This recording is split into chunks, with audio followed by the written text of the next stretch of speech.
me caught in the middle.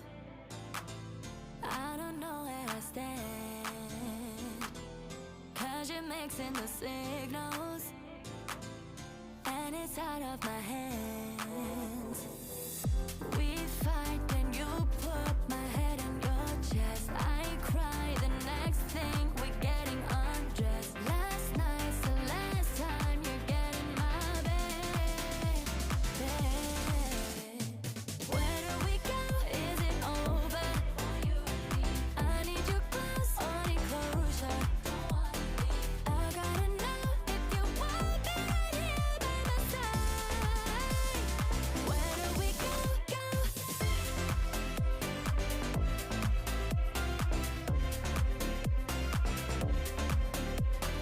Where do we go if you won't be right here by my side? Where do we go? Can you make a decision? 'Cause I can't make up my mind. I tell myself that I'll be better on my own, but I come back every time. We fight, and you put my head in your chest. I cry, the next thing we're getting undressed. Last night's the last time you're getting my bed. Where do we go? Is it over? I need you close, only closure. I gotta know if you won't be right here by my side. Where do we go? Where do we go? Is it over? I need you close, only closure. I gotta know if you won't be right here by my side. Where do we go?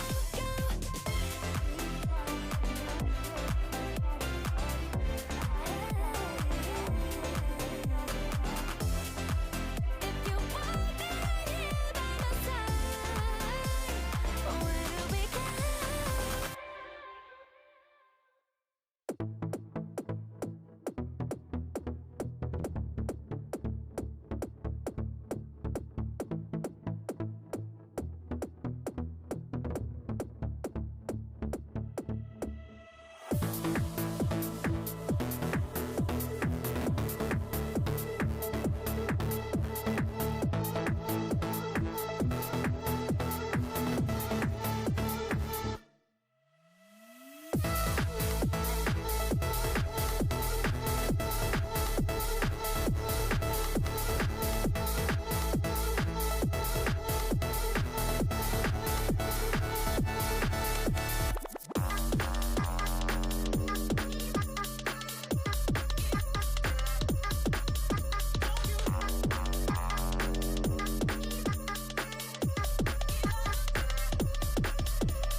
This stream contains fast-flashing images that may affect viewers who are susceptible to photosensitive epilepsy or other photosensitivities. Viewer discretion is advised.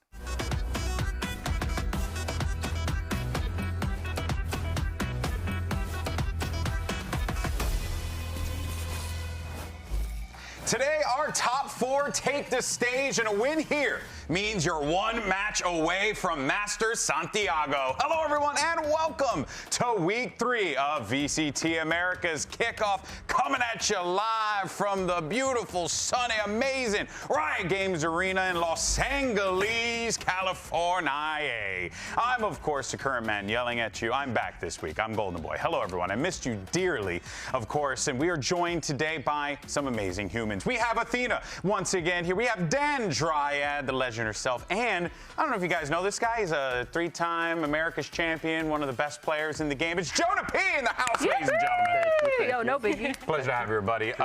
So hopefully we don't run you away from the desk. Just thank God this desk isn't international. I should be good here. You should be good. You should be good, because those international desks, man, let me tell you, we're flying in those segments sometimes. I feel that. All right. Now, look, seeing as how we have the professor here on the desk this week, we figured we have a little fun. All right. We want him to weigh in on some of the top plays of kickoff and give them a grade. So why don't we go ahead and do this? It's grade play. And Jonah P, since he is the professor, will be grading these plays. He will be assisted by the teacher's assistant and student teacher here, Myrna and Dan, respectively.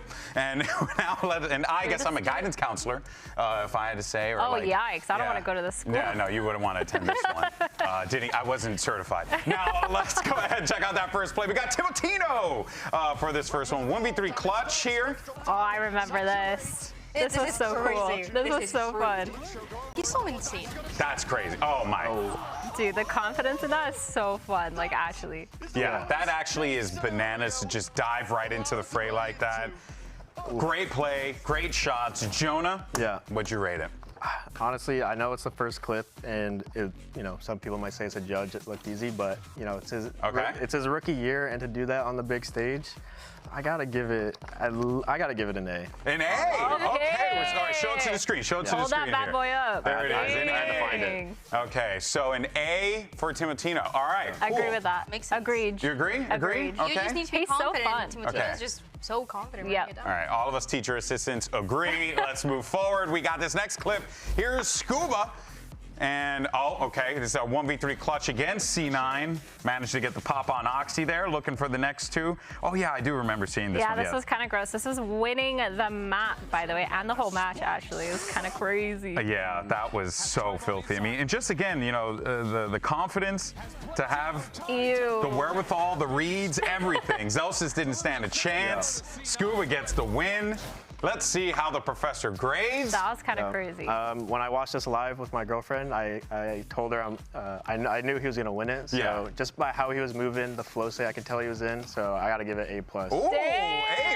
Okay. Closing out the map. And, I could just tell the way he was moving, every peak, every jiggle. Yeah. It was so smooth and calculated. You can just tell. You could see he had the reads. True. He reached flow state. Yeah, he really did. He really did. And that got him an A+. All right, let's see this next one. Here's Verno, who crushes Envy in this 1v4. Oh, man. His shots are great. You know what? I'm going to give demotion points for the skin. Wait, you don't like that? That's the minimum? Or I forget the... Yeah, dude, this nasty. I love that skin. It's great. It's awesome. So great. Yeah, that's 2 for It's like an iPod commercial. As teacher's assistant. Of course you would like it, How dare you? Okay. Training's my millennial urges. Now, of course, where you grade it? Okay. Obviously, Verno has better aim than me. Okay. So don't come at me when I give this, but I'm gonna give it a C, and I'll explain why. Okay.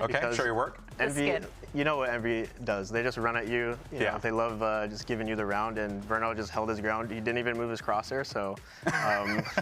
And plus, like you said, the skin. Yeah, no, that's valid. But, so we're adding the skin into the grading moving forward. You need to consider everything. I wasn't considerate of that at first. Now I know. Okay, there you have it, folks. The professor has spoken. Let us know what you guys think. Sound off in the chat. We'd love to hear from you. Now, of course, so we are approaching the halfway point of kickoff. Kickoff. So here is our totally not confusing bracket at all, you know, because this is big old bracket. You got the upper, the middle, and the lower here. But coming up for today, we got our top 4 from the upper bracket. We're going to have NRG going up against MIBR, and then later on, it'll be G2 Esports taking on Furia. Now, look, honestly, though, we could just pack it up and call it a day here because we already know what's going to happen, all right? Because our very own Van Silly is one of 8 people in the freaking world who the perfect kickoff bracket. He's joining us here live on set. Van Silly, you even got the Furia ones right, which makes it just really confusing. What dark sorcery did you commit in order for you to do this, and can you share? Yeah, well, GB, you know what they say. Usually, status means a lot of wisdom. So that's how I got my predictions right, but also with help from this trusty little ball that I have, this crystal ball that actually had my Furia over the Sentinels. I know it's a hot pick, but at the same time, you have to trust the process. I think for Sentinels, very similar to EG, they're in a state where they're rebuilding. So it's not going to be immediate results, and you're going to need some time for it. So that's why I'm going to say the rebounds from Sentinels is going to be in stage number 2. Here's my ball, Did you have a crystal ball? Yeah, right here. What is that on the ball? What is that? Just drop a crystal ball. That's why it was I don't taped. know. That's why it was taped. It overheated. I broke it, and then I had to tape it back. That's so that's fine. why once we get to the 3rd bracket, it might get a little bit all over the place. We'll see. Okay, sure. Well, show your work for the next one. What do you have for the middle bracket? Middle bracket, I think at this point it's kind of lukewarm because if everything goes according to plan, I think it just makes sense if you look at it. I mean, you cannot discount G2 qualifying into Santiago. Jonah P, the professor, you're there. I mean, you've been there the whole time with the Guard in the past, now with G2, and then also winning all of Americas of last year. So it kind of makes sense that it has to be G2, no? I would agree with you, but I'm not on the team anymore, so. But also, Here's the thing, Dude, Vance. Here's the thing. You have them going 2-0 over MIBR? Yeah, yeah. Okay. All right. That's a choice. interesting. I can't wait for Vance to be wrong. Yeah, that's gonna be so fun. Let's go through the lower bracket here before you kill us all. Like I said, this is where it got a little bit crazy. So my crystal ball kind of broke. I have Leviathan going on a run now that Neon finally joins the roster. Bro, but I think, yeah, we could focus on that C9. Oh, I hear in the crowd, okay, C9 over MIBR. I mean, why? I mean, let's face it. You getting There's trashed no by the people way. in the segment? I got some fans, right? We got C9 fans here, no? No, I guess not. I guess not. No, when it comes down and you zoom out, though, you're going to have to see MIBR potentially having to play 2 BO5s in a row going to the last week. So a lot of tenacity is going to get tested at that point. And C9, I feel like this is a good meta that fits their play style. So I'm going for that hot take. I think they're going to be that underdog pick that's going to make it to Santiago as that 3rd pick. We lost the plot. Yeah, but what happens if it doesn't? What happens if it doesn't go well? How's it going to break down? What do you mean? Everything's going well. That's why I predicted. That's why I'm number 1. Chat, don't listen to him. I hate that he's right Don't so listen far. to him. Yeah, it really bothers me that he's right. It's so, because he's the type of person that will hold it over you. Van Silly, thank you so much for your time. Looking forward to hearing you in the cast, my friend Rafrid. We'll catch up with you later. Okay. That was cursed. Yeah, I mean, like, now we know Literally. that everything's going to go wrong after showing the bracket. Yeah, of course. Because that's how it works in live production. Now, of course, folks, today we've got NA versus Brazil in both of our matches. So we had Emily catch up with some of our friends on the Brazilian broadcast to get their perspective on this match. How do you feel knowing that Brazil is going to lose today? Like normal, it's the what we are used to, right? But it's not Brazil today. It's not. No. Like MIBR, maybe in Brazil. You know, they changed their name. Just aspas. And Furia, just art. I mean, it's not Brazil. That's fair. That's fair. Well, what made the best team win today? Yeah, it might be art and Furia. Did he say maybe in Brazil? Did I hear Maybe that in right? Brazil is Oh, wild. what a legend. I you know what though? Can't disagree with that. I get it. Yeah, I can't disagree with We claim all those teams anyway. So all wins for us. that. Also, I say that anyway. Yeah, no, trust. I know anyway. exactly what you're saying. I cheered for a lot of North American Counter-Strike teams. Now, of course, that were actually just SK Gaming. Now let's do this, folks, all right? Because we're starting today with the match that everyone has been wanting to see. NRG, our defending champions, are going to be taking on the new and very much improved MIBR, which many have considered to be a certified super team. Jonah, I want to bring you in first. Get your thoughts on both of these teams and what you've seen from them and what you liked, what you disliked as we get ready for this match. You know, one thing I really like from NRG is Ethan, especially. I think his IGLing is incredible, and if you know, you know. Oh, really? Well, yeah, there might be a viral clip of me recapping what Valorant said once, but you know, he proved everybody wrong and won champs, and I'm excited to see him improve and, you know, just watch what he brings to the games every single day. And what about this MIBR team, though? Because they seem utterly absurd, too. Yeah, I mean, with this MIBR squad, I can just see right off the bat, it's, you know, really good friends, and, you know, when your teammates are your best friends, you know, it can go a long way, and I think we're going to see great things from this whole year. It's hard to predict who's going to win. Yeah. I agree with you because I feel like both these rosters are kind of like stacked rosters, really good IGLing from both sides. Everyone can frag out, and everyone is really solid in their roles. So, like, I'm totally with you there on, like, the 50-50. Anyone can win it. Yeah. Just down to who has a better day, really feels like. I feel like Whoa. the experience. That look in your eyes. That was that typical Dan Triad see look of that? doubt. You know, I knew it. I just feel like a match like this one, yes, everybody's talking about MIBR, but NRG, with that experience that they've had, just winning champs is going to play a massive part in it. That's why we saw multiple years in a row, including last year for you guys winning back-to-back Americas because of that experience, the synergy that you were able to build together. And that is something that for NRG we saw in the opening, and I think is going to play a part into today. Yeah, that's actually a great note that you have there. Let's actually see what's going on the NRG camp. We had the MVP, Brock, standing by with Emily earlier today. Brock, you just won champs and you're starting off strong here at Kickoff. I'm curious, is your team's focus right now adding more depth and plays to your strat book, or just refining what you already have? I would say it's a little bit of both. We're trying to fix our problem still, and also we're adding more as well because we're playing different comps, obviously. So yeah. I love to hear that. Best of luck. Thank you. The work never stops for NRG here in Dryad. It does feel like this team, despite, you know, like them, all the success that they've had, it is nice to see them continuously try and push themselves so they can get higher and higher, you know, in the standings. And they look so clean.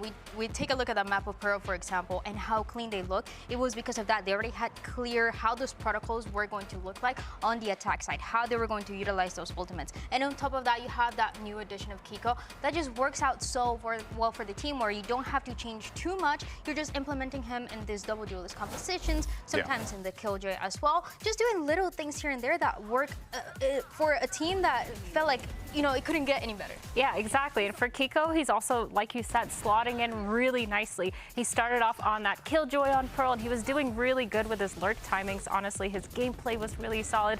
And then following up with that Neon, man, his movement on Breeze was sick. Like, the double duelist setup, he was really set up really well for his team. Yeah, and going back to what you said on Pearl, their utility was on point. You know, I noticed while watching the game, they did the same strat, like a tail on B. And to me, that looks like a comfort call to when I was watching. When I played with G2, you know, we would run B execs all the time, the same util, the same thing every time. Yeah, people knew, like, these teams knew it was coming, but, you know, if the util's on point, then it doesn't matter. And that's basically what they were doing. And you can see even when through the chaos, Ethan was making insane you know, mid-round calls. And and you even see in 2 rounds where you mentioned the Armageddon that gets used. So one is like at the beginning of the round, that is the game plan, and the other one is they go get the orb A, then go for that rotation and go for the hit just for that comfort and win the round.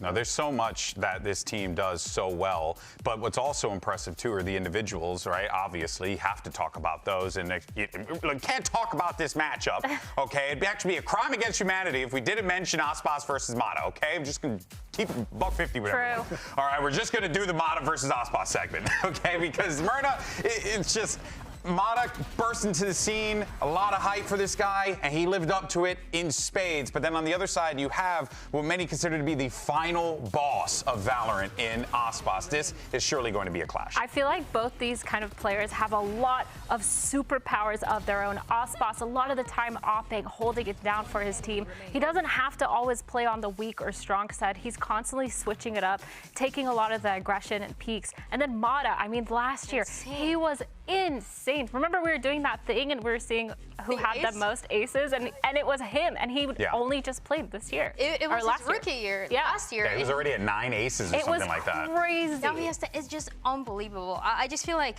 you know, to think of a player that comes, you know, from challengers that has a little pressure and he's able to perform that way, it's insane. What do you think, Jonah, is like the biggest difference between the two? And I mean, because Aspas is always the go, but Mata, you know, he's like fighting for that spot as well.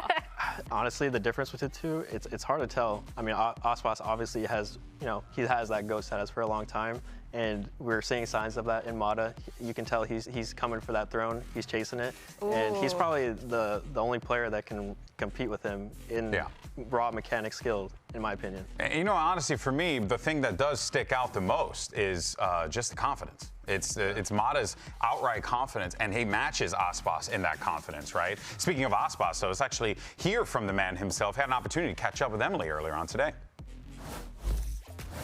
Aspas, you're back playing with your two previous teammates, Tex and Mizzino, as well as continuing on with Verno. How does the synergy that you have with these teammates contribute to your performance on the team? It's very cool for the team performance because basically I already know that I have teammates that I can trust, like a flash is gonna arrive on the right spot and those stuff like that. No, I love to hear that. Best of luck. All right, Aspas, that beard's coming in nice, Papa. I see it. I respect it. You know, it's good. What about mine? You'll get there eventually, kid. I believe in you. Well, of course, so Aspas and Zekin are going to be getting all those headlines because, you know, it's Aspas and Zekin. We do got to talk about Verno because this guy has been making the calls, but more importantly, Jonah, he has been playing really well. You were talking about him earlier and how good he has been performing here, and it does feel like Verno certainly finding himself in this kickoff. Yeah, you know, doing my research and rewatching all their games, just little micro decision he makes. You know, he's such a young player too, and it feels like he has, you know, 5 years under his belt. It really catches my attention as well because I remember Mitch from Cloud9 last year was talking about how when they were part of that Challengers team together, Verno was always that vocal player and then turned to be the IGL for MIBR when people were doubting him, and now he's really proving himself with not only making it international but having performances like this. I think you really see it in what happened in that last match on Abyss, the way that he's fixing little things that are going wrong, being so aware of that mid control as well when they're playing on the defense, and just things that not every IGL is noticing, or they're not realizing what those gaps are right away. He also does a lot of his homework on the other team, and you can tell that he's calling around that. Like a lot of the micro plays where, like, especially against Envy, he knew where that Yoru was going to be and sending that drone out a little bit earlier, trying to get that tag in, trying to just abuse, you know, these habits that the other teams had, and it's really good to see that from him. Yeah, and you can even see, right, what, you know, Coach Bonkart was saying about Verno and the passion that he has for the role, and it's very clear that, you know, he is thriving in that role, and he's in an environment that is going to be not just that he can activate his, you know, his chess pieces, but he can be activated as well. It's very, very exciting here. And now, of course, skirmish side selection is back though, so let's go ahead and check out this 1v1, and you are, it's going to be Mata versus Fraud. Okay, Fraud. All right, coaches are eligible. But Fraud, a legend in CS, here today going up against a modern legend now in Mata.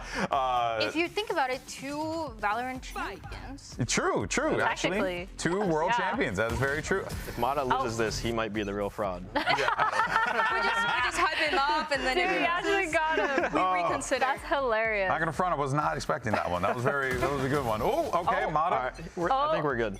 Yeah, I think we're good. I just need Fraud to get one so that this way I can feel validated as a near 40-year-old man. He needs to let go of his shift key. Give Fraud the op, you know.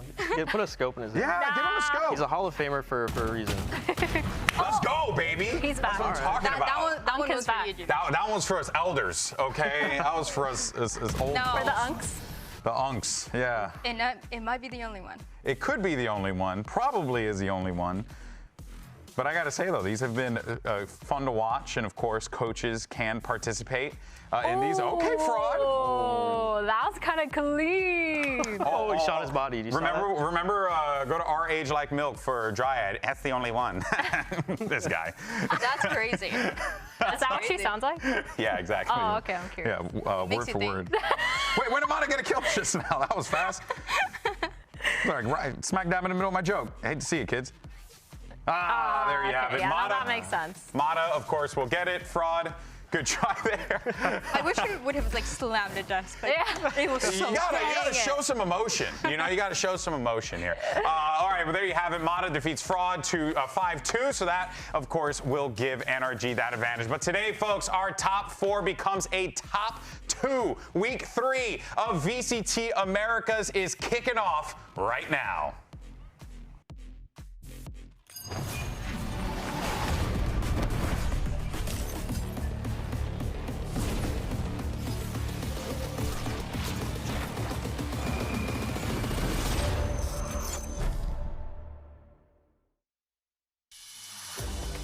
Every time I play Energy, I'm very excited. They are the reigning world champion, but I can't think about that too much. I think my team is pretty good themselves. Tem bastante informação. Desce de novo. Tá bem no jogo. Começando bem demais. E o Tex leva 4-2-0 BBR. MyBR, on paper, it looks like the best roster ever assembled. And we're gonna have to give it our all to beat them. Now trying to look for something. Scuba untouched and unbeatable. Other people calling us like the super team, it doesn't really put any pressure on me. It kind of fuels us.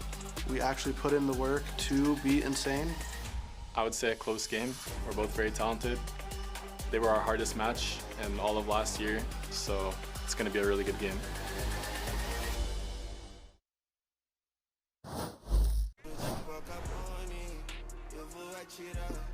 All right, let's go ahead and bring out your first squad. Here's MIBR. And MIBR, a team that has had so much hype in this kickoff because of just the sheer amount of skill that is on this team, Dryad. It is absolutely absurd. You have talent across the board, and it feels like they're showing no signs of stopping. We did a whole pre-show. We didn't even talk about Zekken. Good Lord. Insane. I mean, just thinking and even seeing him still with that MIBR uniform. Jarring. It's insane. I love the way this team ended up forming, just having that core of 2024 Lev with those 3 players, with plus Second, plus Verno as that experienced IGL. It's just as good as it gets. Yeah. I think we saw a lot from MIBR when they played last time, and it was really proving how it is. And so NRG, they're coming out next, GB. That's right. It's your world champions, NRG, and this is a squad that's looking to very much make a statement here. You want to get hype about this MIBR team. You want to give them all the love and all the flowers and everything else. Screw that. These are the world champs. They have a point to prove here today, Myrna. That's the thing that I'm looking out for. For sure. They've shown a lot of what they can do in that last game versus C9, and now they're kind of going up against these superstars. We're trying to see a lot of that confidence and a lot of that game plan because they look almost near perfect, man. Their gameplay is kind of flawless. Yeah, and I think the player to watch for me is Brock,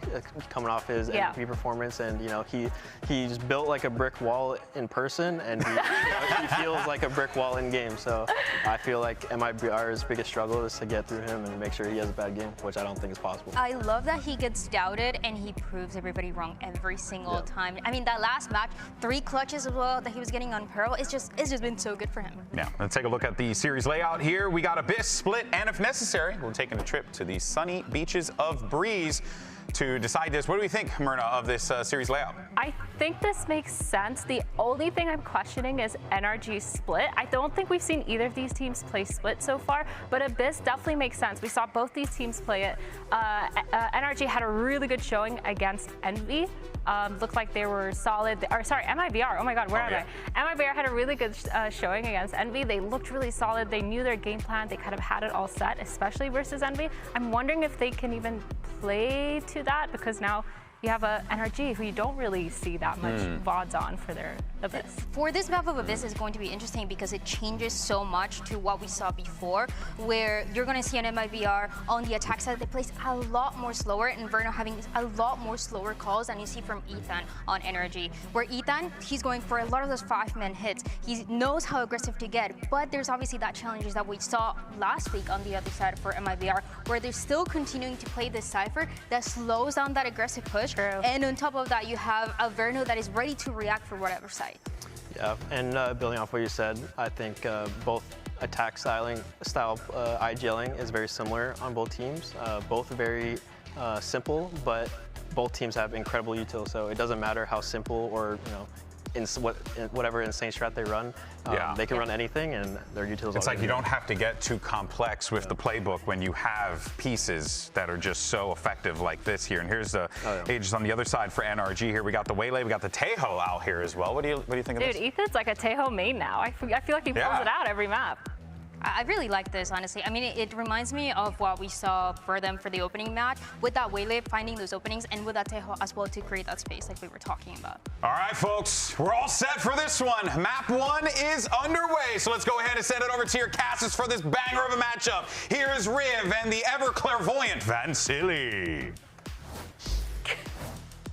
That's right, it is time for this kickoff match. Finally, MIBR versus NRG. Everybody's been waiting for this match. If we knew what was happening between the teams, some would say it's an early finals, but we don't know it's there yet. We still have the super team, still an unknown, versus our champions. Yeah, the proven team being NRG. And at this point, you just heard what Mata was mentioning before we started this game. It was probably the hardest matchup that they had throughout the whole 2025. And it was at Champs in the upper bracket semifinals against MIBR. A nail-biter of a series that had to be won in 2 overtimes in a 3-mapper for NRG. Yeah. And one of those maps, this one right here, Abyss. But this time NRG comes in with a whole different composition. No more Harbor for Ethan. But at this time, and as you see how NRG's been playing, they are taking a lot of advantages and exploiting this Tejo and Waylay. MIBR starting on defense. NRG is going to hover towards that B side first, seeing Tex usually left on an island. The team's perfectly fine doing that in the early game as we see Zekken start to trend over. But this mid control is big right now for MIBR.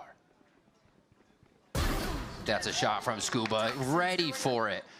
Slight bit of default as the rest of NRG goes back and forth to see what they can see at the sites, and now they switch the sides of the map, but the push isn't over.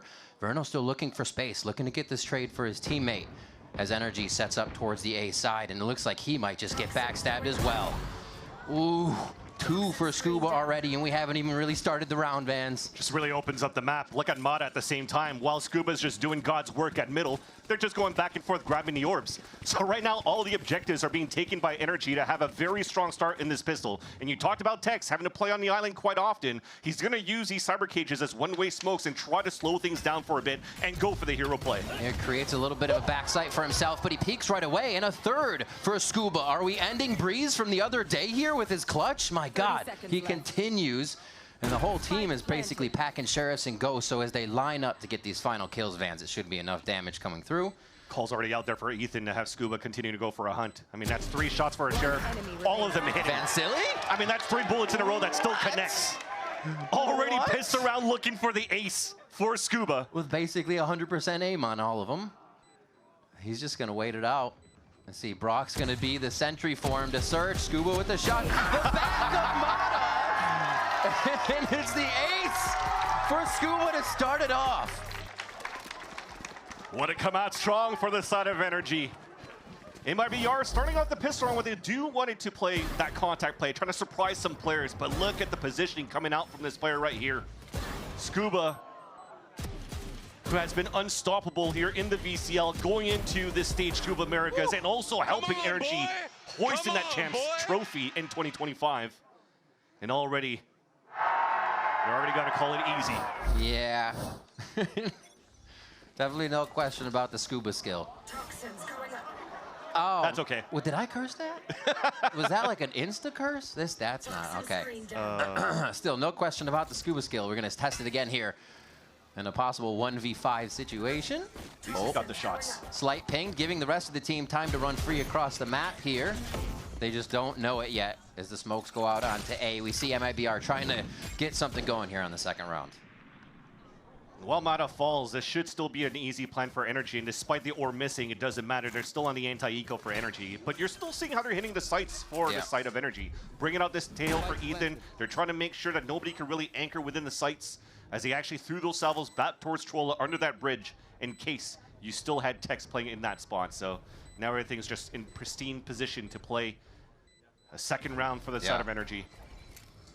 The interesting part about this too for MIBR, especially on Abyss, they could jump out of the map, go back into the next round, but very similarly to the last time when they had to play an eco against Energy, they're going for the re-hit, trying to make it expensive for Energy and his pulse plat. And on more than one front, they come in from the back side as the team tries to hit the site head on from that heaven drop, and it looks like it's going to be too much util across the spike for them to get it as they look for a bit more damage, a bit more armor, half on the spike, and the kill's going to come through for Ethan.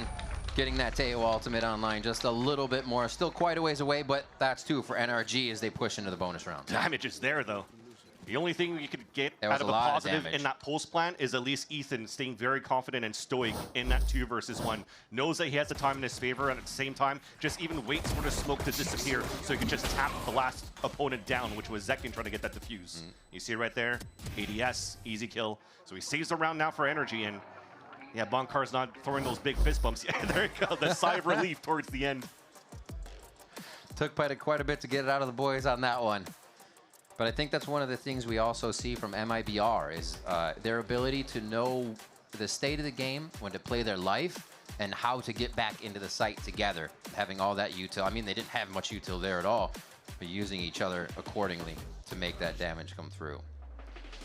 That's what made them so effective with the gun rounds as well in their previous match. Yeah.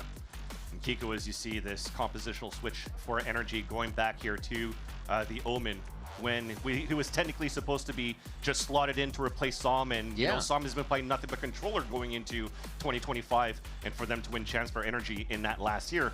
When you look at the addition of Kiko, it's actually a great addition to the whole Energy squad, because now you have 3 players that can flex around to a lot of different roles, being Ethan between Tejo and Astra, for example, on Breeze. You have Kiko now that can play Duelist, Sentinel, and now back to the Omen. And of course, you have the Swiss Army knife around Scuba as well. If you know Ethan's going to play the Initiator role, he can go into the Omen role. So it allows right now for Energy to have so many different approaches on different maps, whether it be double controller, double Initiator, double Duelist, they could have it. So that's going to give a lot of question marks for teams to try to prep against a champion team like Energy. And it's wild to see they're not really showing everything just yet. We pull out that, as you say, smoke now for MIBR, but they can still go through that entire cycle just to make the season a bit easier in situations where they know they need an upper hand. And the same thing goes for MIBR, right? A lot of this idea surrounding the super team that's built is, oh my God, Second's there, but will he play Duelist? Can he play Duelist? Or is Aspas going to frag? And they'll continue to utilize throwing utility in front of him so he has the space to be Aspas over and over again. It'll definitely be a fun series to watch over right now between these two teams. When you're looking at it too, we'll see how it's going to go. But at least earlier today, we got to speak with Mata and what it's like to face against Aspas in the server. I think the hard games are the ones that you learn the most from. Aspas is, I mean, the most world-class player you can be, so you always learn a thing or two. He kills you on an angle, he kills you here, he kills you there. You learn these things, and you also see what you're doing that is like working, because it works against him or their teammates or anyone else on the team. So it's always fun playing against better teammates. He's the guy. He's playing against the guy. I mean, even earlier in their previous match when MIBR was losing 6 rounds in a row, there was a timeout. What'd they do? Come out of the timeout with an operator on Aspas. Everything was okay again. Yeah. That's just, it's just the way it goes. And that's the thing. Aspas has found tremendous form. Again, going from last year into Champs and then continues it on into 2026. So he's definitely a menace to deal with. You saw it when he played against Envy last week. They just gave him freedom of being able to work down towards wherever he wanted to go on solo, because he was playing Waylay with an op on the attack side, defensive side, whatever you want to do, and he's just going to land that shot. So to have the opportunity to see such a superstar in Aspas to play against Mata, who's pretty much like we were calling it the up-and-comer last year, but now pretty much proven that he can hang with the best. he's definitely in that conversation here for Mata to be one of the best that the game has to offer in terms of duelists. I can't wait to see, right? We're seeing these tier 2 players, now tier 1 for some time, just excel, right? And smash through any ceilings that people have for them in the beginning, and you see them approaching these veteran players very fast, and you're like, how far does that keep going? What is the next level for them? So really awesome to see players like Mata, Timotino, and all the rest across the regions really start to break out and show that it is new tricks that are available still in Valorant. Yeah. And you know what? Sometimes you say you can't teach old dog new tricks. Now it brings me to a segue to talk about dogs. So if you ever wonder why Ospas brings out a stuffed dog on his stage during his matches, why is that? You're about to get the answer. Not for me. Hello guys, I'm Aspas and I'm playing for MyBR. This one here is Doguinho. He is the first gift that my wife gave to me. She gave when I was going to fly to Istanbul to play Champions in 22.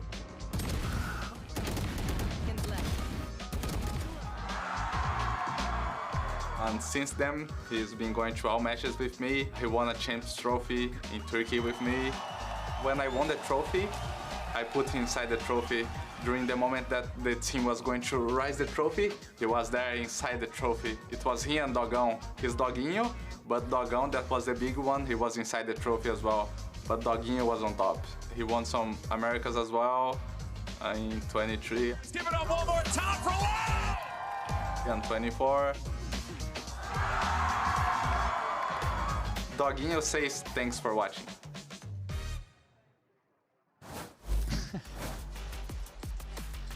We thank Doguinho for all the moments that he carried Ospas to champions. Yeah, exactly. And being able to hoist trophies with Loud and then being able to win regional events in Americas with, two of his former teammates being Tex and Mazzino. So that brings us to the conversation now, too, of what was talked about by Emily, speaking with Ospas earlier on.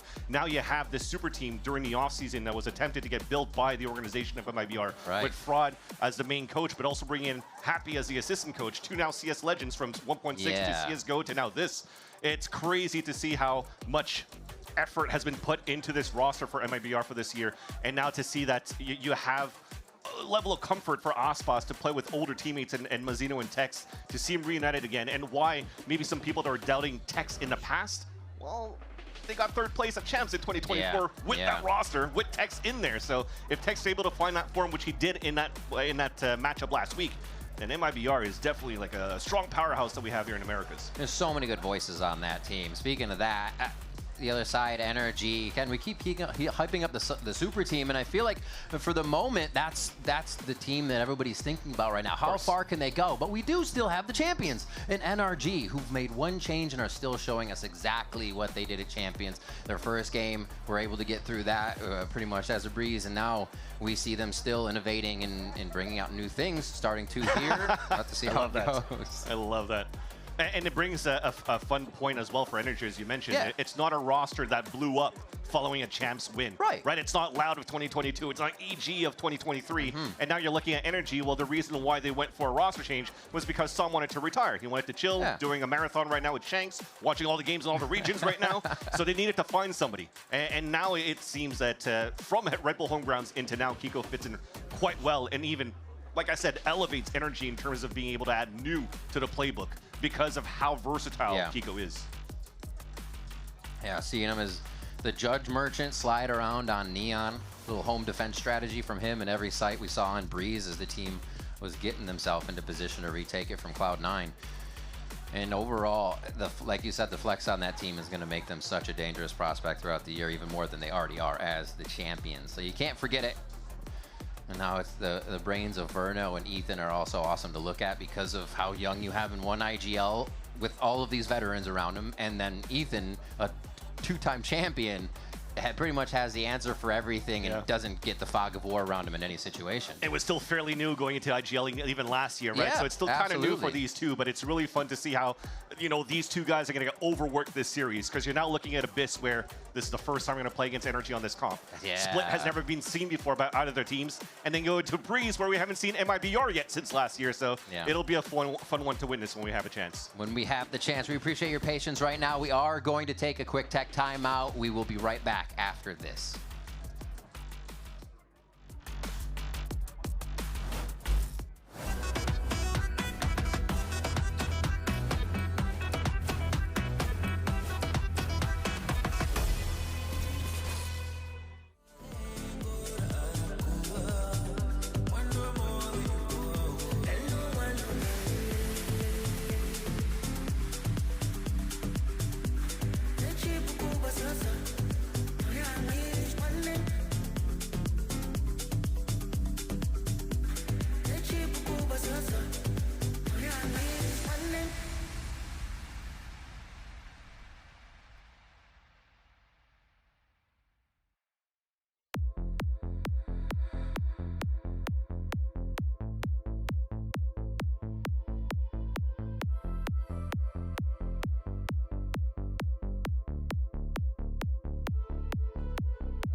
now trying to look for something. Scuba, untouched and unbeatable.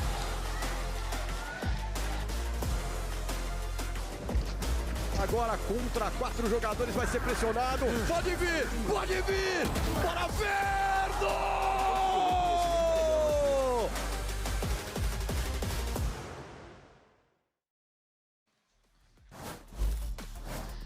Welcome back to VCT Americas. Hope is on the horizon. I know you still see pause on the screen, but we should almost be there to recap what's happened in the game already. If believe it or not, an ace first round by Scuba, coming out with beautiful Sheriff shots. The last one, the team throwing themselves into the fire just so we could get it. And they came out strong, and then a second round where they actually took quite a bit of damage on their gun rounds, so they suffered a bit. A great response from MIBR. Came down to a 1v1 towards the end when we only had pistols on the side of MIBR. Technically right now, going into that third round where it should be a bonus round for Energy, here we go. It's supposed to be not an expensive buy, but they are investing a lot into this round. So thank you for your patience as we get back here into the game. A setup now for MIBR to just try to find some active information. A knife early, sees nobody there from the side of KO. So that's the call right now for Aspas. You see the jiggles coming through. The camera stays up right now for Tex. So they could maybe try to answer back on the B-side hit from Energy. A high trip, just to make sure nothing crazy going into the site. Back in a flash. And Tex is going to say, yes, on backside. Give Aspas a little bit of freedom to do what he can on the right there. As Tex draws attention, Scuba's going to bite, and he takes so much damage. That's where Scuba's Viper Bite goes, so they know exactly the room they had to work with. MIBR set up on the outside. It looks like they want to make a double take for this, but Kiko says, no way. Ferno and Aspas down very quick here as, again, NRG exits the site a little bit just to get that defensive setup. Almost feels like this should be a call, but Mazzino's still sticking out in the open, and finally there's that call to fall back. I gotta say though, a nice little idea to have that trip for the anti-dash, but at the same time you're playing against a Whaley, an easier recall. That would have been perfect against a Jet. Yeah. That said, you're able to see NRG on that hit on the B side stay very patient.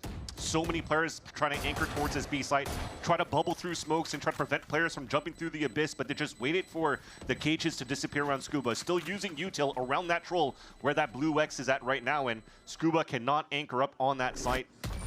Given a good chance here for Energy to convert a bonus round and start snowballing the economy on their side, especially when, again, that second round was quite expensive for them to take.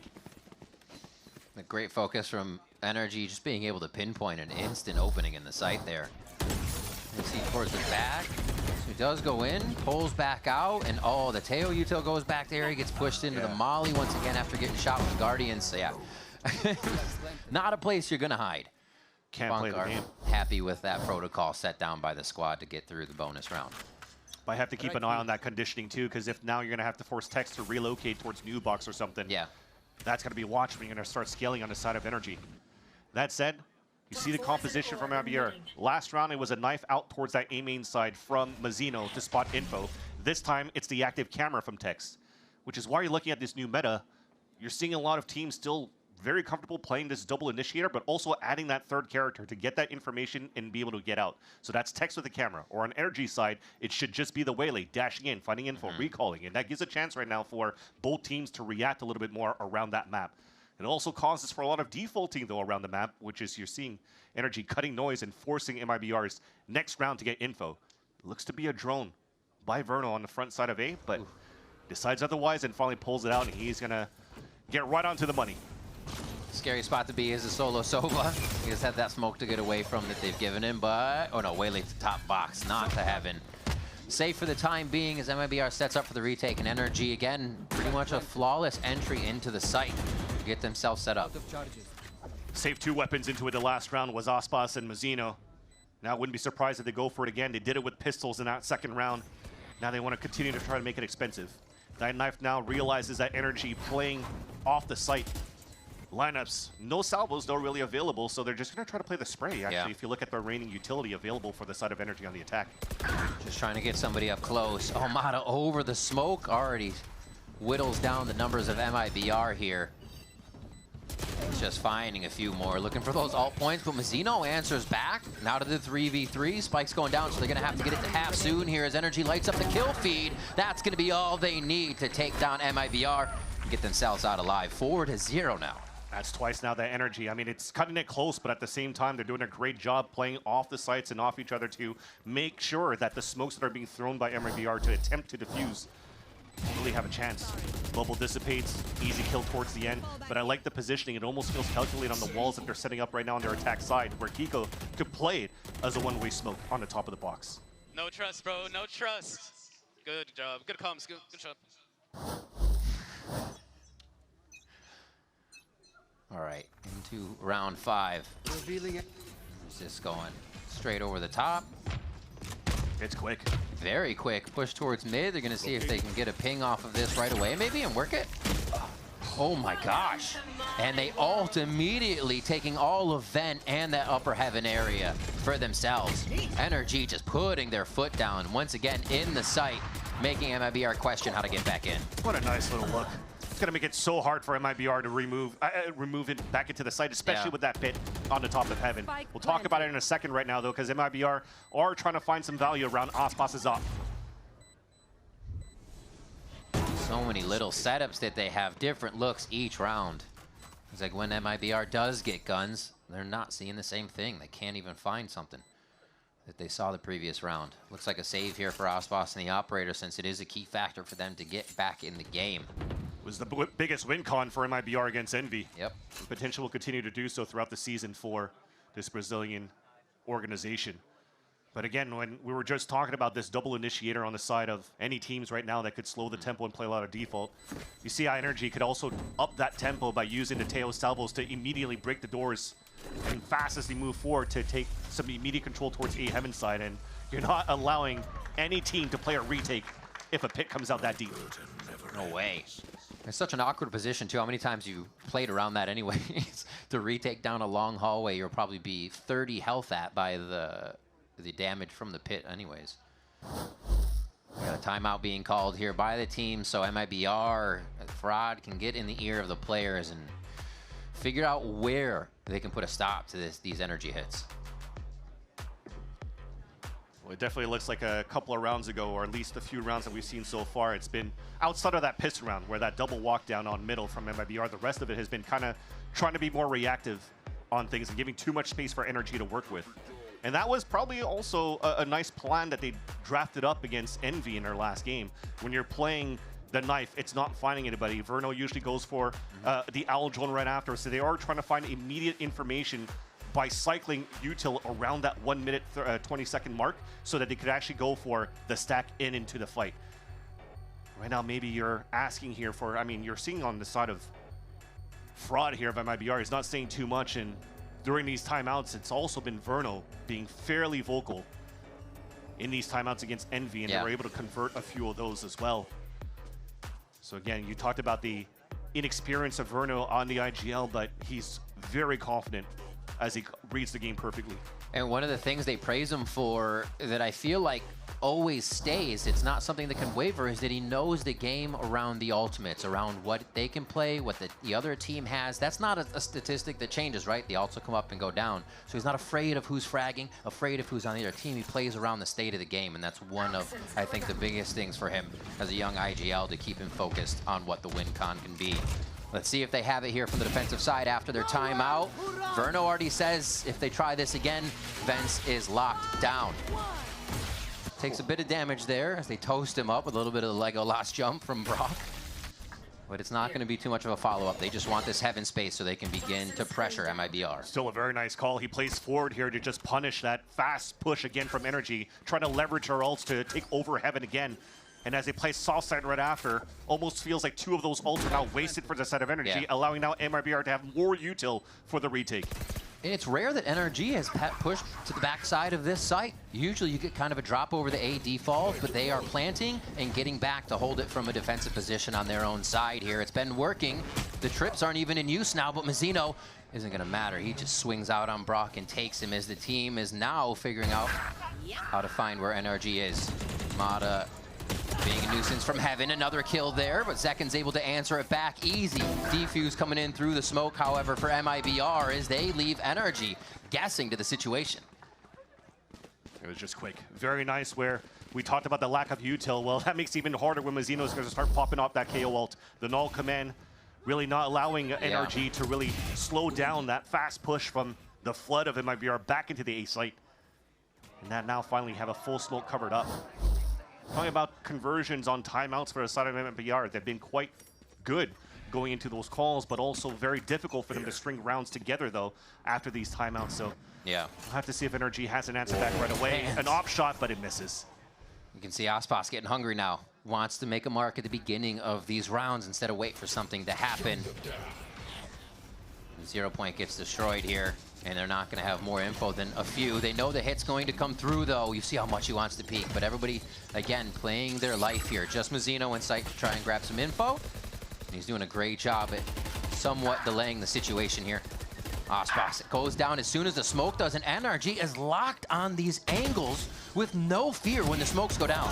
Zekin, though, coming back into the site, gets taken down by Kiko as the dust settles now. It's 2v3 for MIBR to get back in. Yeah, good on Zekin to even slow the tempo once again from NRG, giving a chance here for heroic plays to come out. To get an ult out for Tex, but it's a little bit too far away. What? That just from the shadows. Yes, it did.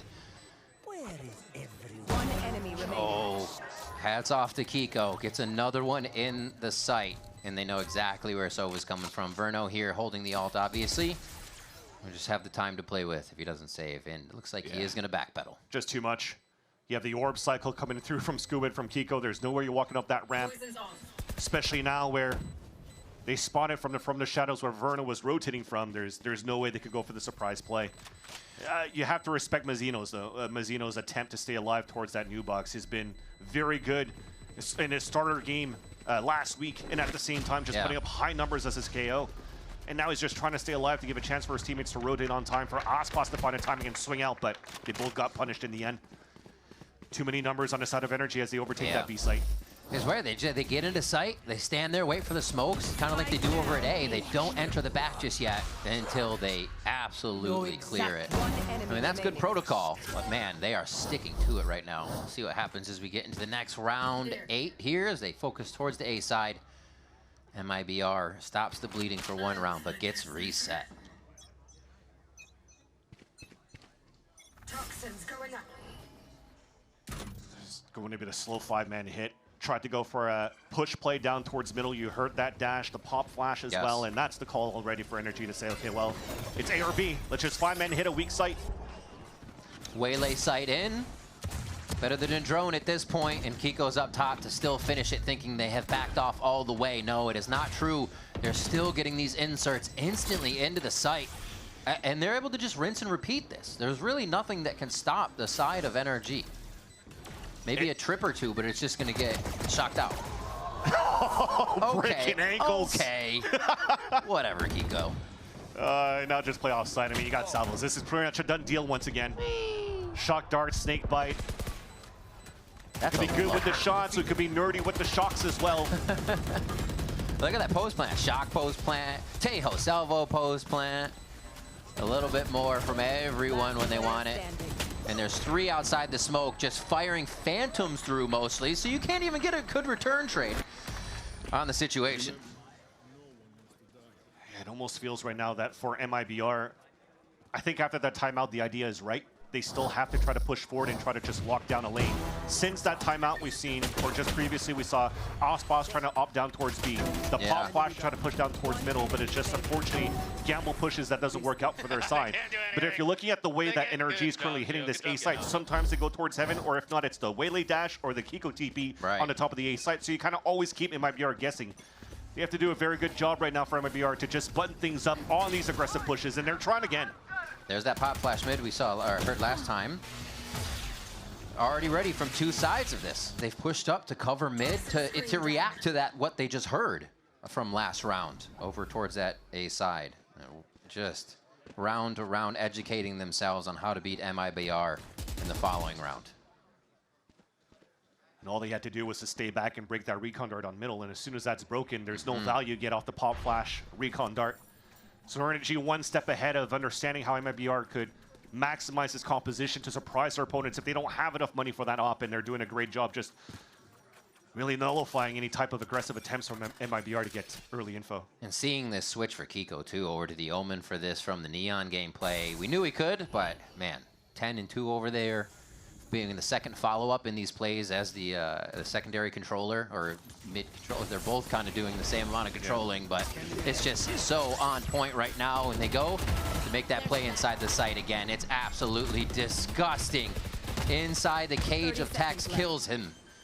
It was the cover that Mata needed. Spike planted. It's just so tough right now, especially when you're leaving Tex. You could give him so much confidence to anchor up a site, but when there's so much util, on top of that a recon dart to ping you out, and there's no support to break that dart, they can't play that type of passive shock dart, deny plant with Verno on top of Heaven. They got to think of something new, play a little bit more of that buddy system aggressively inside these sites. Very true. Cosmic Divide here, coming in for the retake, and Scuba just sinks him. Scuba playing around his Viper walls, man. Just highlight reels after highlight reels for this kid. That's crazy. Something we saw Energy doing versus C9 was that Viper wall on Breeze, they'd push up to it every time. They'd aggress on it, even let the other team know they were there. So in the silent moments, they're even better. I thought they were saving where they takes forever, bro. Jesus. Brock just wants to play. And that's why the advantage is always going to be on their side when you're looking at it here, Riv, because the more time you're taking for MIBR to set up, waiting for your teammates to rotate across, when you've already lost site control, you're just trying to find the perfect timing. Well, Energy can just stay off site. We've seen all those lineups that they can play. So I don't even know why Vernal continues to be fully active and vocal, because these guys are playing abyss to perfection. Yeah. This is definitely not the same type of scoreline of that upper bracket semifinal champs 2025 here between these two teams. It seems that it's been leveled up. Remember the last time when they played, it was Ethan actually playing the Harbor. And what made the Harbor so strong on this map was just that double cascade slicing and, you know, the refresh of the high tides, which we don't have that anymore.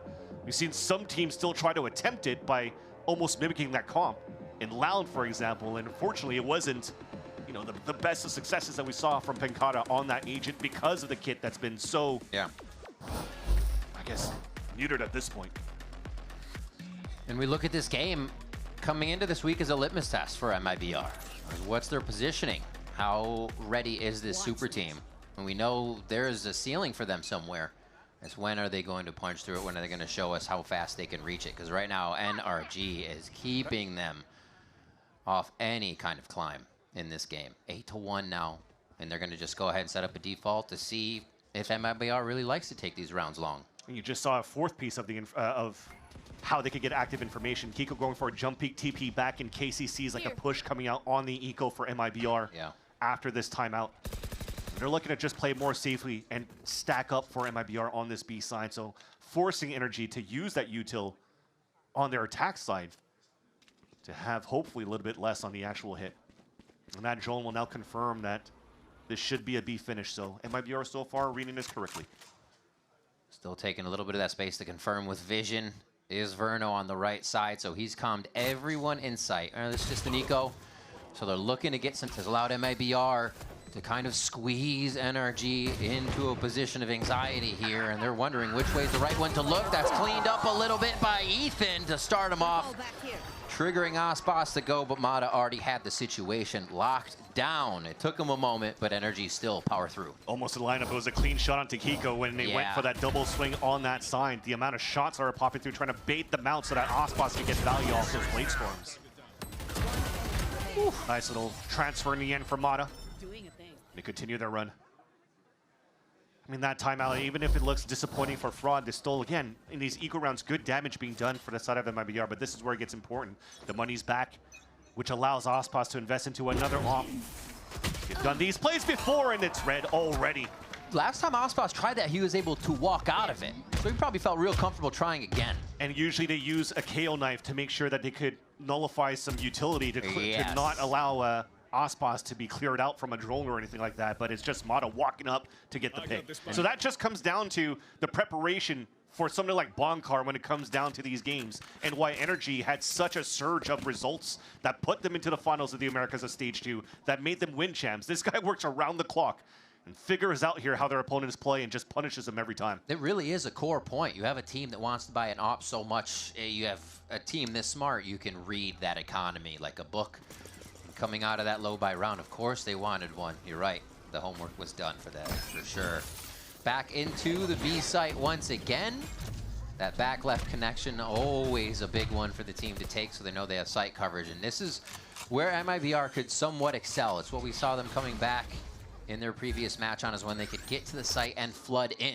But already they could get picked off in mid here. I see a little bit of desperate moments too, like just a pop flash. Oh, the lurk again from Scuba. At least only gets one, but you're seeing on the other extremity of the map here, on the defensive side, everybody's just trying to go for hero plays. Just trying to hopefully make something stick.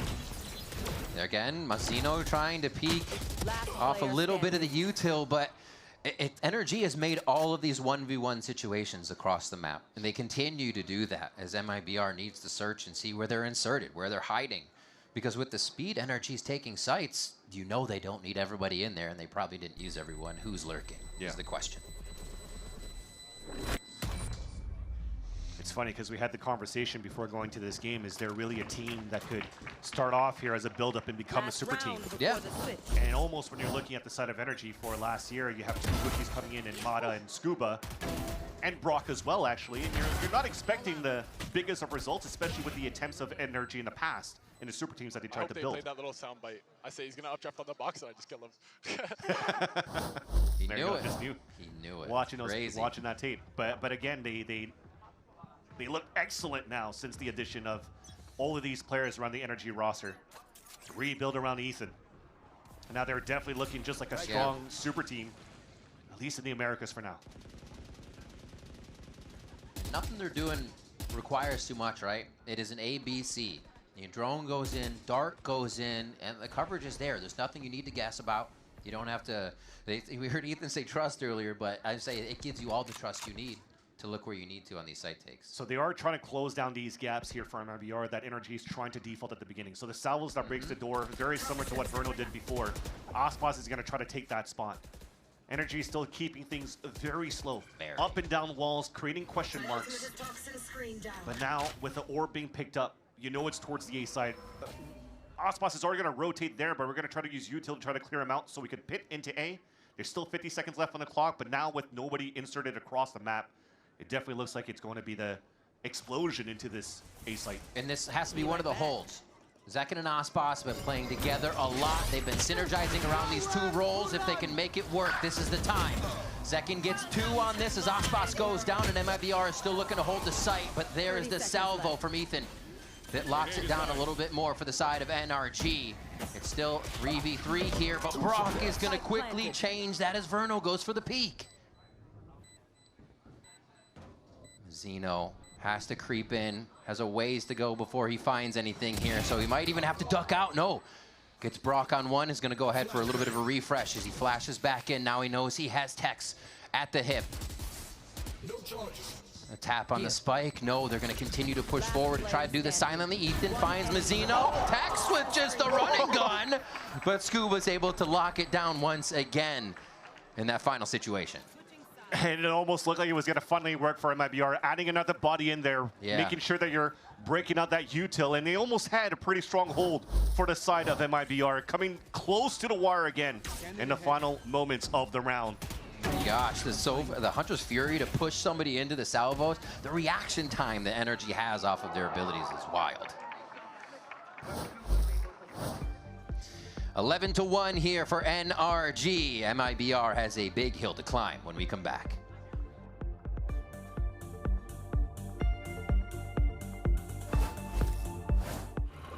Can I help you, sir? Here's the bill from the dealership where I got my car, and I'd like you to beat it with a better deal on one of these fine cars. Not how it works. Guess you're not as cool as Verizon. Bring in your AT&T or T-Mobile bill for a better deal today.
Welcome back to VCT Americas as we get ready for the second half, which NRG might make quite quick for us if they continue this domination of the game.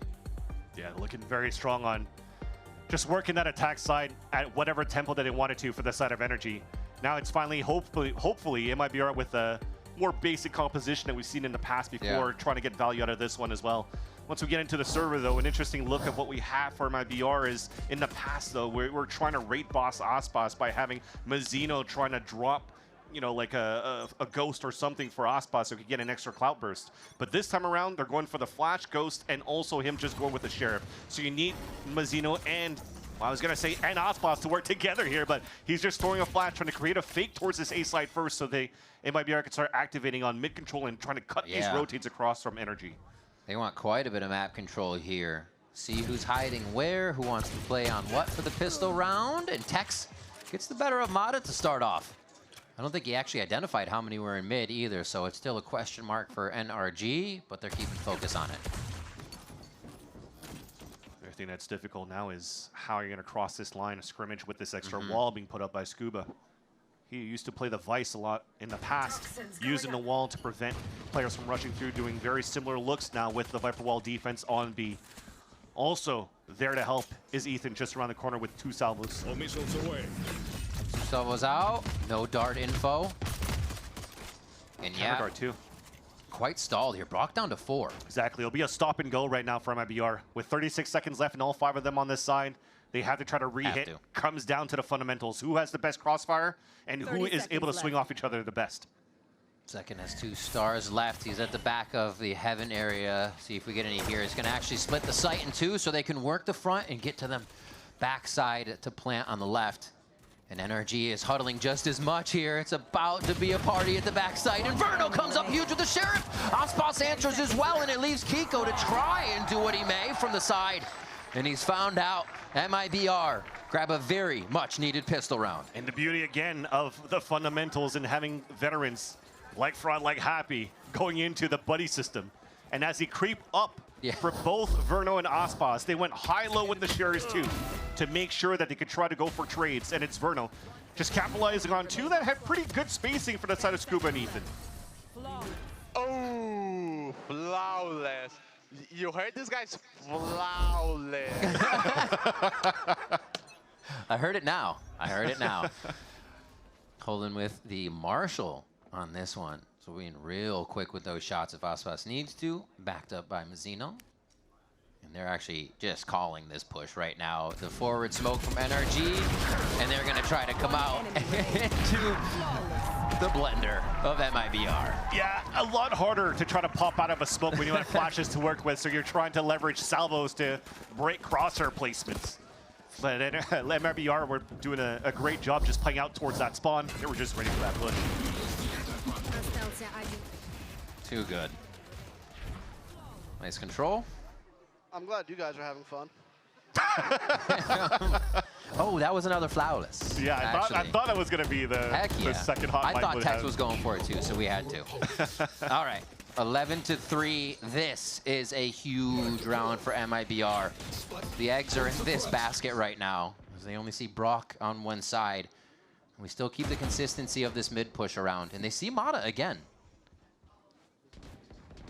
And they're just using the firepower to work together. Verno, who's been very good here on clutch scenarios.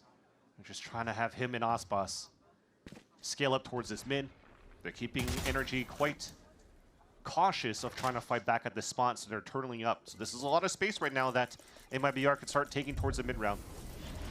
Drone now should get broken up here by Tex. Seen, but not too much off that. Doesn't matter if he's suppressed or not. A little rotation out here from Ethan. And this could be some good timing for MIBR. They're still waiting very heavily here on the main area. Oh my God, just playing aim practice over here. Brock holding down the vent. A quick hat trick for him. And this changes the mind of Tex and Zekin. And just sit and spawn and save your weapons for the next 30 seconds. Felt like there was a bit of a miss on how they wanted to open up on that door, though.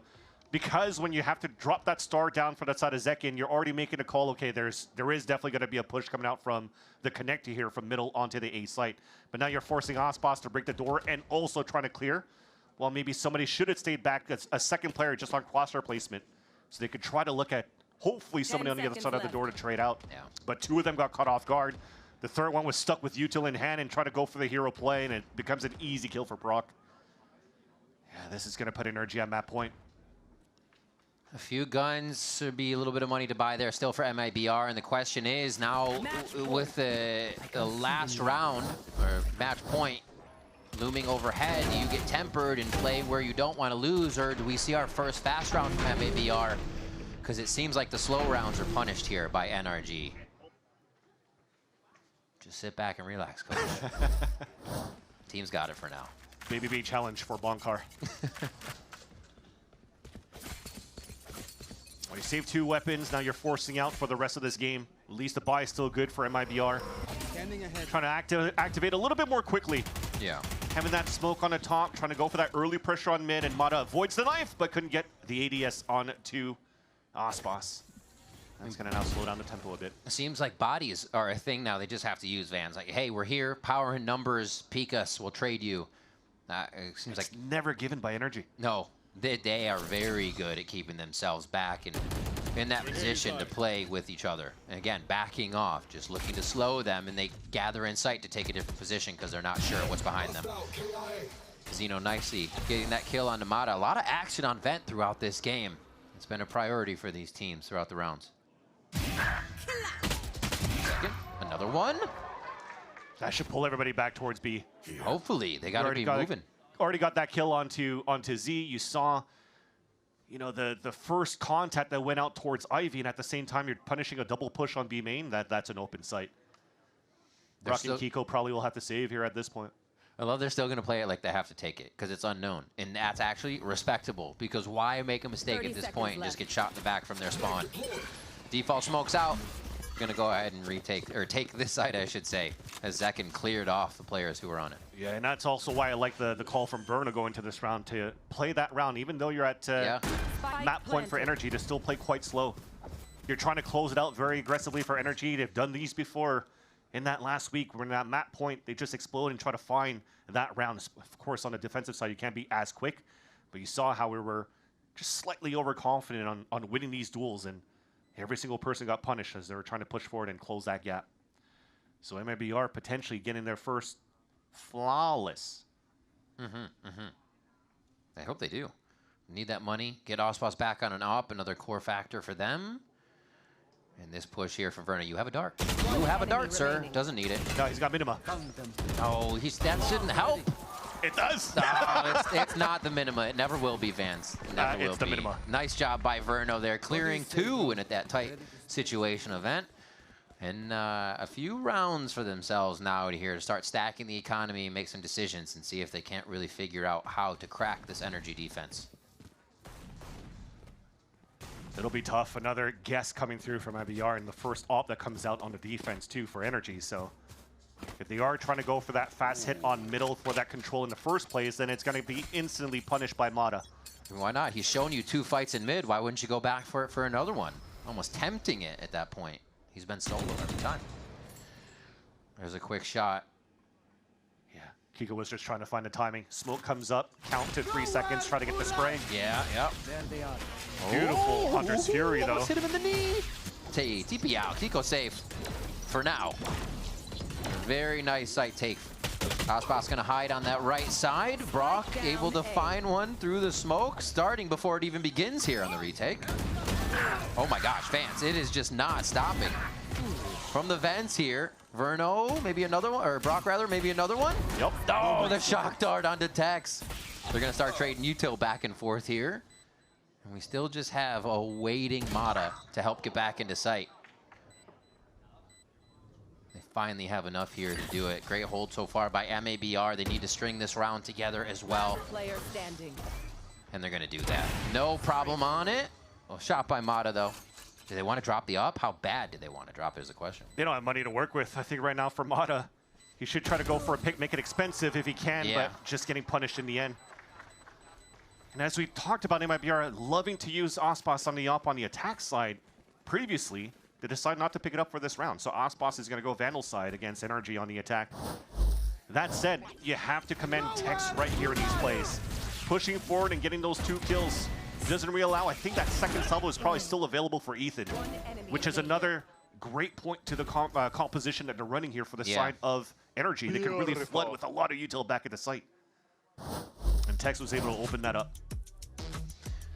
I mean, I'm sure Ospas is talking a lot, but this is the most clips we've had of him in a game. Like, actually being vocal for the squad. Like, he's always saying things, but we usually don't get the reacts from him. So it's cool to see that he's vibing out there as well, even in his focus mode.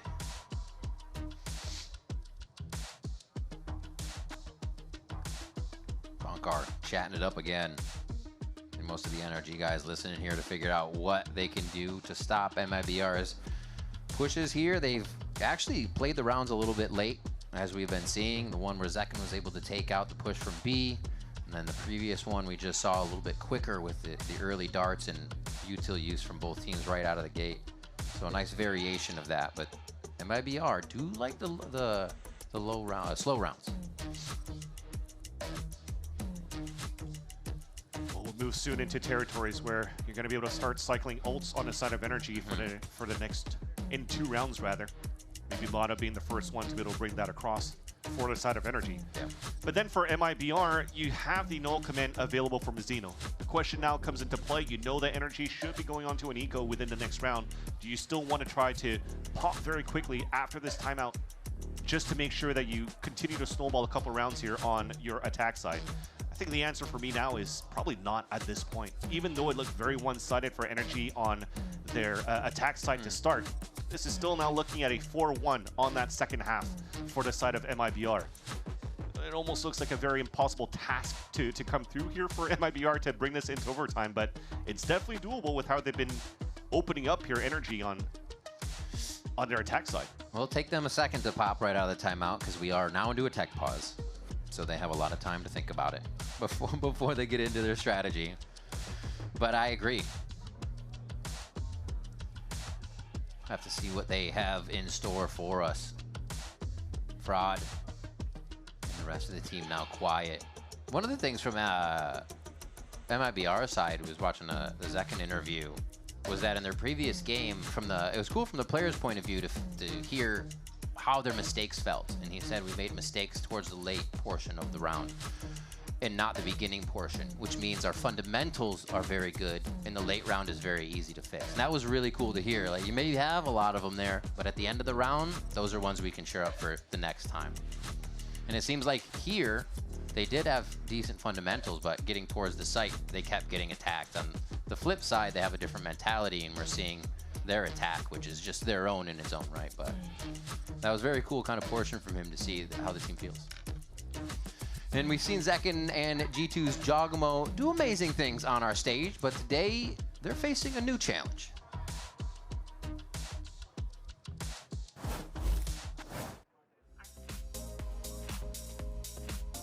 Hello everyone, my name is Zekin. Riot Games has supplied me with a knife, and I'm going to use it to play Split Decision, in which I have to cut this cake in half and try and make them weigh an equal amount. I have a hot dog with me because guess what? I got that dog in me. Today's goal is me splitting the hot dog in half, so wish me luck.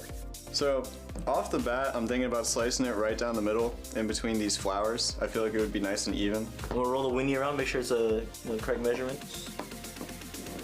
Okay, the dog's looking good. But I have to take into account these sprinkles, you know? Every one of them weighs like half a gram or something, so it's very important that I count all of them individually. All right, I'm cutting the hot dog right now. I just hope I make a clean cut, dude. No. I'm feeling good about this. These look even. Actually, my right one might be a little bit bigger. I might be cooked. Let's go. One. What does it say? Okay. 2-7. Stay on the knife. No.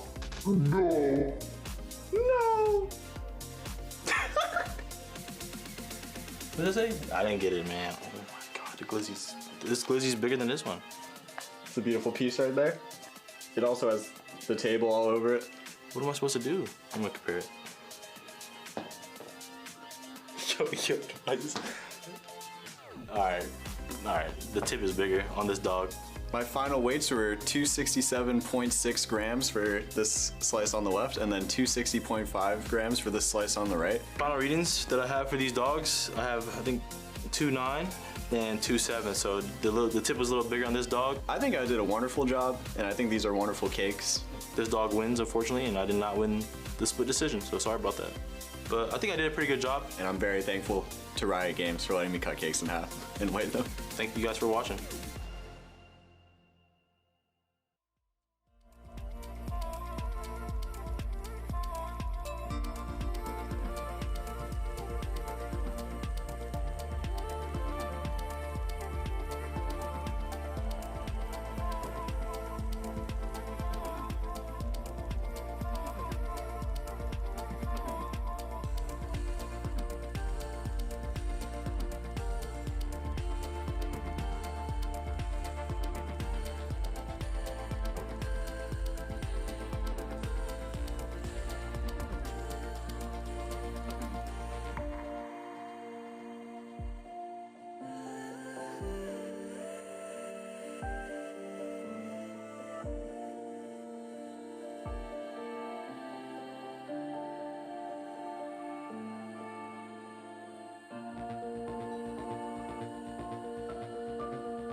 Now trying to look for something. Scuba, untouched and unbeatable.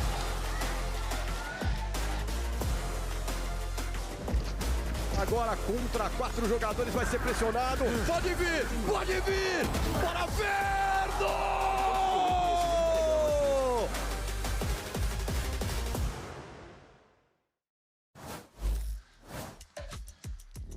We are back with VCT Americas. Thank you for your patience. We are here on Abyss second half, and it has been quite a second half for MIBR. There was a bit of a punch to the throat from NRG on their bonus round, as you can see there, but they get right back in it. They caught their breath. They pull 2 more rounds in Vans, and they're making a run for this.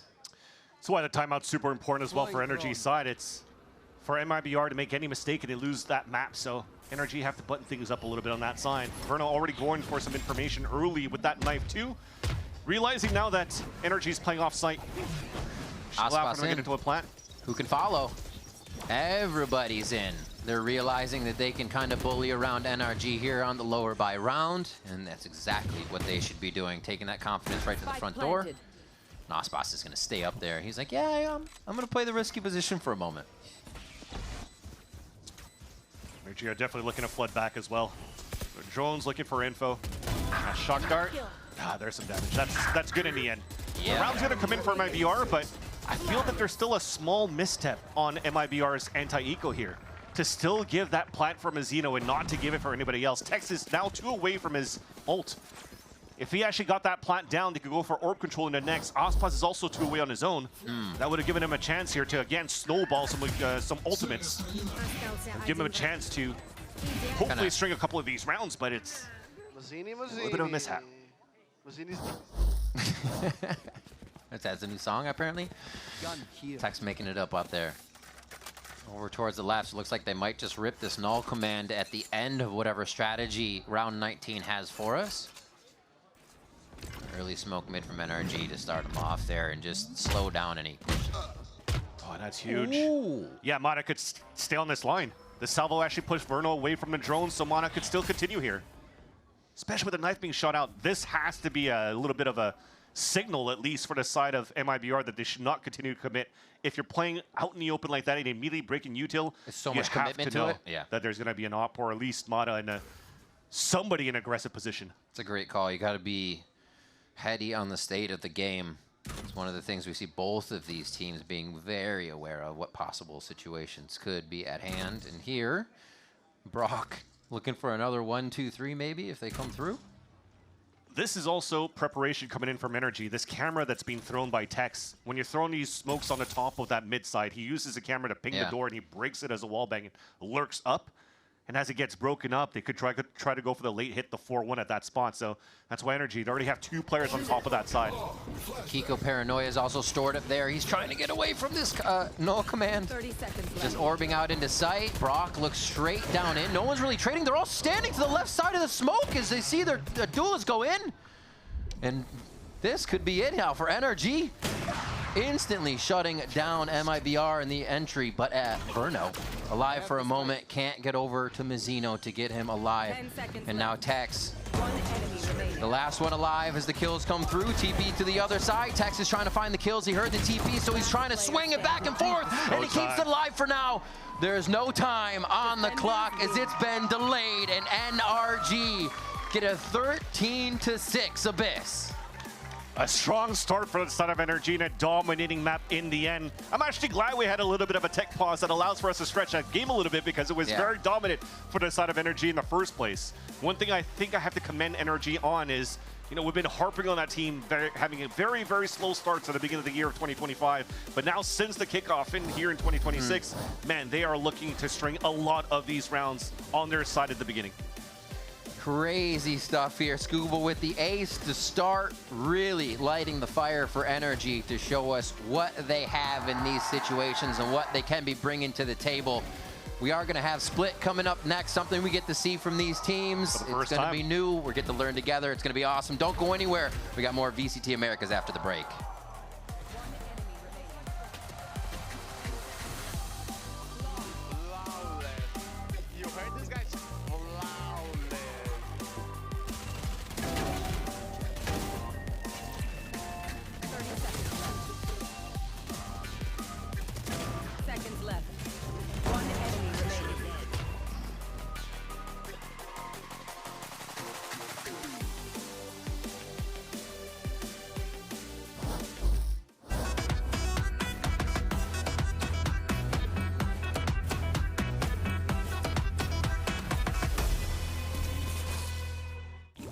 Holy smokes! You don't look so good, boss. Tell me about it. It's a real inferno down here, and I'm burnt out. Here, try a Red Bull. It's devilishly good. Red Bull? Oh, that tastes heavenly. Wait a minute. What's this? Oh, yeah. I forgot about that. Wings? Wings? I can't have wings. Not in my position. Red Bull gives you wings. What they saying? What they saying? What they saying? What they saying? No, they watching. What they saying? Yeah. No, they watching.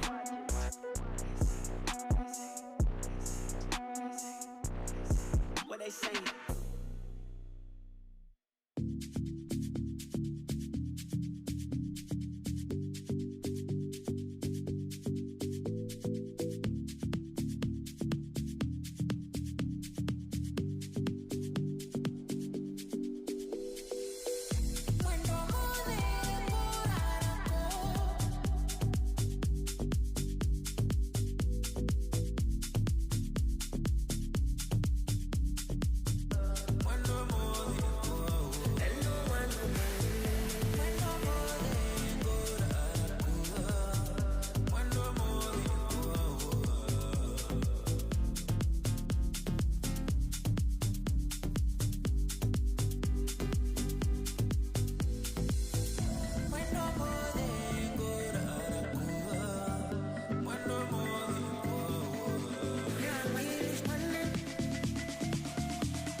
Now trying to look for something. Scuba, untouched and unbeatable.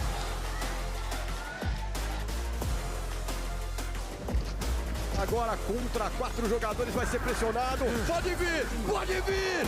Bora, Verno!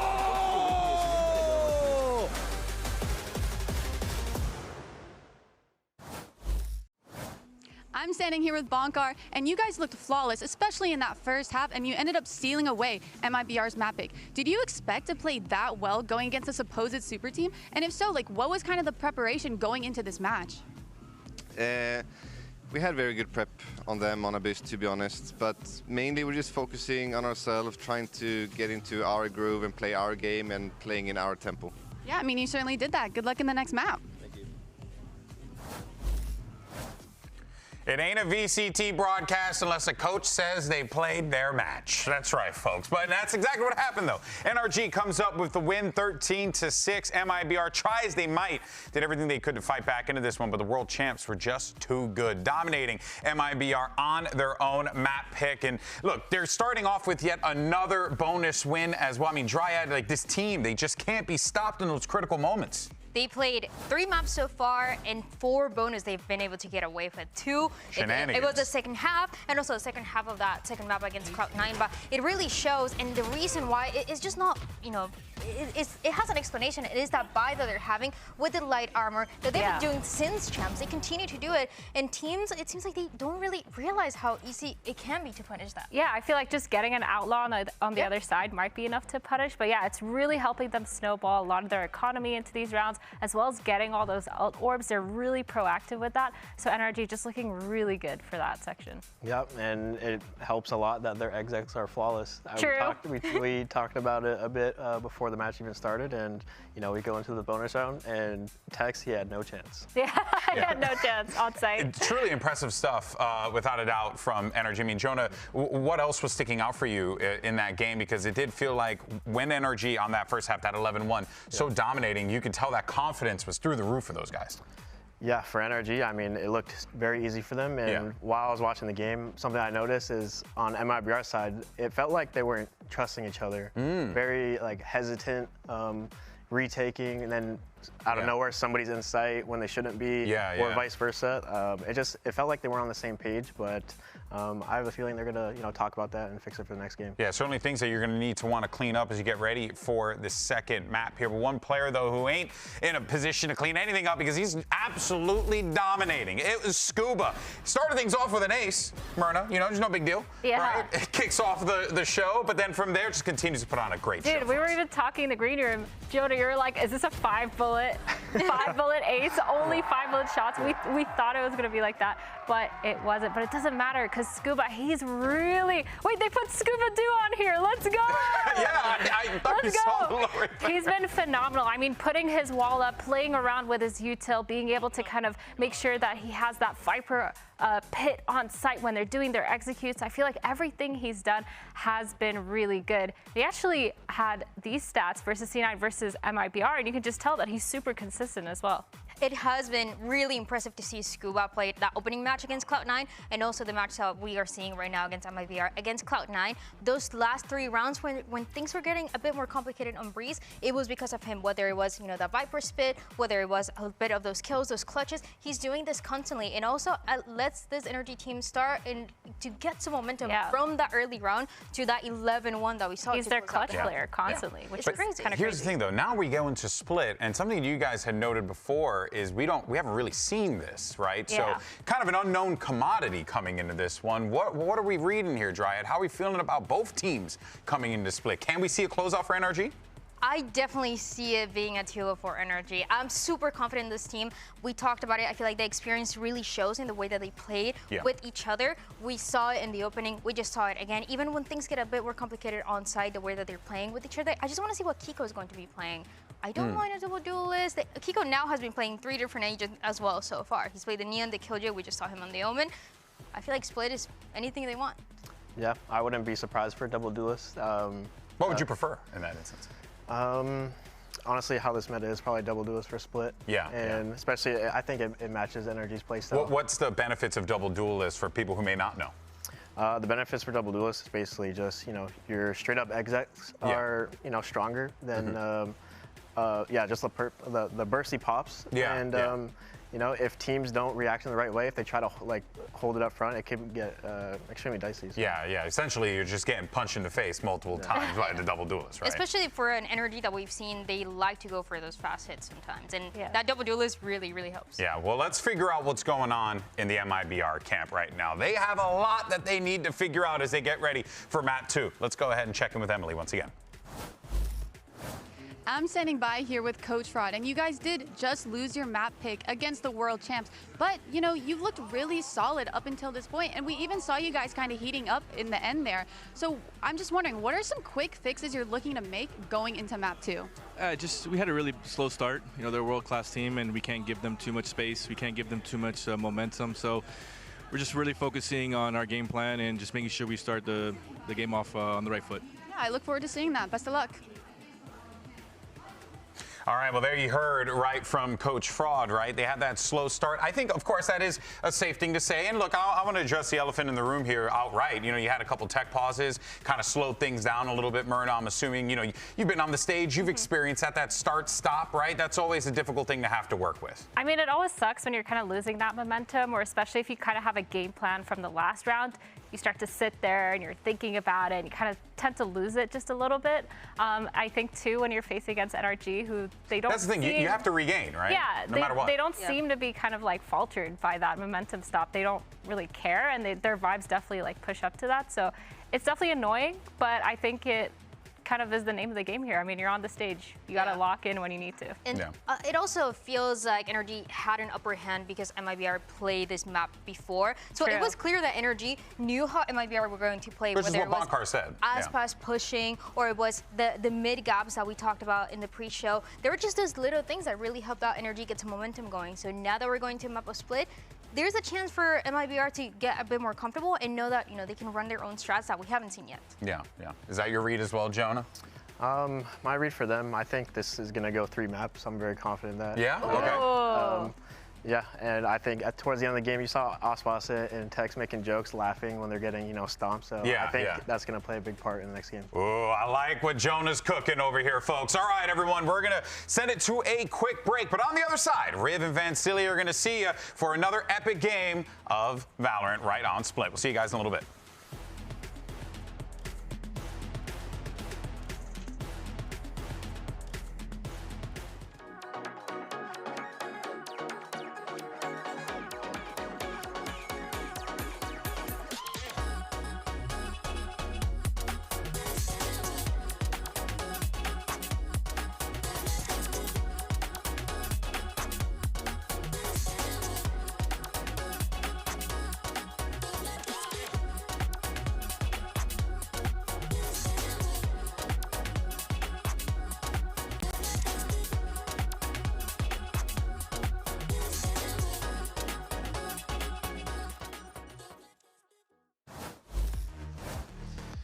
It is time to get into Split, our second map of this series, in new grounds for both of these teams here in 2026, as we've seen on the VCT stage. Yeah, Energy hasn't played this since Red Bull Homegrounds. Yeah. And then also for the side of MIBR, they haven't played since the summer's offseason. So I'm expecting, that's what I wanted to see, some double duelists. Finally, we get to see Zekin being that secondary duelist for the side of MIBR.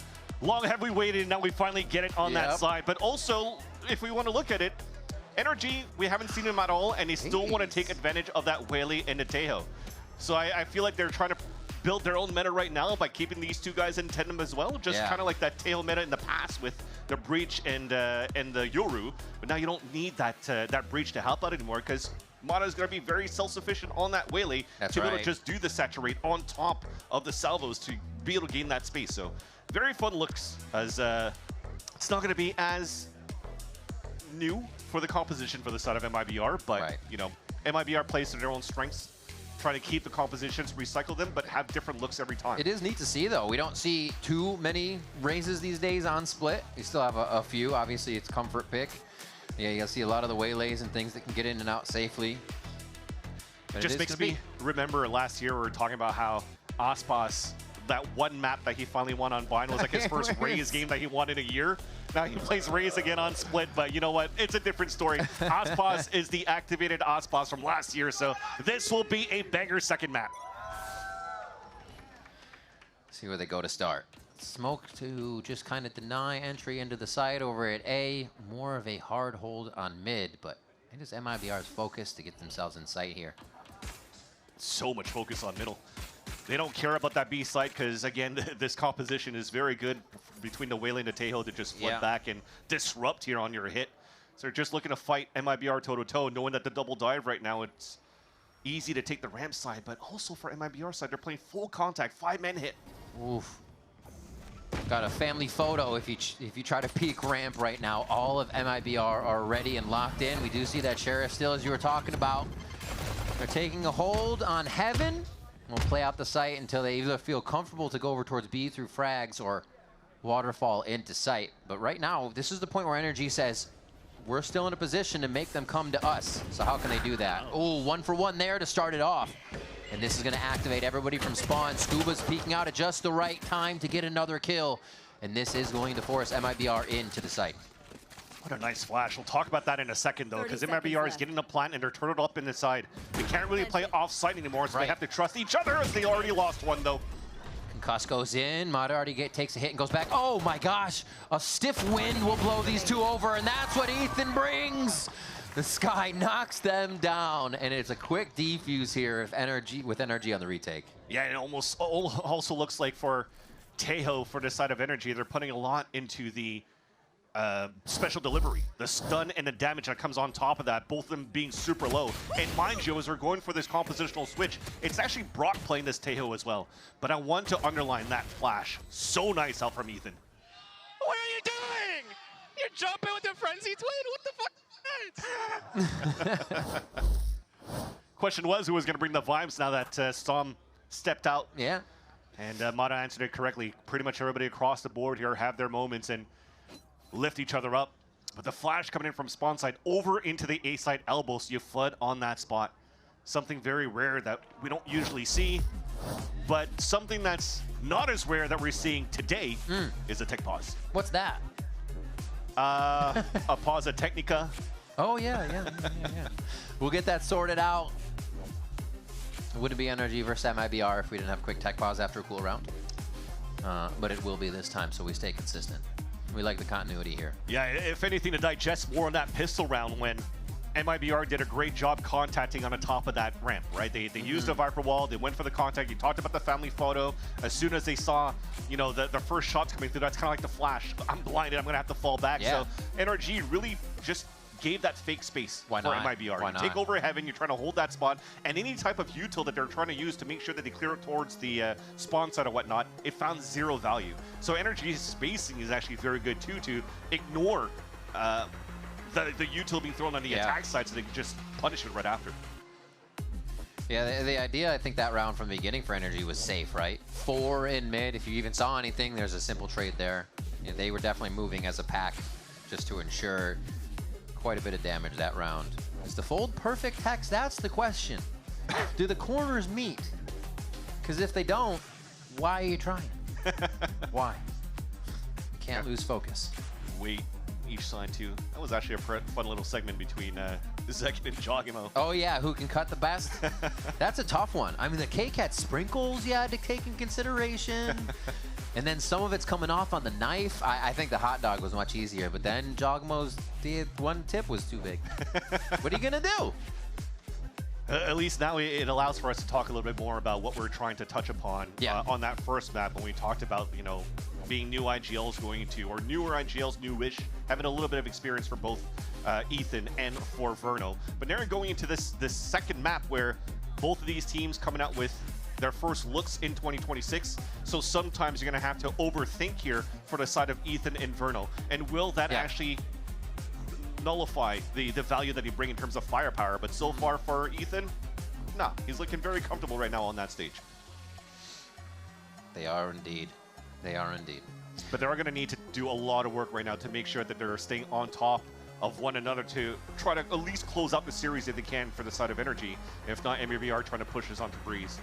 Breeze will be a very fun one as well to look at if we get there. Well, as they keep the vibes up, jumping around on the map on stage for this tech pause, we are going to make the most of this and turn this into a tech pause. That's Paws, P-A-W-S. So if you're here in the studio, you got to get out your phones because your pets aren't here. But if you're at home, take a picture of your pets and put it out there to hashtag VCT Americas. I'm actually grabbing mine right now to figure out which one I can send over there. Go ahead, Vance. Take it away. I got to find a picture. Meow Wolf. Actually, I have one of Desmo right here under my PC. Hashtag That's your cat's name. Desmo, yes. Where does Desmo come from? It is named after Ducati engines of motorcycles. Sick. Because he purrs very loud. It was a fitting, a very fitting name. A very fitting name. I am trying, okay. Here is my cat. My cat. Paw. Do we have a hashtag pause in there? Nope, just tech paw, VCT America, boom. Cat sent over the interwebs. All right. And you should too. Or dog. And now again, the exciting factor as we're able to continue to talk about this this second map too is Zekin now showing up as this duelist too. He's been not necessarily quiet because when it comes down to watching that last week performance that he had, yeah, he didn't put up the huge numbers in, but at the same time, he just has enough aura that there's so much respect given to him. Oh my gosh, that you forget other people as well. It's and crazy. Even Zekin talked about it. Man, they're so They're afraid worried of me at about this me. time. And now you have to be worried about Zekin playing as this Yoru. MIBR on a pistol eco, just going to farm ores. But the thing is, there's nobody really rolling a default on that side over towards A. So it's very hard for them to go back at that point to just maximize these orbs. Maybe picked up by Mata here as soon as he clears towards the A main side. But that is confirmation now after orb being picked up and you have this forward of control towards that A site. That MIBR are just looking to slow things down on that mid take, which is why you're cycling util this time around for energy. Snakebite already out. You're going to go smoke to smoke. And then gun out for Brock to try to mow some players down here on the Stinger. I think if there's any contact here, we're going to see Brock util through that smoke. Stinger fall back. Both of them playing the same thing. Oman. Oh, little cat and mouse there. And Tex gets his head blown off as he tries to come up the rope. Mazzino checking for Kiko, and he does find him. But Kiko gets some great info that they're still just trying to default around the map here towards the B side. Yeah, special delivery is going to do a lot again. Oh, never mind. Just brings it across the wall, but at least found information. This is still going to be a finish for MIBR towards this B site. They already have 3 players there for energy, so this should be an easy one. Gives me a chance here to just commend on Scuba's mechanical skills to be able to fall back the way he did after he's getting hunted down so quickly by 4 players. The wherewithal to turn around for the quick kill, knowing it's still an escape, right? It's you know your timings. So good. And the timings there for the B take are going to be thwarted. NRG clean up a second round here as we get to the bonus. Des talked about this, how many they were able to convert and how strong Energy has been on the bonus. So let's see if MIBR can really take it to him on this one. Yeah, because also when you're looking at what Energy brings out, winning pistol round getting for a bonus, they get rounds where they have a lot of rifles on their side too. Yeah. But now that they haven't lost too many players in the process though for the side of Energy, it's going to stay with what they had. Stingers, Judge, Bulldog. How do we want to run this here for Energy? Oh! I heard it from the crowd before I saw it on the screen. Hiya! Quick little tech pause coming in here. Oh, hope it's quick. Round by round. Round by round. All right. And Jonah P said 3rd map, so I'm ready for that. I'm sorry? Jonah P said 3rd map. Yeah, guaranteed, he is right? considered that we are guaranteed a 3rd map here on Debris. Yeah, I mean, you're looking at what MIBR is pulling out right now as their composition is something that's fairly known as well in terms of how you run things. You've seen some teams going into 2026 where they want to redefine the meta too, especially with Timotino for 100 Thieves, with how you're just pinpointing players that you just want to isolate and kill, going into like the shorty dash kills that he does very, very well. And it's fun to see that going into place, but the MIBR comp is still a sure lock right now to make this very doable on their side here for MIBR. Just as Fraud mentioned in the coach, or in the between map interview with Emily, you just got to play your own game, focus on what the game plan was. You understand where you're going to play against your opponents too. If you're going to play against the Waylay as a coach and you're watching these Vons and you're trying to prep for these, you already know the gaps that the Waylay is going to take, which is going to dash. How much more in terms of meters of like 5'10" with the saturate, which is going to throw that, right? So you could space yourself quite well to avoid that utility and fight back right after, which is something that Furia did excellently versus Sentinels in that upset match. Yeah. That was a professional observer cat, by the way. Yeti's cat. And that's a professional caster cat. That's a caster cat. That's right. A big old Maine Coon. Who do we got here? Samso Kun's cat. Amazing. The tech paws are coming through. We love it. All right, we do need some dogs, though. No, it's okay. Where are the dogs? I am a dog person, but I just like animals in general. Oh my Even God, better. it's a guinea pig. Even better. That looks like a little snap pea. There we go. Smiling at the same time. Look at the flannel. Little puppy eyes. Less puppy eyes. There is a treat in the hand on the other side of that picture. Sab is staring straight into my soul. Whoa! What? Is that cat radiant? Yeah, probably, because he's looking at the play we just failed. Like, you did what with that smoke? That sounds like a duo game between you and I. Hello. Do you have games on your phone? This is good. This is how we spend the tech pause, ladies and gentlemen. Baba Booey. That has to be Lhasa Apso, Shih Tzu. Love those. Those used to be my dogs. Hard to own a dog now. My wife's unfortunately allergic to dogs. Oh, I'm sorry. See, that's the look I give you when you say that. You don't have a dog, what? Hey, I'm living vicariously through these pictures. Oh, the loaf feed? We love a good loaf. Loafing. What? Oh, when the cat looks like a loaf of bread? Yes. I see. Oh my gosh. Fly. Tumnus is doing what I'm doing, snoozing over this tech pause. Look at that. So good. Actually, that's live, right? Because that split right there. That just a couple of seconds That ago. is, and that's what we're doing currently as we wait. But we do have our pros to explain their in-game names in a new episode of Profiles. Thank you so much for all the pause. Okay, so my in-game name. So I just put my last name because that's what people started calling me in school at the time.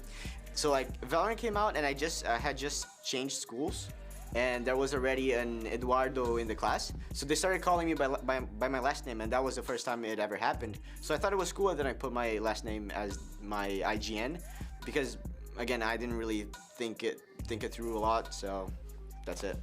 So the history of my IGN narrate, pretty much it just comes from, I used to have this name called Underrated. Like that was just my name in game and stuff. And I didn't like it because I just thought it was like too long to say. It's not a good name, to be honest. So I was making music at the time and I just want to find like a shorter version of that. So I just found the word narrate out of, rated, like underrated. I just found rate out of that and then made narrate. And obviously it relates to music, so I just thought it was a good name, and then the 4 is just because I'm really awesome and cool, and I just like pressing numbers. The story behind my IGN is pretty simple. I wanted to be a try-hard back in Call of Duty days. I wanted something short, Apex. Everybody had Apex, so it's Apex backwards with an extra P and an A. I played on like a minigame server, and there was like a community on it. I had friends with the president, the senator, the mayor, and then I made myself the governor. Got rid of the because it was cleaner, but it's something that stuck. A lot of people think it's from like The Walking Dead, but it's nope, not that. Even though that would be easier than saying all this. Yeah, it's from The Walking Dead. Done. Maybe I should just lie, but yeah. It's pretty random, honestly. My name used to be Virtue. Then everybody called me Vert anyway, or Verdi, so I just made it that, and we're here now. It's kind of just something that came from the saying of he's popping off or this guy's popping or whatever, anything like that. Whenever I played CS, it always was a kind of common thing that I'd hear, so that's the main reason. Oh, my IGN, my real name is Timothy, and my grandparents used to call me either Timo or Tino, and so I just took both those nicknames, put them together, and that was it. That's how I came up with it. So in German, Meister means like master of something, and then my initials, like my real initials, are EG. So it's just like Eggmaster, kind of. It's just like something I saw and I was like, that's a cool name. So it's like really no story to it. When I was like 9 years old, like I played Minecraft like competitively, like PvP, like Bad Lion. Like I feel like a lot of players might know what that is if they came from it. And my name was Big Fry 15. And then Minecraft made it where like you can change your name. And I'm like, you know what, I'm done with this name. Like I don't know why I made this my name. and I joined a random Minecraft server, and I typed in chat like, what should I make my Minecraft name? And some guy named Untitled MC, and his name's Kevin, I think. I like catch up with this guy like every like 2 years or something. Like he'll just randomly message me like, holy crap, you're a pro. He was just like, bro, koala noob. And I'm like, you know what? Like for some reason in my head, like my 10-year-old head, I'm like, I love it. And yeah, I just became koala noob.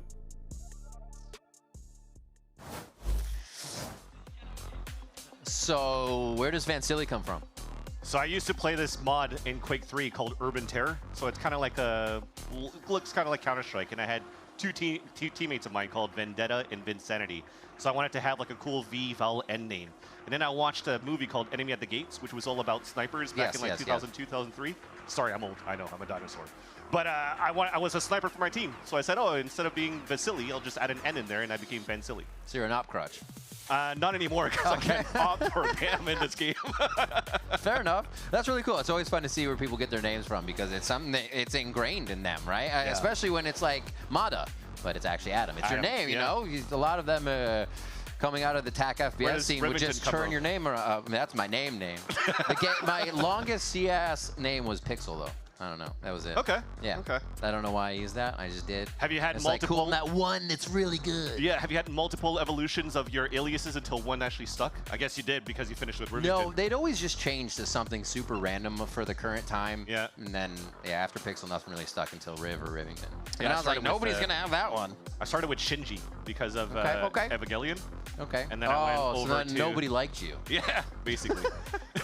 And then I went on to Shocky, Shockwave, and then Vansili, and that's Cool. Since. Cool. Yeah. Got it. Ah, yes. The imaginary Valorant.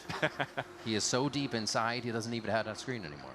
He doesn't need it. Yeah. This guy, every one of his kills is intuitive. This is now even from Ospas's point of view. From the man himself. So we're just getting that sorted out. Thank you so much for your patience throughout this. We get the right client open for this man so he knows what he's hearing and seeing. And we're going to get back in the game. We are on that bonus round again to see if NRG can bring themselves over that finish line to keep the strength going from map to map here. Already a 13-6 first map. If you missed it, it was very dominant on Abyss by NRG, showing us the Taeho comp and how they just continue to push through with those double initiators. But we'll see what they got in here on Split. Both teams showing us what they have here in 2026. So pressure of the unknown as well for the side of MIBR with Fraud coaching and also Verno having the IGL, because if you're looking at Split, the map here that's being chosen by Energy, well, the last time that they showed that composition, or at least this map, was during the Red Bull home grounds, as we mentioned before. Right. But the comp that they brought in was actually Kiko playing like a the Killjoy, if I'm not mistaken, so switching around between KJ and Omen depending on the maps. And that in itself wasn't a real test into Energy trying to work a new meta going into the offseason. Bonkar mentioned it in a conversation with an independent interviewer, which is some entry Andre. Got it. So they were talking about it, where he was also mentioning where it was more of like a team building exercise and moment and event for Kiko to just be accustomed and acclimated to the team. Because outside of that Red Bull home grounds, all the practice that was done was still him playing at the 100 ping while he's still trying to work his visas coming into North America here.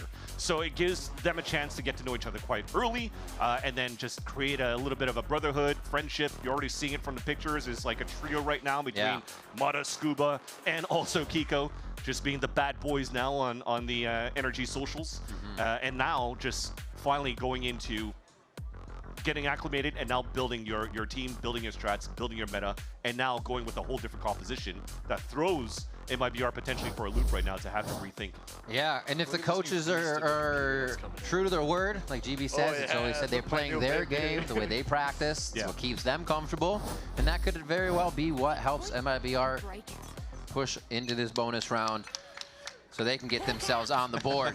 Here we are, golf claps. Back in. Thank you so much for your patience. VCT Americas is live once again here with NRG versus MIBR, and they flex a little towards B. Last time it was leaving Mazzino.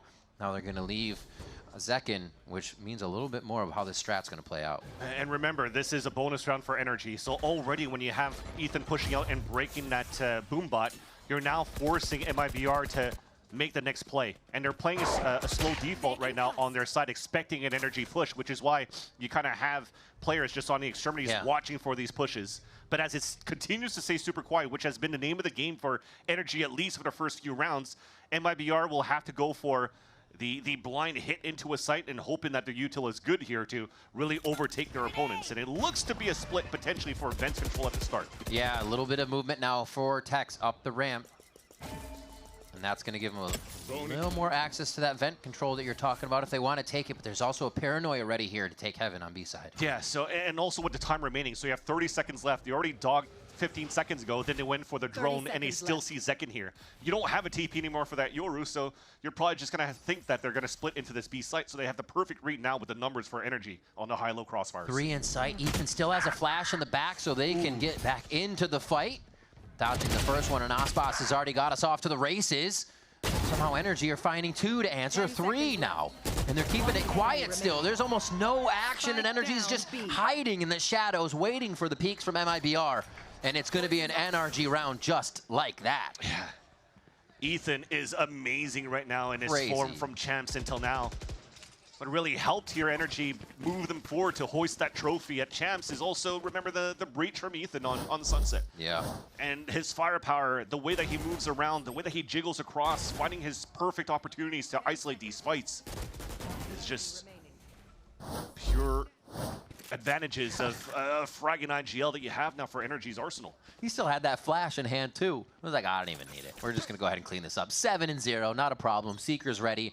And that previously they had Scuba's ult to get into Vents on Abyss early because of his ace. Now they have another big ultimate early and ready to stop MIBR. Whether they use it or not for the low buy, they might just go for the throat on MIBR's next buy.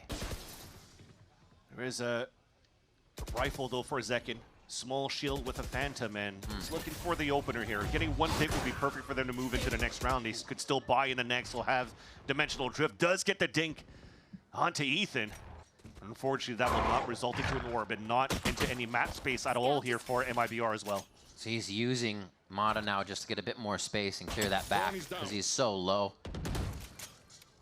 They already heard the Judge and Vents, walked right away from Scuba once they heard him take down the dog, or the Prowler rather. Now they're going to work it towards B. A little bit of a lurk from Zekin on this one. Full clear down the right side. This is going to be an easy move for Energy now, but can they get into defensive position quick enough? I already thought they had the read there with how forward Mata was on that A line already, but using the Seekers, you'll take it on that side for MIBR in your quasi-eco. So much space. Yeah, they're looking. Like, is he there? Oh, he's going to clean blindside them with his timing. Chooses the last one and is going to back off to play his life. Great pressure from Mata. 20 seconds left, though. Energy's overreading that. It's a hit from Vents to A, and finally, here comes the clone up, and that's the call. They have hit separated towards the B site. Just a little bit. You're right, it could be the reason MIBR gets the ground they need. Ethan goes down from the damage earlier. That headshot over at A pays off. They just have to be careful for the return fire from Kiko. He's done it before, but is there enough? There's too many angles. It's only the head of Mata, and it can't be taken off. Beautiful job there coming around. Actually, that was ahead of his teammate, but still another round for NRG. Yeah, I mean, even Kiko already did an excellent job anchoring up on that site. Trying to figure out if he was going to get backstabbed in the front. He had a head on a swivel, looking back towards that pillar, back towards Heaven, and then realizing after this kill on Heaven, there's no time left. I can hide around the pillar and then just win this off time for the team. Jeez. Looked good here for MIBR with that last second hit because it really felt like NRG overread and overthought the scenario. But the anchors around both Ethan and Kiko so far on the passive plays that they're holding around this B side has been excellent. It does seem like unless the anchors move, they're still in a very advantageous position, even if they have the leaners going left and right between sites on the defensive side. Death ball status from MIBR, trying to put everyone together here for this gun round, and that operator from Mata is locked onto an A line. So again, NRG can move early. This is just like having that Seekers info almost, just not as guaranteed. And Zekin's waiting for that TP to come across here. So here comes the ult, then you take full map control. Nightfall, Molly's over top, so they're committing their lineups. They're committing everything here. Zekin's already made it back site. Mazzino's able to clean up too and bring hell straight to the doorstep of NRG. And Scuba's only able to get a sniff at 1 kill here. Still 4 members in sight for MIBR. Somehow the Nightfall got a lot of value here. Lots of tethers that you saw around that site. And that just allowed MIBR to very quickly tempo into the site.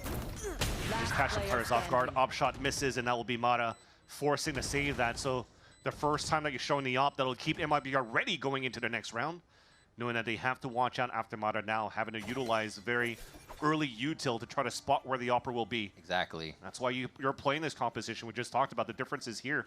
Having Prowlers, having the Boom Bot. It'll give you a chance right now to really work around that map and maybe avoid Mata in the first place, or try to find ways to punish him on top of that if you realize where the opera is going to be posted up on the next round. Nicely executed onto B. MIBR knew exactly what they were doing there, and I think it also shows a little bit of the trust, as Jonah P was mentioning, that MIBR was lacking in the last map. They knew backside was taken, they believed that hell would be covered, and you see everybody else's eyes fixed on the priority angles that are then becoming a threat. So very nicely done. While they only had to use the Nightfall, that was the only thing that was available for them in the last round for MIBR, but Zekin getting that space and getting the kill, that's dimensional drift available right now. This is actually great looking at MIBR's next couple of rounds. They're looking to 5-man hit once again, using potentially this ult from Zekin. They think they're crushing into the op maybe and trying to take it offline. It's a great way to spot the info as well. Yeah. This gives space for Osbos. He gets a pick. That's a showstopper available for him as well. And now Ethan is anchoring once again. Paranoia through to clear the back of the site, and the rest of Verno and the team are coming through. Completely controlled. Tex gives him a little bit to work with on the ramp as he eats that concuss. It backs up. And the util here, not fantastic for the side of Energy to get back into the site, and they're going to start to backpedal right away. Yeah, so you currently have what we praise Energy for the last couple of rounds on the anchored plays from both Ethan and Kiko from round to round. The last two, though, they had perfect setup for numbers into the B side. I think they had 3 players there, but all of them got hit by the Nightfall. This time, Ethan's playing solo towards the A site, trying to flash and go for a play, but it's also punished.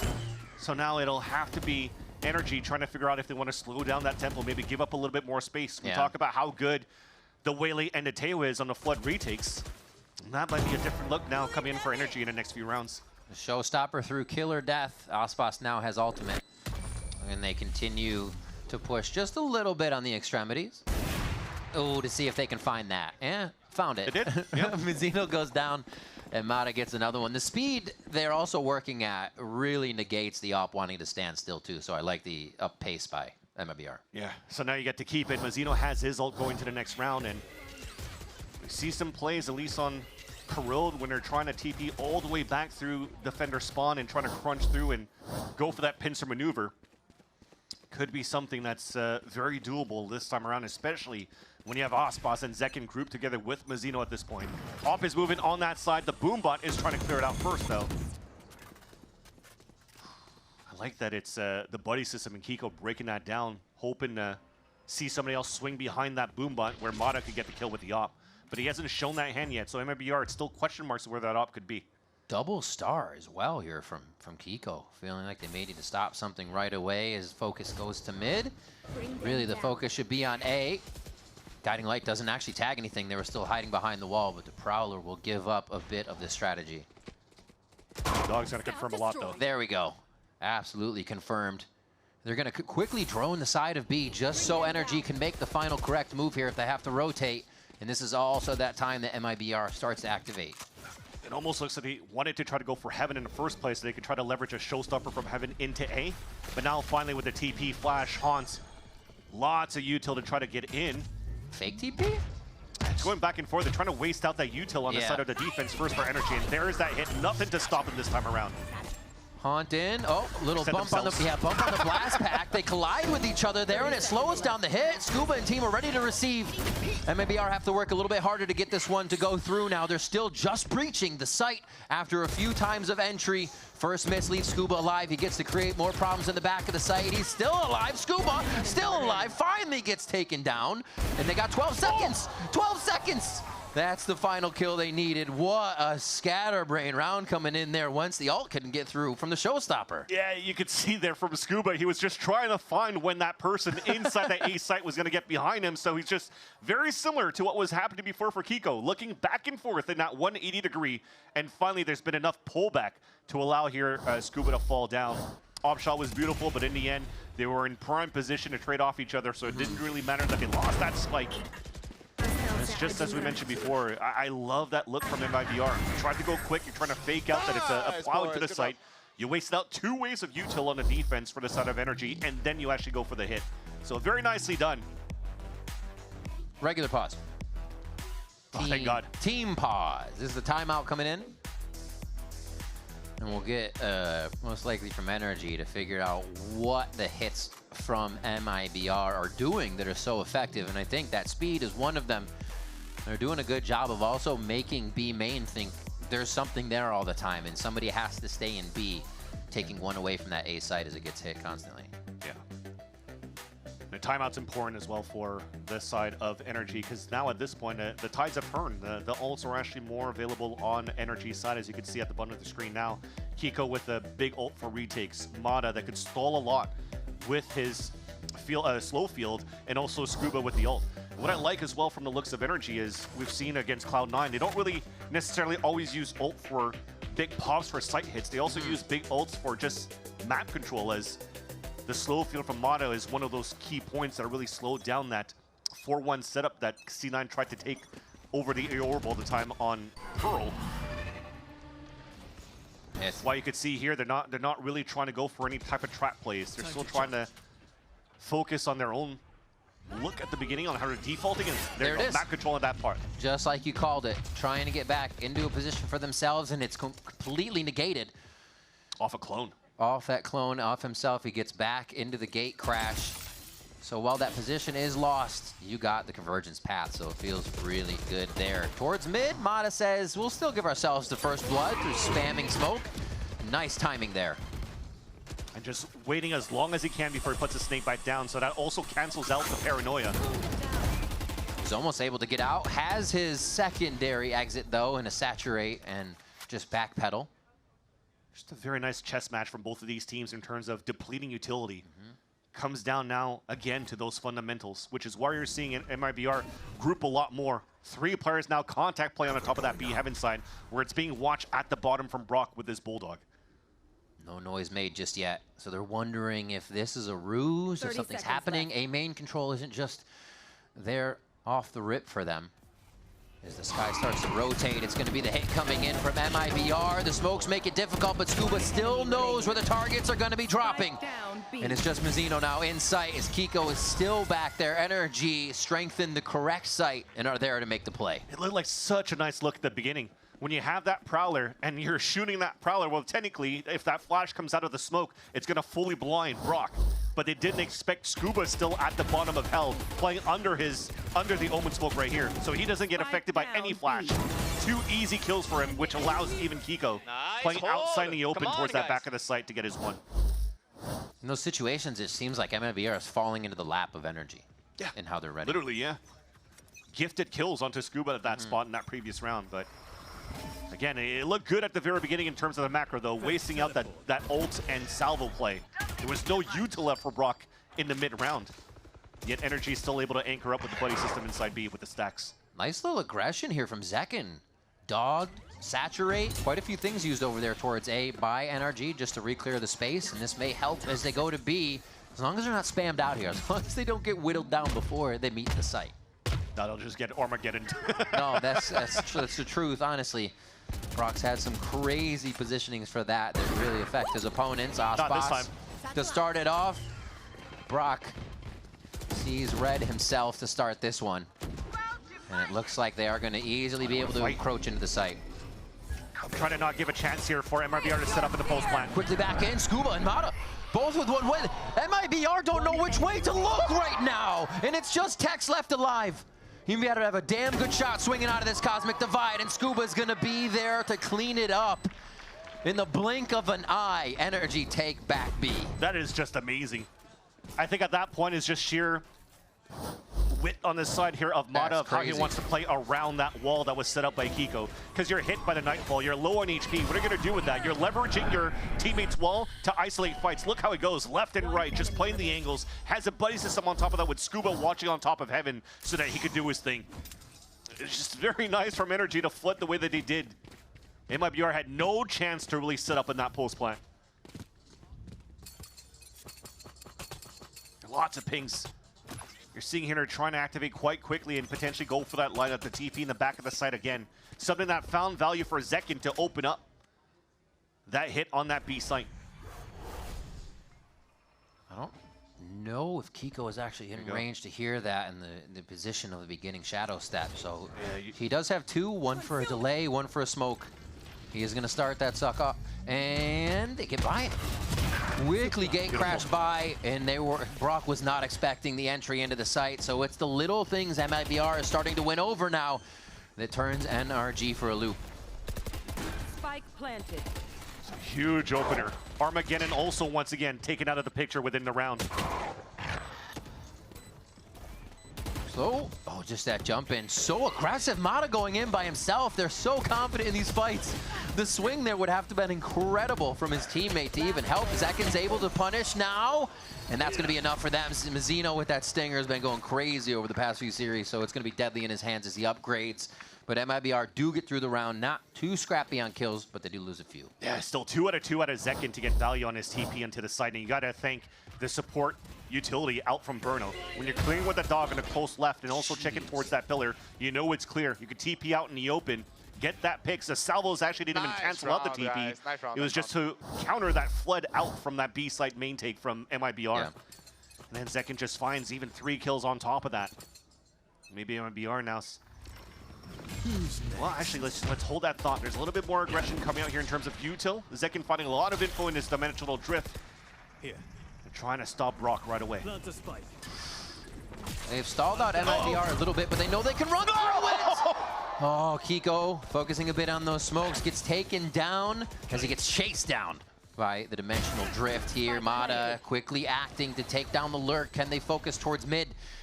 Or towards site now is the question. And it looks like they're actually going to meet up all the way on the outside for a late flank. No. That's a turn by Ethan. They say no. It's hard. A 3 versus 4. You're looking out at what's left here on the side of MIBR. I mean, they still have flashes. They still have the haunt. Just trying to make it potentially expensive on the exits for the side of MIBR, but the money is also not the best. You see Scuba and Kiko. If it's not for these saves, they're going to have a broken buy. So keeping these 2 weapons are going to be super important. Ethan still keeping a lot of his util. Could really drop that a rifle for his teammates right after. Oh, clean. The drone's one of the only things that found him salvation for a moment there. Can MIBR go for more? Doesn't like they're going to get the swing on. 6-5 here. Energy feeling good about the first half already with the 6 they have. Yes, it'll be one of them. They'll have a broken buy in the end if they don't have a drop. That is surprising. Playing with that classic on top of that. Why the MIBR classic, I guess, at that point? I mean, usually you have a shorty or something to come out of the TP. I did my ult with a classic instead of a shorty, and I still won. There you go. Yes, sir. Just like riding a bike. He knows what he's doing. Help a girl out, would you? He also probably knows he can affect Kiko as the smoker because he knows what Astra's going to want to be doing in those situations. And you see here in this round, Ethan still only has that 1 flash, and he's already used it to try to find early information towards his ace line. So you have to drop, I think, a rifle for somebody to not be able to get full util. You're looking to fight back Armageddon with a trap play. Protecting the saturate's going to cause MIBR to have to swing out, and that's right into the hands of NRG as they move through that B main area. 2 members left here in Zekin and Tex. They can get the job done. It's going to be difficult, though. Tex is going to be on that search, goes for the ult right away. I thought he might be seen for a moment, instantly dropped by Ethan. And this is going to be a tough one. 1 flash, 1 gate crash. But it's Zekin. This is the moment we've asked for on the switch to MIBR. What is the duelist going to be able to provide? And against 3, against the dual fire of NRG, they are too fast. and Zekin goes down. 7th round here for Energy in the first half. And that one flash from Ethan used towards that A side that gets no contact is like, well, they got to default towards B. Go for that trap play. You can even play the game on that B side with the Armageddon salvos and also the Satchery. Yeah. Look at this. What can you do? Pushed out, Armageddon in, so they have to take the fight. K-Ho coming in later.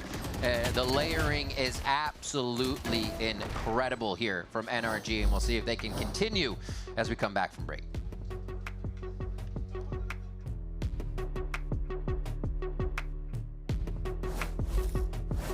We've got 2 esports endemic brands coming together to create a series of products for esports, for the biggest stages. 퍼포먼스랑 컴페티션이 주요 키워드다 보니까 레이싱이라는 테마를 잡고 거기서 이제 영감받은 그래픽 요소들이나 다이내믹하고 날렵한 그런 실루엣 같은 것들을 저희 FS1 마우스에 적용을 해봤고요.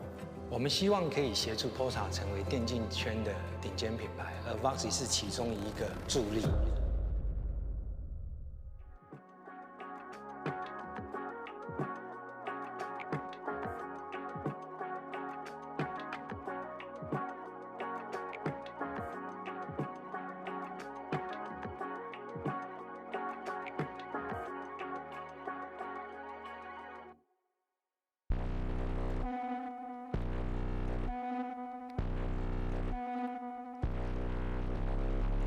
Slide through, making moves, tell them fact check, go and get the truth.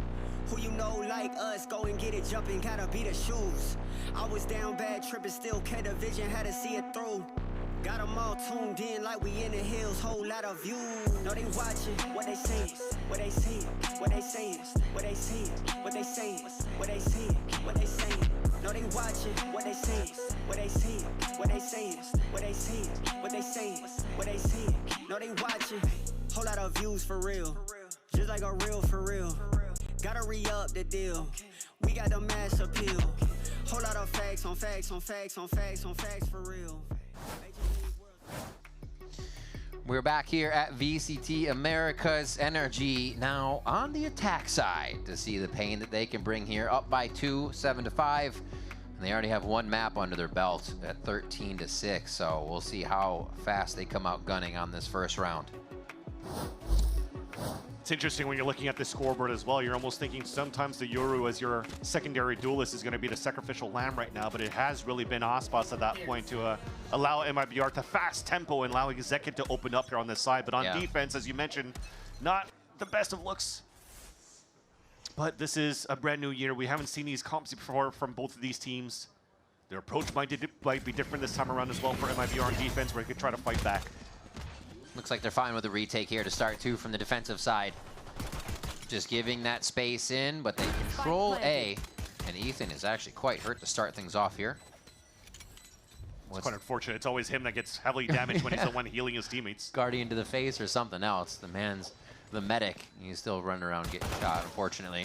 Here's the take. They just jump into the site. Not too much util to alert that it's going to happen. And it takes him off guard for a moment. Tech's able to hold down ramps. Does he know there's another one? And it's going to be Brock with that right click. They're still trying to find Scuba. Brock is left. And MIBR buckled down here for this pistol round to make sure they can walk away with it. Oh, no. Wrong person. It's just around him. He's drawn a beautiful picture of Mazzino there. Oh, my gosh. He gets away with a sliver of health. Brock finds the kill, but it doesn't matter. Oh, my. Woo. The spin moves. Down to the wire again with what we saw in terms of scenarios on Abyss. But I gotta say, the look from MIBR was kind of nice. They just flooded right into the elbow. You saw how passively Aspas played, so he could throw paint shells on that right side when the players are being pressured. And then if they're trying to escape towards the A main, then you have Tex just waiting that up. So it's a nice little trap play that's not as aggressive from your star duelist in Aspas, but man, his utility is definitely helping out the team and keeping MIBR in this game. A Stinger buy with 2 Spectres. Looking to slow things down. One way is to being thrown by the side of Mazzino to spot feet. And Ethan is spotting bodies with bullets tapping through the smoke. Mazzino happy to unload a few mags into the smoke. Looks like they're trying to get a check on mid, maybe one last time. Gate Crash is there ready for Zekin, but no movements. This is all for the fact that they think Energy is going to pressure soon with a little bit of this B fake. I mean, it almost looks like the exact look from MIBR, just with a different comp this time around. Yeah. Control that orb towards that side and maybe work towards that mid. But instead, they're going for the full rotate. After they haven't been pressured on that side on top mid, when they had the 2 players inserted in the first place, they know that there's no aggression coming out. They could thunderfoot all the way across until they get into this point right here. Walking in a spot is super important because walking or running could be heard right at this angle. So that's why you have to use Boombot right now to clear out space. But even the dog out from Ethan is also going to give you the tell. Exactly. They're both regaining control of this area. And NRG feels comfortable about that. The C's will slow them down just a little bit, tying their shoes together for a moment. Here's the hit. Quick flash through the wall. Smoke towards heaven now as Aspas is trying to run around the site with a stinger. What is that from Zekin? The medium to long range stinger bringing the pain. He finds the 3rd one on a quick peek. And Brock goes down 7-7 for MIBR. That's why I got to thank the snake bite actually thrown on Tex as well. So it just melts down your opponents as they try to go for a 20-second hit, maybe from a mid to B. But they definitely just got stopped across. Actually, the snake bite wasn't even in range. It was just to block the players from running up. One of them had a bit of raise damage, and the other one just got clapped it. All right, then. 14-9, Zekin bringing out the Yoru like riding a bike for this guy. He's got thousands and thousands of rounds on Duelist and a few hundred on Smoke, so you know he still knows how to do this. Staying far back is energy this round. It's a bonus for MIBR. They haven't lost too many players in the process, so you just have to wait it out. You're also seeing how you're playing judges on the site for MIBR. You know you're playing against a Waylay, so playing towards Mail or whatnot is not going to be the best place to play it. So you're just having Tex use his wall and leverage that as like the tight-knit hold the A ramp. We have a 3-player push on that B side, or sorry, on the mid side for MIBR, just to watch Scuba's, just to watch their teammates back so that Tex can just focus on that A ramp. That's all he is doing. Just making sure nobody crosses into heaven. And Energy are getting a lot of space for free here to choose where they might want to go. It could be a trap for them, but it also could be a way that they start off right at the front door of MIBR's defense. And it looks like getting up in the mailroom might be where they knock first. I was about to say they almost didn't look at his teammates back anymore, and Tex is going to get shot in the back there by Mata. Oh, right up there. It's obviously going to be a sight from Verno to save himself. Everybody's ready. This actually looks like the strat from Energy, honestly. 3 in sight with them falling in from heaven. But can MIBR have the same result Energy did? Hopping through. Kind of elephant footing on this one, stomping it, and that's going to give a lot of knowledge to Mazzino to do the damage. Scuba's down to 46 HP, and Ethan gets the plant down. Moving into the site very quick, actually, as they get a bit of a heal back from Ethan.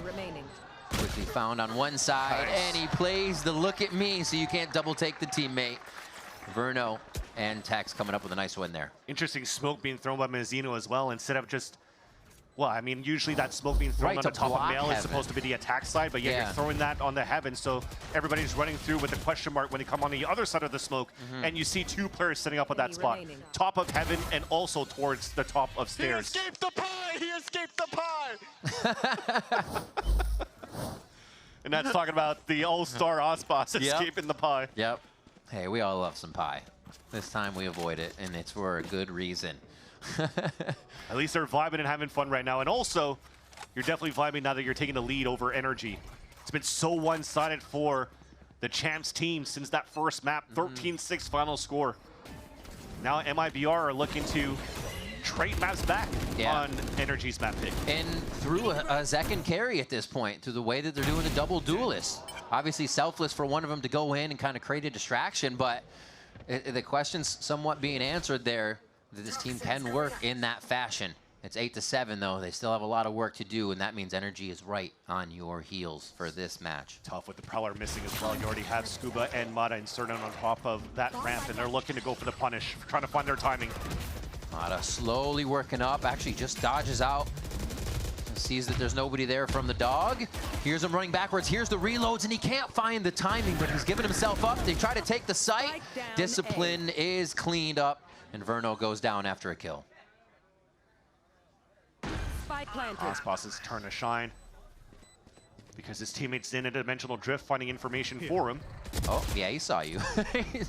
Mazzino Trying to play a little funky on the ropes here. Second comes out of the dimensional drift. Aspas is already working the site.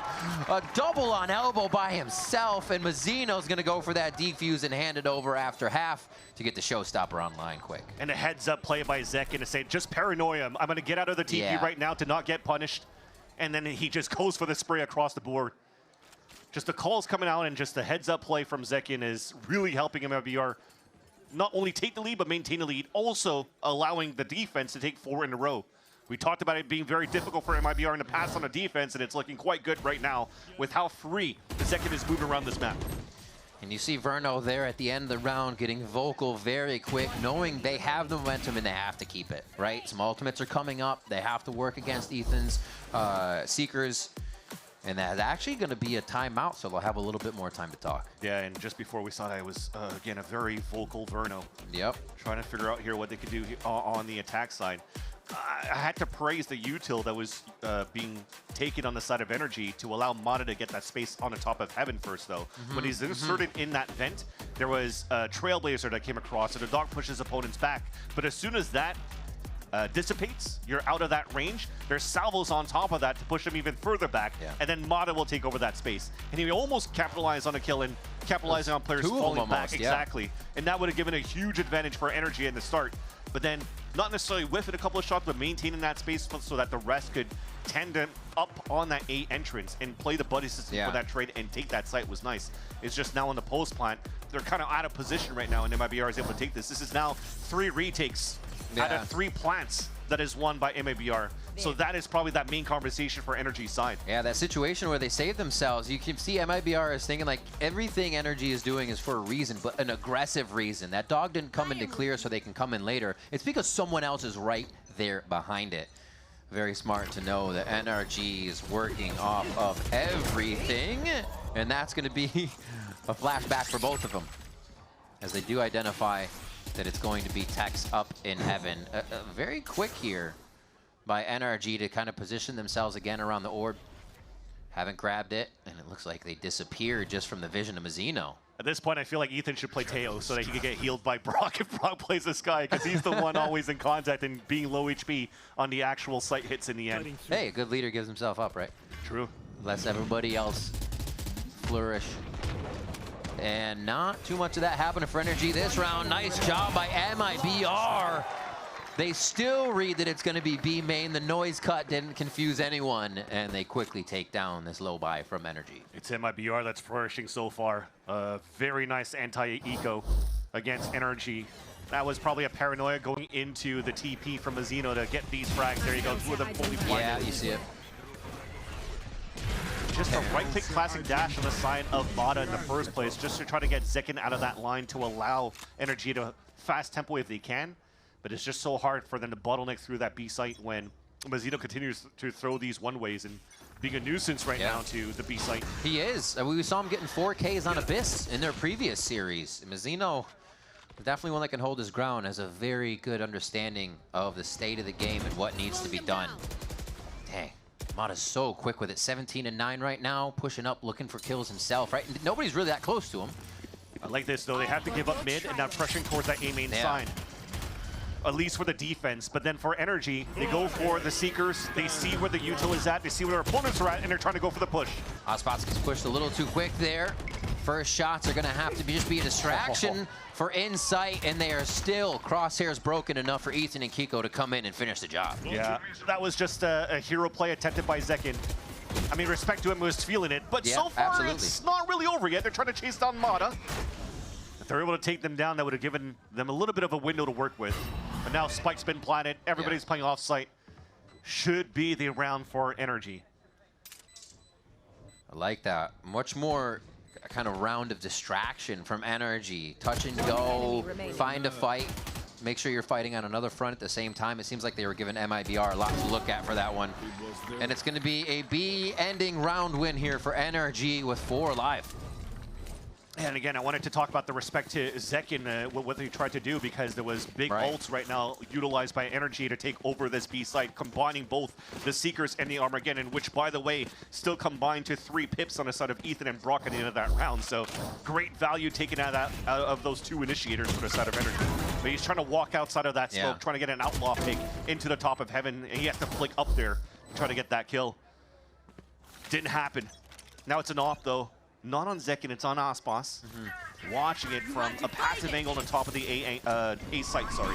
Flash over top, that's going to be a quick blind. Nightfall goes out. They can trail a few. Yeah, ping 3.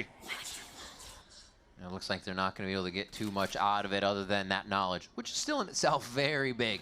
Those smokes may be reused or just missed from the site. Energy is still going to leave them there to maybe fake something as they push over towards B to make some noise.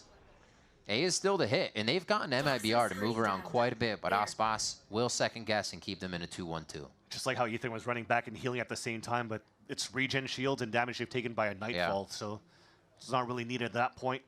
And it's hard right now, Ethan. You're talking about selling a fake. Maybe it's a dog into the pit, but it's only him solo, so it's not really worth it at that point. Yeah, it looks like everything's going to be used at site here. Aspas will be ready for it. Has the operator to look down that line. That, I don't know. That might be a false call by MIBR. The TP doesn't see anybody on the top of that ramp. Verno in a scary spot. Saturate comes through. Oh, he is trying to get out of there. Back to normal. Just everybody trying to be flash safe right now. His energy heads into the site, and Mata cleans up Aspas behind the map. Ulti goes down, and now Zekin trying to get in. A beautiful paranoia, but can they work off it? They don't know if it's hit anybody until they get themselves in. Oh my gosh, the push from Brock. Right in the face of MIBR, and the action doesn't end. Zekin's able to refresh just a little bit in the situation, and they're gonna have to try once more if they can get in together. Oh my gosh.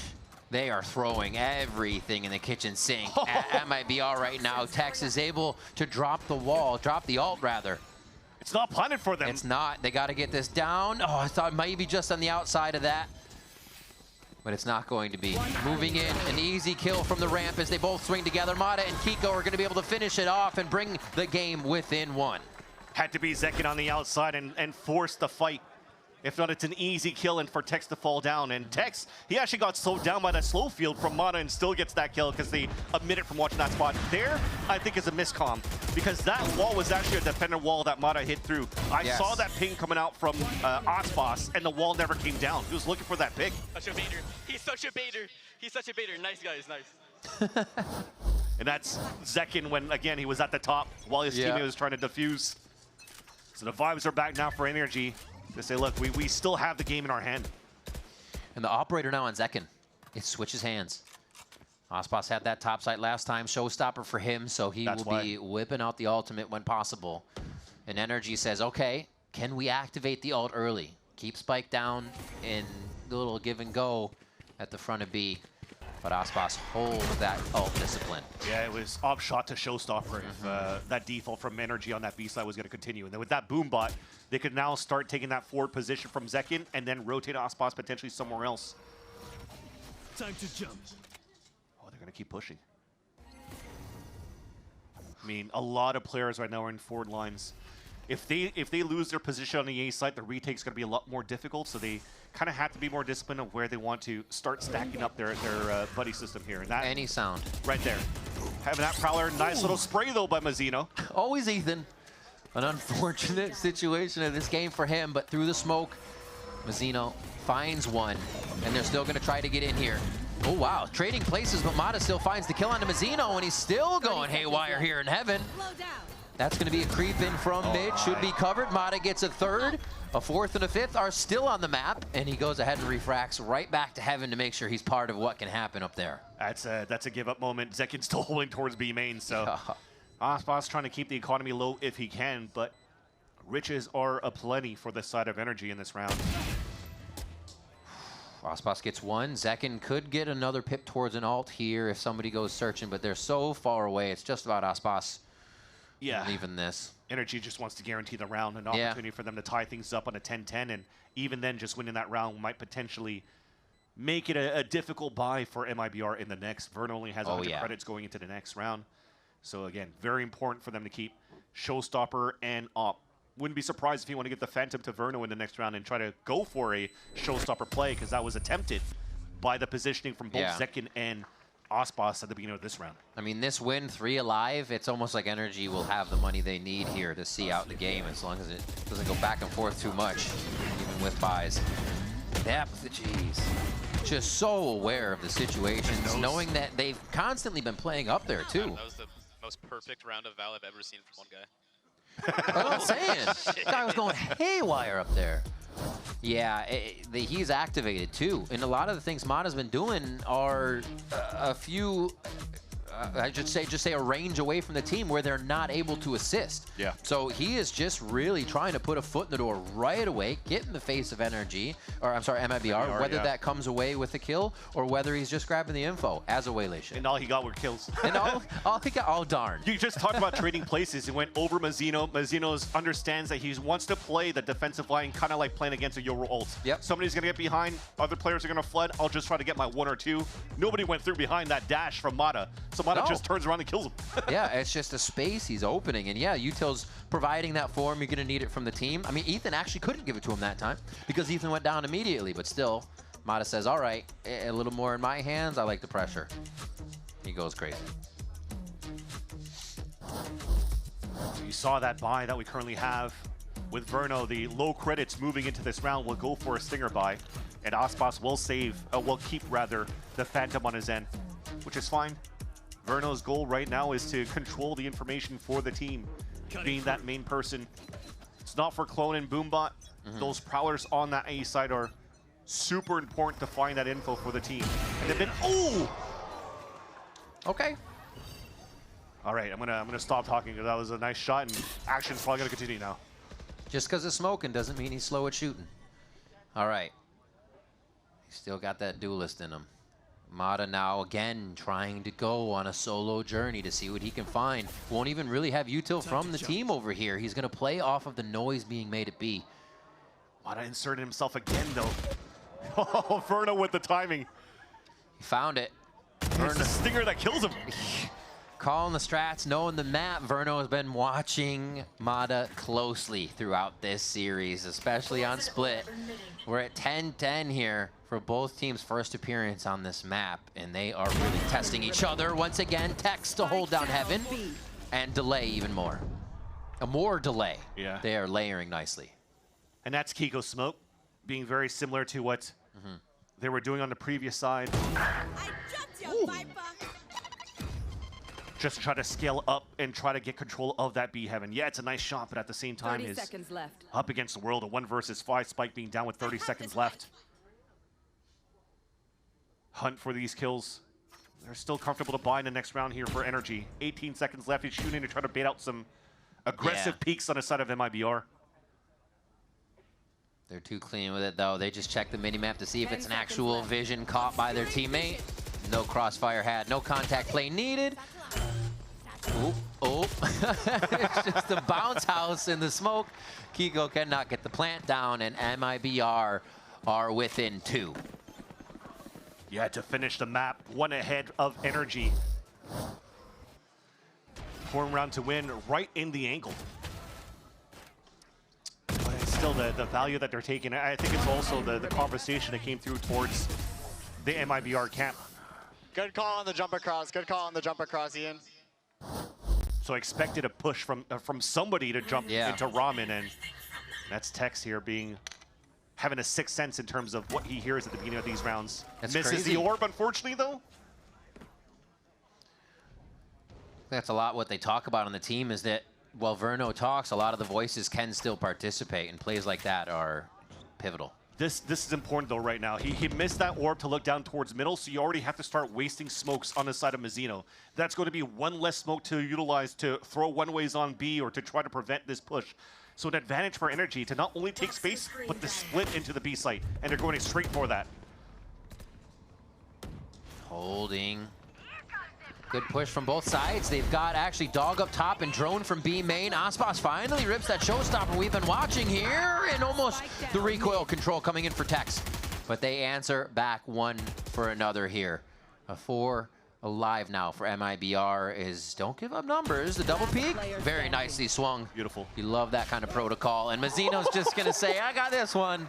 Don't worry about it. 12 for MIBR with Breeze on the horizon. Ken, they get one more round. Almost felt like that was intentional for him to miss the poison orb at the beginning so that you could bait players into the showstopper VOD spots at B Heaven. Oh no, we messed up. Oh dear. Yeah, we don't talk about that though. We've seen a few of those this game. The sun was in his eyes. And found redemption too for getting a kill as he pitched back on middle and drops that spike. Beautifully done towards the end in terms of MIBR's look in the second map versus the first one. Is very impressive. Everybody's shooting across the board. Yeah. What a change. Spot's finding value on the defensive side as well. So it makes it very difficult for Energy when you're unlocking everybody into the important rounds of a split. As MIBR is trying to push this into Breeze. Pretty loud mid. First time we see Mata just kind of ripping the Vandal off through the smokes here. So they can say, yeah, here's some noise. Cut it. And then they can play off it. Still in a default formation too for Energy. Just trying to play that bait and switch on that side. I mean, for them, it doesn't really matter if Mata goes for that dash into vents again. They just want to control the mail and leverage Verno to watch into the ramp, which is why you're seeing them playing pretty passively on top of the Heaven side this time around for MIBR.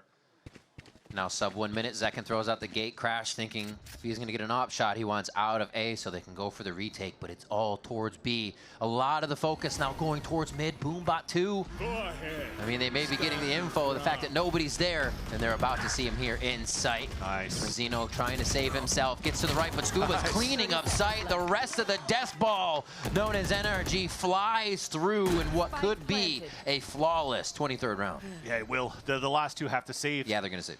The crazy, we'll have to look back at the replay. I want to know how Scuba did that. Did he just spray through the B Heaven smoke and drops 2 players there? Because I was going to say that everything was perfect by Mazzino. He plays towards that pillar side, gets slowed down by the saturate, but what he does is he flashes towards that B main before TPing out on the other end. So nobody could capitalize on that, on a dash, from the side of the Waylay of Mata. Yet Scuba just sprays on the top of Heaven and gets 2 picks. Now we get the full smoke, but yeah, we've been seeing that Heaven smoke that allows them to strafe out, kind of denying the fact that you can run out Heaven side and drop at the same time, maybe creating too many options. Wow. Mata, Ian Mata. Oh, Mata. Verno really wants to keep this going. He's even toying with them. I see you. All right, they pull it back into their favor, stave off defeat here, and possibly can take this map in 2, but there's still more work to do here for Energy. Oh, the creep out, just the orb of the smoke did not play in MIBR's favor there. Look like we're missing a little bit on that side to really try to flood out and help Mazzino on that side. Well, I guess they were really trying after that paranoia that was thrown and thinking that would probably blind enough players. Unfortunately, as we look back at the replay, it looks like it really only hit Mata. All right, Viper's Pit, Dimensional Drift on the side of MIBR. We got Seekers for Ethan, which you know the Mastermind is going to try to use that in a way to find out how to get macro down and move MIBR all over the map. Then they bring it back in with the Seekers to know exactly what site they can hit. That's my guess, because it just seems easier that way, and then they'll have to force work with Zekin's Dimensional Drift to get themselves out of it. That's it. Simple as that. It's easier said than done. We'll just see how it's done. If anything, though, Energy is doing a great job avoiding the off at the beginning of these rounds. But so far, going into this last round, the timeout called by MIBR, the last one available for this last round of regulation. They're putting Zekin at the right spot, although doesn't seem like at an aggressive angle in the first place. Yeah. 1 orb away from getting the slow field for Mata, and that might be the first piece of the puzzle for Energy to flip back into the B side and push this into extra innings. Seekers right off the bat. The orb control won't even be there. Mata's going in to see, to distract, and goes down, doesn't get the refract in time. They're forced to move off towards the right side. Remember, this is either map 3 or OT here if MIBR can find the win. Pit's already down today. This is forcing Energy's hand through the middle of the map and towards B. Pits out on that side. They've used Seekers at the beginning too to try to get that space for Mata. So now it's the mid-round information taken by MIBR. That spots 3 right there. Stays in the smoke. What? I think he wanted to TV, no? I don't know what happened there. The third time he dimensional drifts, it's not going to be the one that second gets a kill in. Each of the other ones, he's been able to come out successfully. And now they are back to even. It is unfortunate, Riv, because him falling, it equalizes on a 4v4. But you're also thinning out the defense because you forced the pit towards the A main. So now you're going to have to gamble the B side. There's a huge gap right now for them to take over back on the A side if they want to for energy. That was the operator, the one that holds hard lines, but it's actually Ospas and Verno. It doesn't matter. They're still doing the work. Mazzino has been a rock in sight, the safest pair of hands you could ask for at this point. And they're still trying to give him hell. The 1v1, it leaves it up to Verno and Tex. A Judge and a Vandal to come back in. 2v1 on that side, but Brock's been in this scenario before. Beautiful util to catch him already, and he's cooking. Wait a minute, that's it! It's gonna be just like that. They don't even have to see the player to get the kill. It's gonna be MIBR taking split. We're going all the way to Breeze. What good util in the end. I think it was a snake bite and a seize at the same time, but MIBR are looking really good on this map of split. Despite here not having the best of numbers for that Star Duelist of Ospas, but that was not needed. We talked about how sacrificial of a Lamiette to be to allow Zekin to open up here for that side. But he's been on that top of the board, dropping 20 for the side of MIBR. And Mata's 23, unfortunately, was not enough for energy. That's the kind of mentality people wanted to see from the unknown, from the super team of MIBR, that they could come back from a map like a 13-6 that looked not great, honestly. 6 there was even a wonder. But now they come back on split and they say, no, we are in this. MIBR bring us to a final map versus NRG. We'll be right back.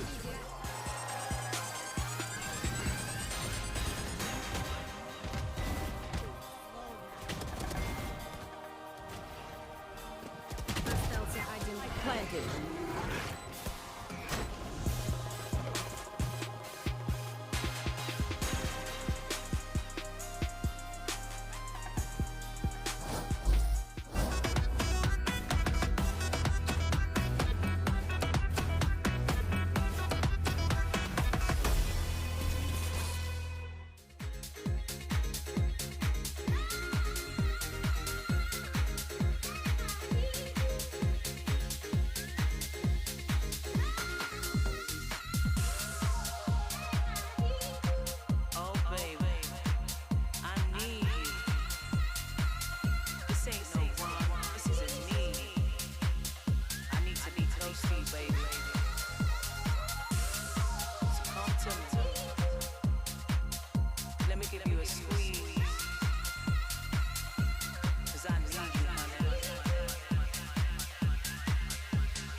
Now trying to look for something. Scuba, untouched and unbeatable.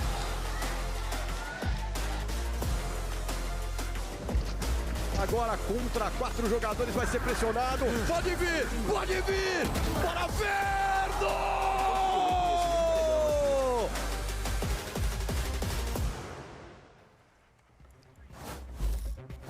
Welcome back, everyone, as NRG and MIBR get ready for Map 3. We are going to look to break it all down. And what a Map 2 we just witnessed on Split. GB here alongside Jonah P, as well as Athena and Dandriad, as we look to break everything down. Let's talk, though, about the end of that game. Because, my oh my, what a wild closeout, but also it just felt like it was a lot of conflicting ideas, Jonah, working together, and didn't work out for NRG. Yeah, watching that live coming out of attack pause from Bonkar, I was a little confused. Yeah. You know, the insta Skyle into Mata just going in. Yeah.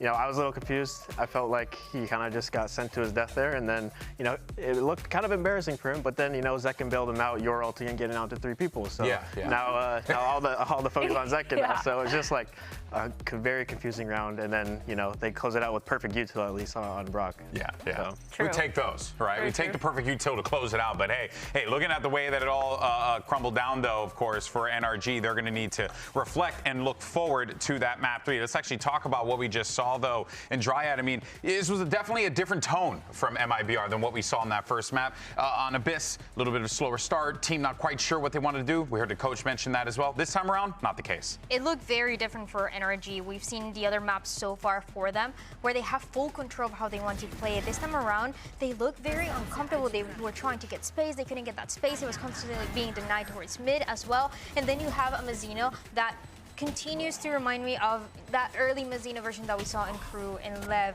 now in MIBR. How good he is at bringing that confidence to the team when Aspas is struggling a little bit, when the team is still going back and forth. You still have a Mazzino that's standing strong, clutching those rounds, and also opening them when it's necessary. Yeah, I feel like his defense half was kind of incredible. He kind of proved that rock status, like TPing behind them when they were coming into sight, using his blind really well to kind of deny a lot of that space. But yeah, I totally agree with you. NRG, they got a lot of map control on their defense, didn't know what to do with it, and then they switched over, and MIBR just looked super confident. Actually, Jonah, you were talking about how confident they looked too. Yeah, I mean, I predicted this would go to 3 maps because I just know after a first I didn't believe you. I actually didn't believe you. I knew after a first map how MIBR was playing, very passive, hesitating. I know going into like that 10-minute break, they're going to talk about we need to be more confident, we need to trust ourselves more, and we saw everybody taking more individual fights. They're holding down, you know, their area. Yeah. Verno on a site in a corner, he's getting his 2. Yeah. And yeah, they just look much better. Yeah, and you were even seeing that as well. I mean, Zekken always a highlight for this team, but you know, we were getting a little bit of that from him as well. I mean, even at the end there, just regardless, it's like Zekken, he just pulls off some crazy crap all the time, pops up in your face, TPs out of nowhere. This guy's just absolutely absurd. This is what the people wanted to see. This is the double duelist, Aspas second in the same team, playing, running it down together. Paid for. Exactly. This is what we all wanted to see, and Zekken was able to have just an amazing performance on this Yoru. Ended up getting 8 opening kills. That was a massive reason why they were able to keep that lead even towards the end to close it out as well. It's just the Zekken that we know and love. Dude, I really like too that we finally have a team that buys outlaws against NRG because of that light armor. And Zekken, he's doing that, taking a lot of that map control towards that B main, even on A main, even on mid. He was just doing such a good job kind of rotating himself, and he was always ready with that Yoru util to have that rotation. Yoru util. That's not gonna work. Good try. I didn't even get it right the first time. Not even the first time. But you know what, though? Something that was said, though, by Rivington and Vansili, though, was that you were also seeing Aspas kind of just be a bit more of a team player in those instances. Zekken was the guy that was being the one that was really looking to go after those kills. So it shows a bit of a growth of this team as well, right? That they're showing layers that they can evolve. Yeah, I mean, looking at this roster, like, you know, Aspas is your guy. You always want him alive, and if you're able to step up to that role to be fearless and go in like Zekken was, and on top of Zekken getting those entries, like you said, he got 8 or something like that. Yeah, 8. And yeah, just making that space for Aspas and the rest of the team, and then you have players like Mazzino closing out. Yeah, it sets things up nicely for MIBR going into our final map of Breeze. Of course, a series this good could only end this way, but now we take a trip over to Breeze here in Dryad. What should we be expecting here? What are we looking at? Because again, this is still new commodity, right? We've had a couple weeks now with the new Breeze. This is a map that we saw NRG play against Cloud9. That first half, super dominant, 10-2. Going into that second half, those post plans were just not working out for the squad. We saw Kiko also talk about it in social media, and it just felt like it was a bit of what we saw on Split, where they were trying to take space, they were trying to get some comfort, and it was just not really working out for them. They were constantly going for these A hits, and it was 10 A hits and only 3 side hits that ended up going towards that's me. a wild It was stat. an easy read. Then it was different approaches where you have an energy that wants to play towards main. They get shot down. They try to take more space, play towards orange as well. And you have 2 initiators as well shutting you down. It just felt like they could not get any space. So that is going to be kind of the biggest challenge for them today. How much have they been able to fix this? Because if not, it can be a scenario where it's a little bit of the opposite of what we saw in that first map, where MIBR might have a read on how they can punish those post plans. Yeah. Yeah, well, folks, it's going to be a good one, without a doubt. Map 3 coming up next. It's going to be Breeze. Who takes it? Who's going to pick up the dub? Is it NRG or MIBR? Only way to find out after this.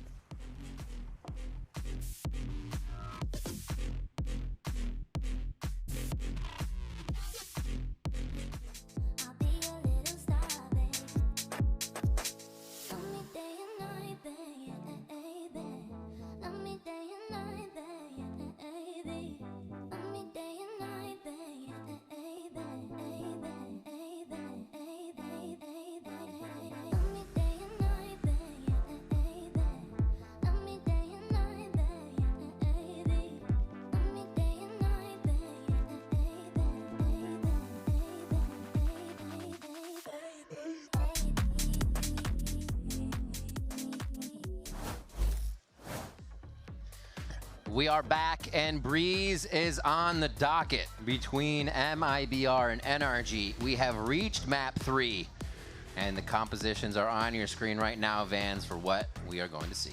Yeah, and I think after the results of the first map, not many people would think that this would go to a third map, except for maybe Jonah P. Jonah P. Right? But now we're here, and it's going to be continuing the storyline of the unknown, I think, at this point. We get into Breeze, where we haven't seen MIBR play it yet, but they are playing a composition that's not really out of pocket so far. We've seen other teams run this in the past, but not mistaken, Furia does so with this composition and quite well. But this is where we see another switch. We get to see Kiko back onto the Neon. So scary. The other mention of the unknown was that if you're trying to study the tape of Energy, versus Cloud9, it was nothing but Energy hitting A, hitting A, hitting A. Yeah. But the reason of that conversation is it was mentioned by Mata and by Bonkar in the post-match interviews, where they weren't used to playing against a breach. So you're trying to learn and practice as you go. They're already confident they're going to beat C9 in the first place. So they just went into, let's try to figure out where is the best places to plant, where we can flip the map. We have some different ideas of how they want to play their attack side as well. But thankfully, they play on defense first, when they looked quite strong. They did. The pistol round decision to push into spawn with everybody got a little funky, but they clean the rest of the map. Yeah. Honestly. And now we have to see how MIBR is going to react with their attack side, or I should say push onto their attack side, and how NRG reacts. Ospas back on Jet, not on the race. You know the comfortability is going to click there, and with Zekan on Yoru. So we finally get to see these two dance together and what we'll get out of that duelist composition. And then their best agents so far in the past couple of years, right? So and their best. This will be fun. And Mata's got his work cut out, or Kiko and Mata got their work cut out for him, I'd say. But to the same vein there, they worked so well last time we saw them on this map, so. And thankfully, Kiko looked comfortable as well on that map against Cloud9. He was just sliding all over the place, judging here and there. Finger blasters in the front of that site, just flooding into the retakes for the side of Energy. So again, the defensive side for this team of Energy was quite good.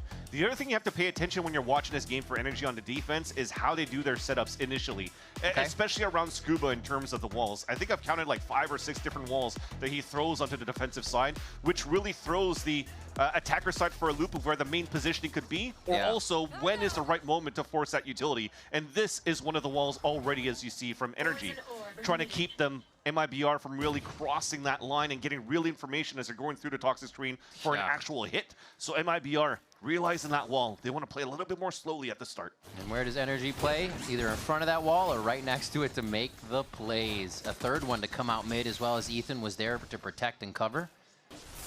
The gate crashed back all the way over towards Mazzino, so this may be a touch and go. Unless they get a kill. They're trying to confirm something. It might be a peek from Kiko. Yeah, great opportunity to contact play. Smith, though, But that should still sound the alarm for MIBR to move in. Ooh, Aspas with the creep in, a little silent last game, and he shouts to start this one. Scuba takes him down as they get a quick trade on for the 4v4. But remember, we still have a little bit of space over here for Mazzino. Exactly. You still have the insert of Mazzino at the bottom at the same time, as you've just mentioned, in the recon ping 2 on that B side, so they know they have some room to work with, some time to work with. And it's still another contact play, walking back down towards that middle and looking to finish towards A. This is so far a perfect read and a perfect play, because NRG are playing soft side A side to try to play that flood retake that they're, by the way, really good at, as we just mentioned on this map. Yeah. Not too much util for that retake, so they're going to have to do it in numbers. Smokes to cut off the site, and they just have a gigantic playground once they clear this to mess with and set up that garrison to get themselves locked in for the post plant. MIBR taking the first round down to red on the timer, and they get what they want on A. Strongest plant you could have right there, too. Not tucked into the pyramid, really on the outside, so you can play towards main, because they have that freedom to do so as they went and walked into an open site. Kiko has to break crosshairs. Dark goes out, and it's going to be heads torn. Oh my gosh, the clicks. Just one clicks. Great job by MIBR. Very sturdy in that defense and all throughout pistol round here on Breeze. Yeah, just very good as well for MIBR in the post plant to not stay tucked in on the inside. They weren't really playing off-site for, the grab wall towards the end. They've already gained so much space in the beginning, and the way that they re-cleared from elbow back towards middle, and they've already identified 2 players on that B side. They already have to think that a rotate's going to be coming back through middle. So what do? You go back and reclose that gap with the crossfire setup, and there was no way for Energy to get through. Pistol. Holy. Wait, but now. Wait, but what? Wait, but what? Oh, we'll never know. All right. But it was a clean pistol for MIBR, for sure. An eco for Energy, and really we're just playing full classics, trying to keep economy on our end flowing to potentially maybe get an op up as soon as possible onto Lada. Yeah, NRG in very one-for-one trade areas right now with a long-range backup. It doesn't look like anybody's going to bite just yet. Slow movement up. MIBR went full contact into that last round. It looks like they'll do a bit of the same, just getting some cover in mid for themselves. Jump spot. I mean, Aspas sees him. He's just waiting for the reflood from elsewhere. Oh, could have got little no-scoper. And they're pushing. They're saying, wait, come back and play. Energy runs down mid, and they're actually able to gun one down. Is that, can you protect this is the question. Almost. Scuba's going to be able to grab a weapon as the shock dart lands at the feet of Verno. It's just a 2v3. Well, they're coming to play. Scuba picking up that Marshall and getting another. It's a 2v2. Mazzino might be walking into Brock. Ooh, he draws Brock with the Bulldog. It's okay, Zekin has a Vandal, right? It's all good. It's second, right? Exactly. Exactly. No headshot. Oh! Okay, there's a headshot. He got tagged. That's quite a bit of damage. He's doing a good job just staying tucked in, so playing the clock to his side. They're guaranteeing the round. There it is. Zekin's good for it. Even hit a little sigh of relief there, knowing that the pressure is bearing down on him, and this is a very important round. Exactly. It should have come down to that. It should not have come down to that. And I like how we approach things. You were talking about the door here on that side of middle before we got into the cast. The amount of paranoia could set in when somebody's playing that door. And it was actually Aspas with that Marshall, so when you hear that noise and it never closes back, you're afraid somebody's really watching with that scope, so nobody's really peeking out. Yeah. So Energy's just looking for the contact play to flash to the window and crunch through. And it worked. They did some great damage as MIBR tried to rotate across towards that A site. They took full control of that middle and almost made it very winnable on their side. Yeah, the through the window play is clean, especially when you can catch a team off guard with that. Viper wall towards right side again, actually a little bit farther in this time as it looks like they want to stay for this fight. Zeno clears Mata with the wall bang there as Scuba wants to stand true in sight. Oh, that's tough. He gets very good help. What assistance coming in from Kaiko there to help on the detection. And they're still trying to make this fight just on the corner. Zekin gets another 2. And now they're trying to fight Brock off the corner. And he is not going to give him more than just a shoulder each time. So Tex takes the whole pie for himself. And now it's just Ethan moving in onto doable for Ethan here. Has a few stars to work with to create the site that he wants to see. That's a full smoke coming through. You're forcing double bubbles, and he's trying to re-clear back towards B main potentially, but feels like he misses that timing with that smoke disappearing on that left side. So now the question marks are up. Where did Energy, or sorry, where did MIBR go? So she's going to have to wait to hear for that plant. He has a bit of a battle star he can use in Dismiss to get himself in if it's necessary, but he's just going for the shots, and so is Verno. His first kill is a big one, and it's going to capitalize on the round for MIBR. Stay stoic in the 1v1 after winning it against Zekin, who's been hot since that second map was split. And that said, it also comes down to that final moment again for somebody on the side of MIBR to try to clutch it and keep the dream alive. Because how does Zekin stay alive there, by the way? He got stunned, falls back from the wall, and still gets 2 kills on top of it and back at Castle. Vant, it's been a painful few rounds. Yeah, especially for Energy's camp for sure. They're on Classics again. Even with the deaths, MIBR still buying pretty true here, and Aspas goes for the value purchase of an Outlaw. I mean, they are expecting some sort of play once again, and again, I'll have to go back to MIBR. Aspas just opening and closing that door, and now you're making sure you're re-clearing on the top of elbows so that you don't go for these type of trap plays, and as it's been cleared out by Zekin, that might pull the rotates back on the B site, especially if they have contact on A. So they're going to walk in to spot that first and scout it. Ooh, yeah, that's an ability use just seen on the edge, I think. Oh, yeah. Cleaned up by Tex. Wait, they're still walking into that. The spike's making their way towards A main. Yeah, they haven't cleared it yet. I think that might have a change of heart in the play as the 4 members of Energy now gather in sight. We have Zekin coming all the way back from his elbow excursion, and the kill's coming through. Aspas, 1 bullet, 1 kill all day. He is going to go down, though, as they don't know what's happening on the right. Brock gets a few cheeky classic kills, but MIBR is still smothering NRG. Yeah, in the end, disrespect them. Yep. Don't try to fall back and play the clean game of Valorant. Just brute force your way through and just cycle these ults. You are playing the anti-eco for MIBR here, so now they load up 3 ults going into the round number 5. That was just an easy pick from Tex in the beginning. You just talked about the orb coming through, and it was just thrown out by Mata, so they knew that it was close. They open it up and don't really give a chance here for Energy to go for a trap play. So money's back, though, not enough for an operator. I'll handle this. Early ult from Zekin to clear out the A side, and it'll be a 5-man hit on that spot. Cosmic Divide, bar split on the left. Nice try. He chooses the movable target, and Kiko says, no thanks, I got back up. Another one comes out. So we're crossing the galaxies here. Oh, Mata, knowing they made the door play earlier, thinks that it might happen again. And beautifully calls that one. Now it's Zekin and, or I'm sorry, MIBR and squad with 3 left alive here. They don't even have the spike with them. Yeah, I mean, right now it doesn't feel like, or shouldn't see the push down from Mata. Because with that wall coming up, he controls that space.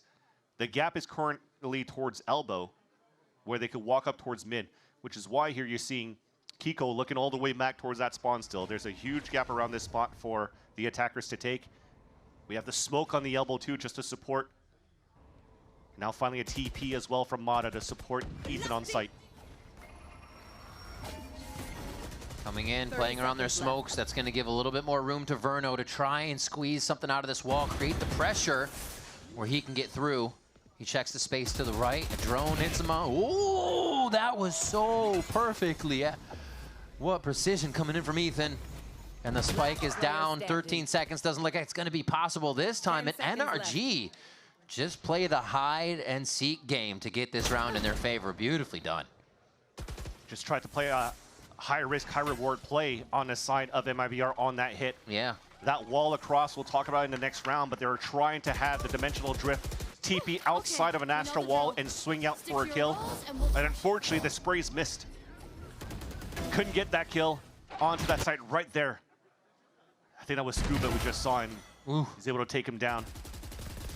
So that had to cancel out the MIBR play. They tried to re-pivot in the mid-round, but they just lost too many players in the process as they're trying to re-hit towards B.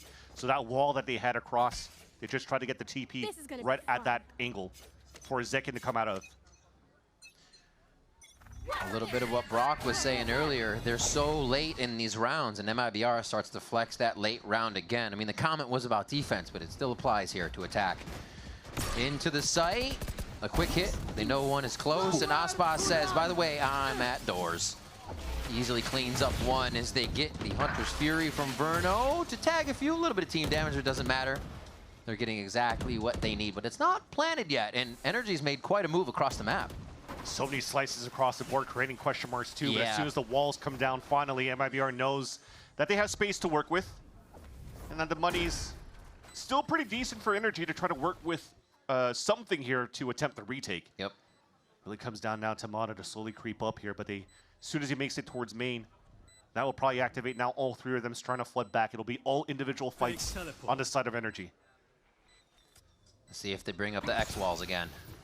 Once this goes down, it seems like there's a lot of gas to work with here, and some of them start to go up. Mata, at the perfect moment, finds Mazzino and gets to hide behind the wall after the fact. 7 bullets left, makes it count. Gets a reload in as well as he's still creating the pressure for the rest of the team. Now coming from spawn, Mata with 3, Mata with 4. As the pressure on site's created, it's still not enough to get to the spike in time. MIBR lose a lot, but hold off. Just great delays by MIBR, but again, it had to come down to that. He flashes to announce his presence, and then you see the other players moving through.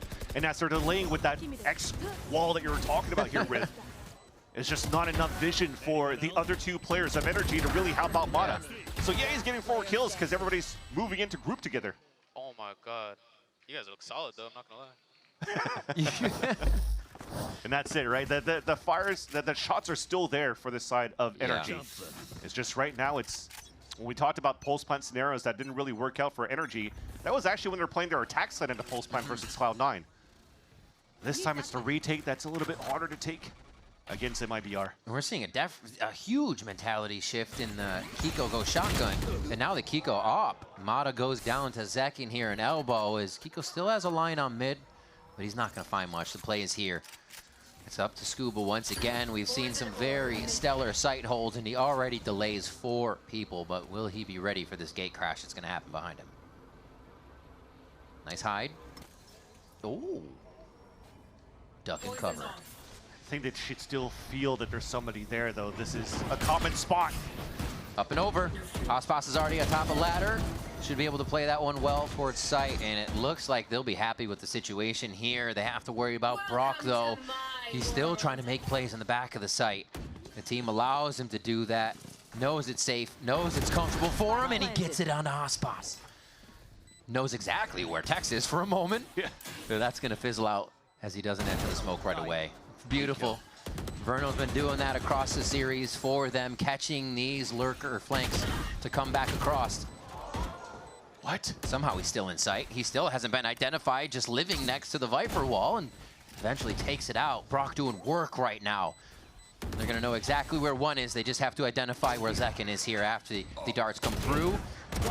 Brock is on it, but he gets taken down finally, and Zekin's able to clear out Kiko. Really methodical movements on the defense, but MIBR was able to work around it. Yeah, it's just now 2 rounds from MIBR that they're just really jiggling and running that clock down and forcing the hand of Energy, the pressure of working against the time on that retake.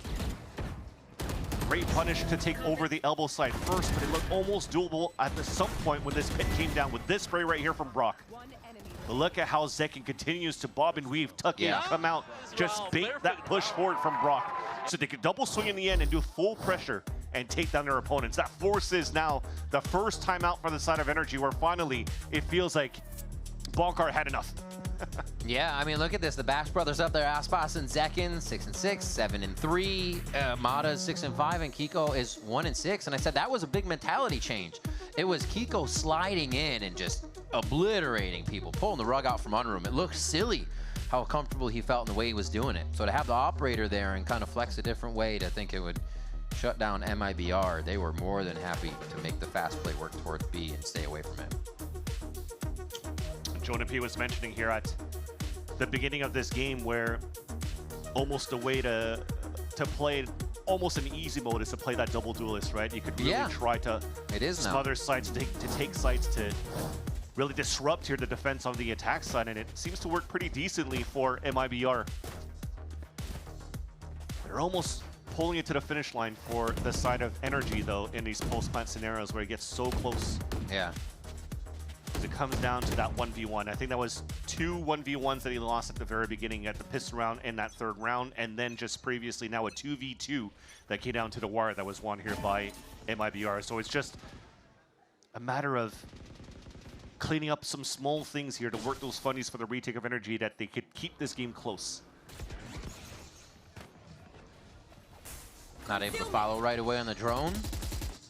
Not really wanting too much off of this as well, as they are stopped in their tracks for the time being. Just waiting for the right position to retake or someone to get some info across the map. Yeah, they're just moving quick now, trying to be more proactive for Energy. Yeah. 4-player stack. They see that they stopped the first push. You're already droning at the minute mark, but look at the inserts that you currently have on middle. So right now, this still allows here for MIBR to or brute force their way through, or just cancel out and cut the rotates. That's and brute forcing the way through works. Second person that's died there, just like that in the last few rounds. MIBR continues to clear that.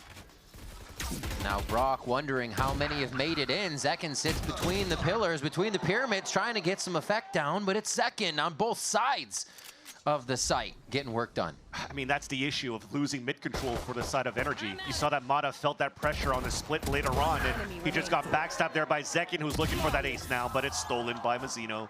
Again, from great mid lurks from both Tex and Mazzino. So Energy's game plan was, okay, we're gonna try to fight toe-to-toe against MIBR with the fast tempo that they've been playing with the first hits that they have. But then this time we changed the tempo for MIBR, and just a false sense of paranoia of not getting mid-control for Energy really just played in their own heads. They all got backstabbed. They must have slept with that VOD on in their bedrooms of Energy playing Breeze defense. This is absurd from MIBR right now, especially after what we saw in the first game, the mental reset for game 2, and MIBR isn't even skipping a beat as we now head into the long haul of game 3. Heading towards B. Looks like they're going to focus on it. We had a 7-1 scoreline for Energy on the map of Abyss. Now a 7-1 on this half for MIBR. Exactly. Strong attack sign, and Aspas, at least at the beginning of this round, is low on HP, but still a player advantage for the side of MIBR with Scuba, who's died at a spot where he got a highlight reel just last week. So as we talked as much about Bonkar studying their opponents and really working out a strong game plan to anti-strat or find the tendencies against their opponents, Fraud does the same thing here for MIBR. This is a 7-1 round where Verno or Aspas decide, hey, it's also an outlaw round again in the econ. So they're just in numerous ways stacking their advantages, keeping money in their hands. And this one as well, a split, they would lose a lot per round. Everybody going down here, they're getting a lot more people through to that next round. And it brings back to that win con that we mentioned for MIBR versus Envy. It's Aspas on the snipes on the attack side. And it took 3 maps for them to finally pull that through because it was part of their game plan and it works.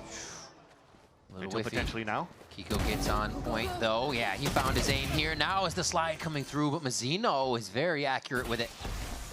They've lost quite a bit though, and a great delay here by Brock. Both are just a shot away from going down. This would be incredible if MIBR are able to pull this off. Aspas once looks behind him for a moment, and then he'll be looking forward here to help Mazzino. Yeah, he was afraid of a flank, so now a 3 versus 1. Ooh. Last player standing. They want to seal the deal. I mean, the damage could have been called through by those who have gone down already, but NRG is not messing around here. It's going to be a defuse, smart play with the Dimensional Drift, and they should be able to find Aspas at the last moment. Maybe leave him alive with his Outlaw. They need to stay alive for NRG. They can't chase. He had like 2 players at 200 credits left. Those that died were like 100 left. They needed to keep those weapons, so I respect that. Dimensional Drift, guarantee the round. Absolutely. You were trailing behind by 6 before. The push finally affects them there too. They get a little bit out of trying to take this mid area. It really hasn't paid off for them, but folds over into a win for that last round. Let's go. Aspas changing back to a rifle this round, so potentially upping the tempo with some mid control. Zekin going with the same pathing as before. This time, there's still the dimensional drift, but it's not being used, so they'll just leverage Zekin to find out where the last player is at. The stun. Almost. Scuba's able to find him, though. Very nice control over the Viper wall there, but the swarm here by MIBR is still too much. Tax with the aim onto Brock, and now they search for Ethan, who's on his rotation over it. It looks like NRG might be gaining a footing in these rounds, and then MIBR does something like this. Well, seems like a little bit of a miscomm on the side of NRG. They did great to trade things off at the very beginning, but then you have Kiko coming through with the overdrive, just trying to open up that site behind Ethan that's lagging behind, so far behind on a rotate after a dimensional drift. Sorry, a cosmic divide. So it just allowed here MIBR to go for a 3-player swing against Kiko, and now Ethan has to clutch a 1v3. Get in these moments where you want to be a part of the play that helps stop everything, and you almost forget about the state of the game sometimes. Mazzino cleans that one up, 9-6 for him, and 8-2 overall in the score here for MIBR. They still keep this cosmic divide on the attack side from that previous round. A bit of lurks as well. I mean, they're just finding everything from sight hits to lurk kills. Nice! MIBR, it's a whole different story from that first look of Abyss. Yeah. And Zekin as well on these last plays, selflessly going in, allowing still the other duelists to sit in the back, hit those shots, find the snipes. The round there for NRG was stopped in their favor. But yeah, Zekin's just being very selfless right now on this Yoru, but also making plays when he can. 11-5 there at the top of the scoreboard. Yeah, and just based off recency bias of how things have been going here for NRG on Breeze in the past, to see that Bonkar has to use both of his timeouts on defense. Yeah. Might pose a problem once they start the attack side, a side that they not necessarily struggled, but they had to use multiple rounds to learn how C9 did their playstyle on that map. And if you don't have any more timeouts to work with on the second half, and MIBR is pulling a whole different playstyle than Furia does with this comp, and NRG has nothing to work with, so this is the most important timeout right now for NRG to stay in this game and give themselves a chance to be one step away from being the first seed qualifying into Masters Santiago for the Americas.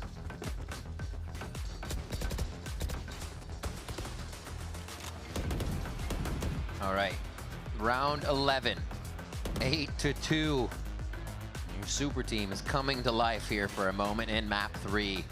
And man, does it look good for this squad. Can they keep it up is the question. There's still a half to go, but even more so rounds here in the first half.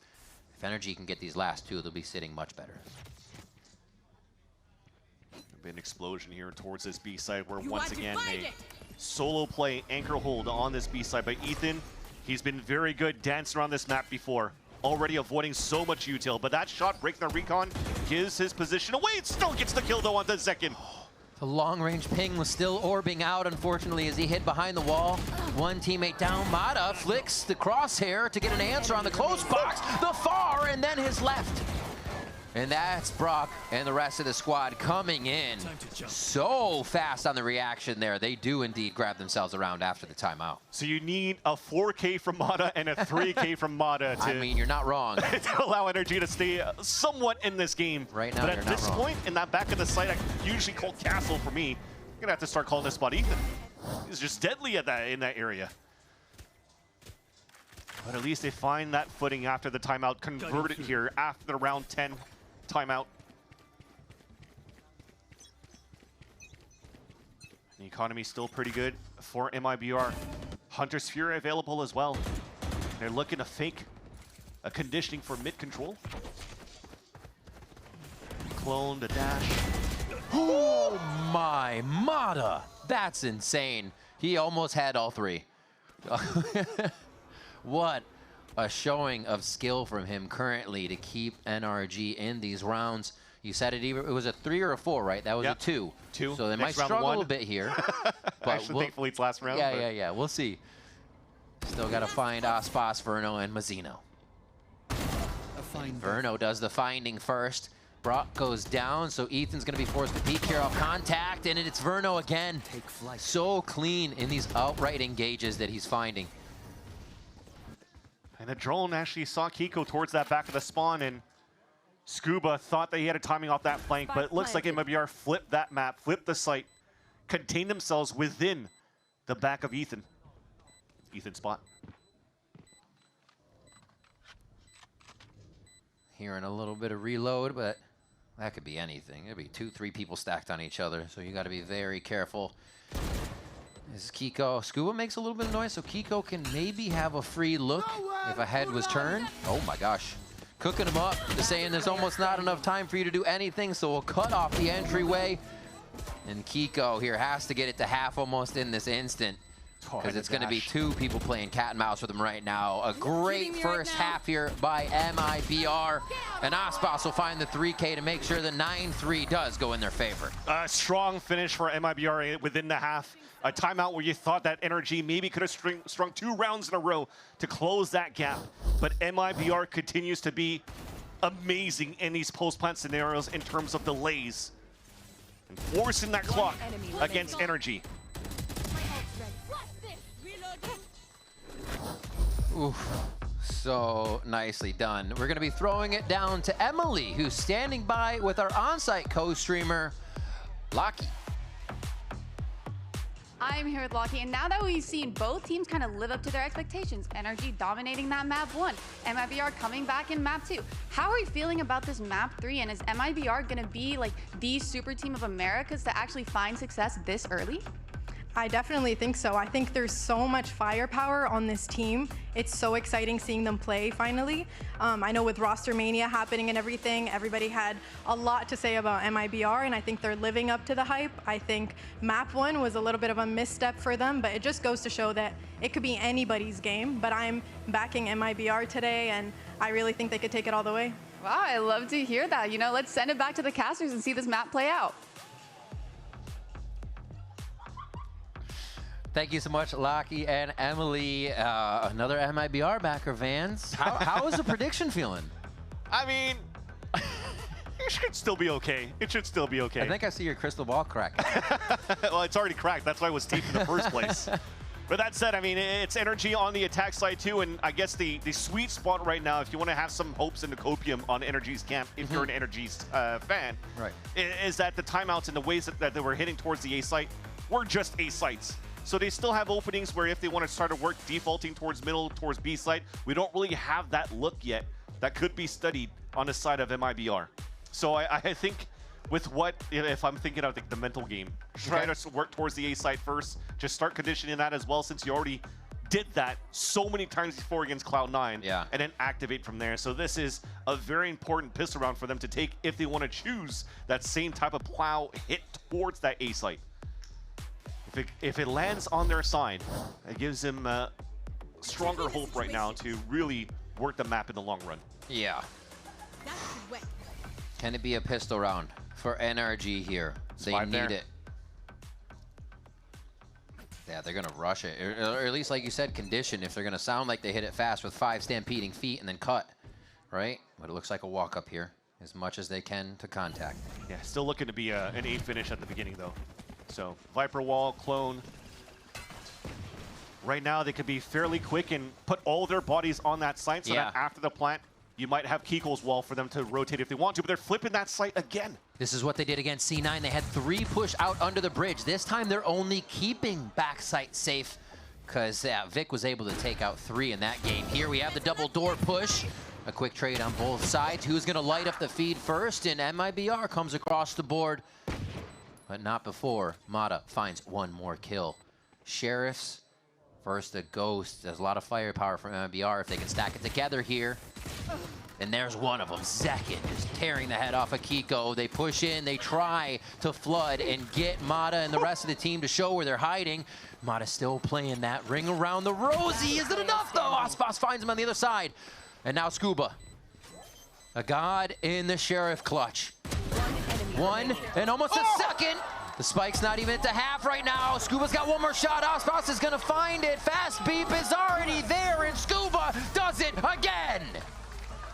Both of them running out of bullets. Aspas is struggling, pulling out his knife, and then Scuba's just out in the open reloading. You knew he was gonna be chaos when it came down to a 5v5 retake in the end. And it was a dangerous position for Ethan to play at that mid double doors, as it's 3 players swing against him. Thankfully, he gets one, and then Scuba is forced in a position when he has to try to clutch again. And thankfully, he does so by the saving grace of no remaining bullets for, most importantly, Aspas there. Because at least our spikes down on that side, and Energy gets that very important pistol round that he needed. You love to see it. Brutal rounds, taking everything from everyone. It's necessary to get through for the W. 3 towards B here to start them off. Is the action going to start right away? Does Energy say we're going even faster now that we have guns? But they don't disrespect. They keep it safe here. Yeah, it's interesting. They made a lot of noise towards that mid side, maybe trying to fake that they were moving up towards middle to push towards that spawn, but I thought it was going to be a round where they wanted to disrespect MIBR, but they're slowing things down and looking for the question mark at that minute mark. Who's going to push through? Scuba's going to spot one, but only one. Dink dink. Zekin with his MIBR classic. Sentinels, buddy. There on the kill, but oh my god, Kiko! Doesn't need a buddy on that entry, just flies straight through with 2 Vandal slides. Aspas looking for shots, knows he has to peek again to at least see what's going on, because he'll just get pushed out. Right there. Kiko's low though. And already Zekin's there on that backstab, dropping down towards that window. The gap's closed as soon as the smoke, or the spike gets planted, sorry. No weapons really within range to grab at this point. And nothing given up by Scuba on the other side of the map. And a quick cleanup by Ethan. Always good for the control on his spray, and they get through this one. So a nice 2 rounds. We said that was kind of imperative that we saw NRG grabbing the pistol rounds, and some of them have been going to the wayside, and it's paid off for sure as they put their foot down here on the next round too. Yeah, and if the story continues throughout this series, NRG has been quite good in terms of converting their bonus rounds as well. Keeping 3 players alive on that previous round, they could still go for a really good buy. 4 Vandals. A Marshall going into the bonus and still having enough money to work within the next round on the attack side. And that's what we were talking about before. Winning a pistol round on the A side, now it's time for them to work B, work middle, and it's a high position by Aspas to mow down 2 to start. Trying to play a quick contact jump, thinking only one person would really be watching, but that was not the case. And it's funny that hasn't been checked, because that's basically how Koala New plays it for Furia on top with a jet. Crazy stuff. I mean, Mazzino was right there with the gravity well and smoke too to make it even more difficult for anyone to follow up on that jump through. And Energy on a round. Pretty gunned up here. They have to come out with a miracle now at this point. They've wasted a lot of util and also given the hand of what they were doing after they were pushed back on the B-side hit. So faking a presence on top mid, but now they just have to group up and hoping that they find the timing on how they want to walk back here for the A main control. Yeah, after that drone though, that's already the call. You have to push it. Wait, he's pushing with the spike. Oh, scene. Yeah, that it's kind of, you're in a fog of war for a moment, you know? You're trying to make a play, you forget what's happening. A fog of war can affect anybody in these tight moments, but we see him recoup and back into the safety of this drone before they make the play. That plan still forces Energy to play inside that site. Ooh, little chip damage, not too much there. Oh my gosh, they swing together so well. And they know they're covered once they do so. Kind of Zekin pausing on that smoke though, knowing the aim is there. They wait for the roundabout to come in from Tax, and 9-5 now as the bonus goes to MIBR. Yeah, you're starting to feel the jitters on the side of MIBR too. So yeah, not only are you staying within that site, but you were still in a position to try to trade off against each other based off the info or the contact that you get. And Kiko actually turned away from the angle that he was watching when he heard the fake TP, so just audio cues is making them react in the wrong way. And MIBR capitalizes on the flood right after that as soon as Kiko falls. So MIBR, they stop the bleeding early. No bonus round conversion for Energy. So once again, changing that story in this 3rd map. Giving a lot of chance here for MIBR to prove that they are that super team that was built throughout the offseason. It is so wild to see Aspas switching back and forth in his agent pool and just how much that jet excels all the time. But that's not the case for the current round. It is the push in from NRG. They need to root themselves in this site to make sure NRG or MIBR cannot get back in. Aspas is trying to do that just by himself. All 5 are here for the 5v5 retake. A few watching back towards main. Actually, only Kiko is now the smoke's clear. The dust settles and the fight begins. Trades towards that left side crab. Everybody needs to get there. It's about to get bloody. It's about to get bloody, and that time is still ticking down on the spike. The move needs to happen now for MIBR. They're all activating towards the left side of the site. They're all going to have to just clear out. Mata gets one. The Bulldog fired into the smoke isn't really going to give much back. But they're also not getting the spike just out of the smoke. This makes it so awkward. And NRG and MIBR basically look at each other for an entire round. What a play by NRG to make it weird. You're going to have to look back at the POV of the 10 players. I think down to that 5v5 retake, it's a cloudburst to a nebula to a slice wall. It was just so many smokes around that map that it came down to that final line of scrimmage right at that spike where he got as bloody as possible. Everything in arm's reach at the end of the round. But all those smokes, it also slowed down the push from MIBR, and now you're seeing very similar looks into NRG towards the end of these pulse plants, where they're able to really run down that clock and pressure out MIBR to make these mistakes. But thankfully, there's still another lifeline for MIBR, enough economy for another buy. The last one into the belt before they have to potentially go into a half buy here, and it's Dimensional Drift from Mata that clears out the full B site. And Mazzino had 4 stars dropped on the site. He drops Mata as he get back into position, dismissing a few. Yeah, it was a clean shot. He put his smokes up so he knew exactly what he needed to shoot through. On the way back, dividing that site in 2 helped them to slow it down, but Kiko drops Verno on the way back in, so they have a little bit of trouble now detecting where the rest of the members are. On the side of NRG, a moment to take a breath here as MIBR sets up. The concuss comes through, and Kiko gets another one from the same spot at the back of sight. Aspas versus 2.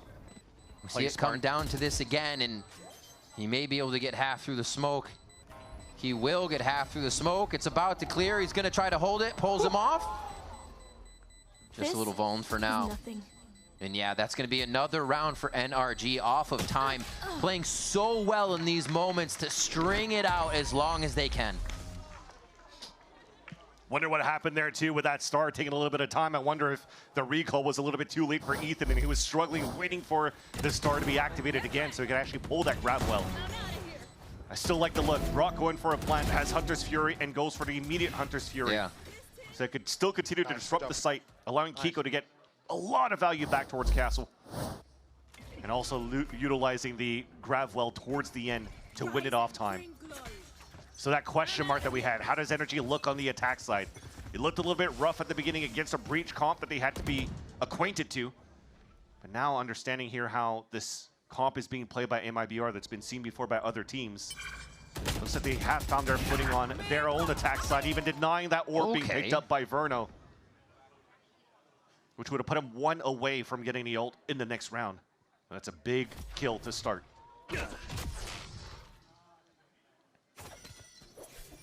Setting back up towards the B side. A little bit of sound over towards what Tex heard, but I think he can call that they have to go towards that mid side or at least start leaning. Another B hit comes in slowly for NRG on this one. And now once Kiko's present, they start to use that fast lane to get themselves into position. It makes it look so tough to defend, honestly, in this situation. Okay, I was... You just see the mini-map smothering red coins over Zekin's blue, and I was like, okay, they're going to see him eventually, right? I mean, if Ethan keeps playing these spots and bobbing and weaving in those angles, they have to check those when they play their own attack side, too. So, very nicely done. Aspas even just trying to die to Spike. He's being his best DJ. I guess so. Honestly, that's the only thing I can do when I pick this up. Shh, I just want to listen to the song. I'm sorry.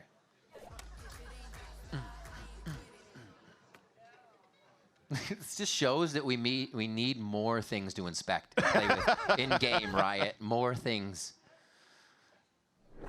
There you go. Dyna Spike in the end, so very clean in terms of how he plays that disadvantage position for Aspas, but this is now NRG closing that gap.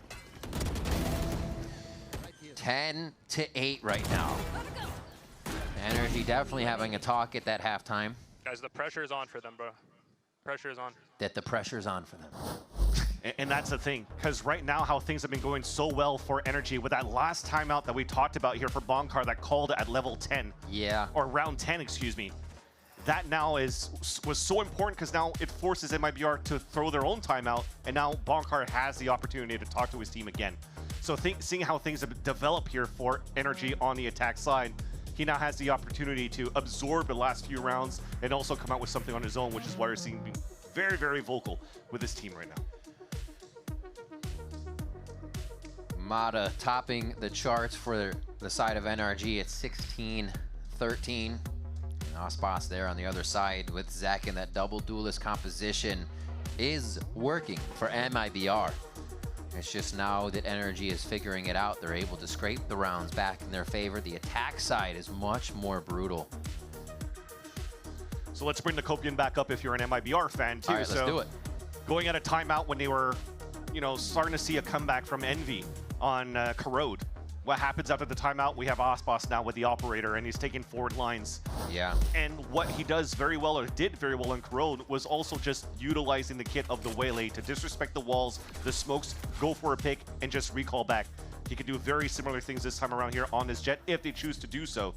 And so far with his position, it almost seems like he's looking for a mid double doors peek down here. He'll be passive instead, though. He doesn't know which way he wants to put it.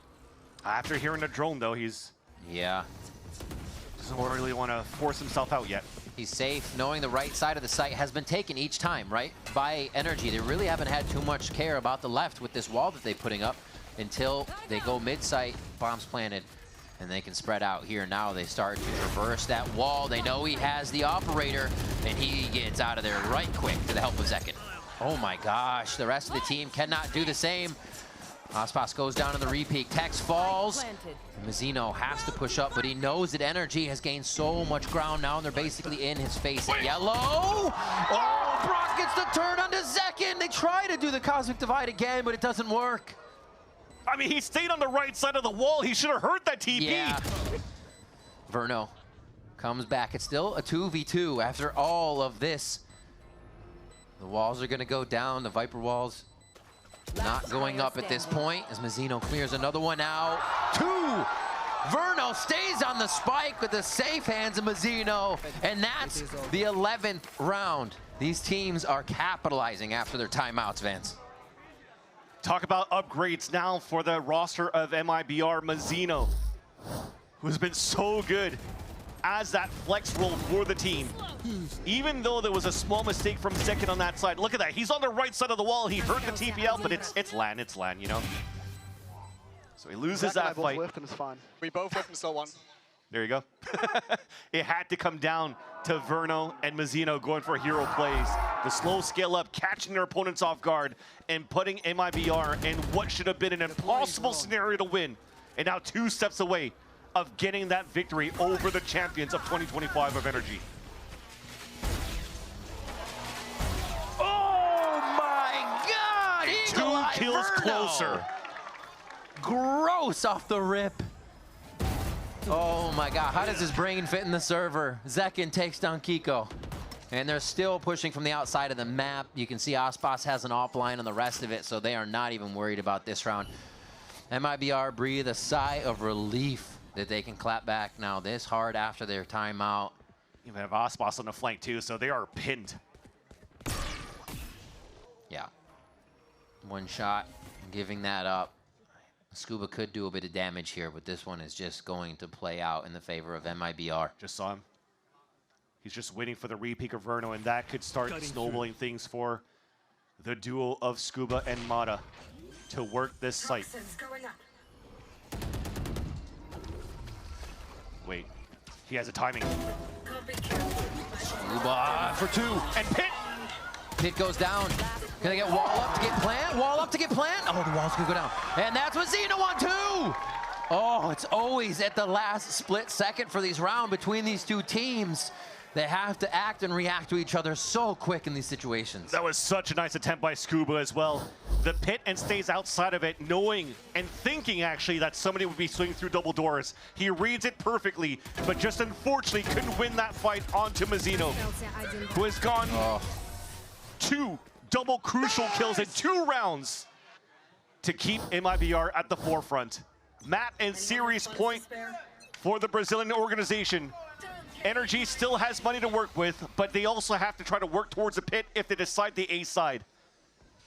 So now this allows MIBR to funnel energy towards the B site hit where the op is currently posted from Osbos. Drone does the same thing. They're doing everything they can to utilize utility to force the players towards this B line. And look at that, it's a cancel by Energy. The call back from Ethan to group up and go for a mid-take and just to leave that pit up inside A. And once again, going for potentially that pistol round of flipping that site and fight back towards that spawn on the A site.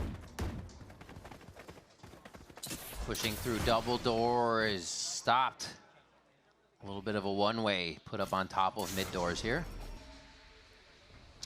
This could be a second phase too. It could be a drone into the ults just to flush them out and pinch them right through the double doors after. Doesn't spot anybody. Didn't see anybody, you're right. A few tags come out. Tags has that locked down. Not the first time we've seen him do that, as he gets a quick bunny hop to safety as well. Keeps his gun tucked tightly inside, but he still goes down to Scuba. Yeah, Zekin was never seen by the drone, like you said, was able to just mill about in that Viper's pit. Now, 3 left standing here as MIBR look to finish this game on to the 3rd map of the series. Mata to even the score. 1 shot away from going down, though, so things get only more tense. But he's low on HP, and they're going to go for a huge play. He's going to try to wrap back towards the main side, so these two have to stay alive in sight. Ethan goes for a bit of a spam there. Hip and hip. Arverno and Ospas in sight. Zekin turns around. He gets the kill on Mata. So aware of the situation. Now it leaves the operator for Ospas in sight. Verno there to the side.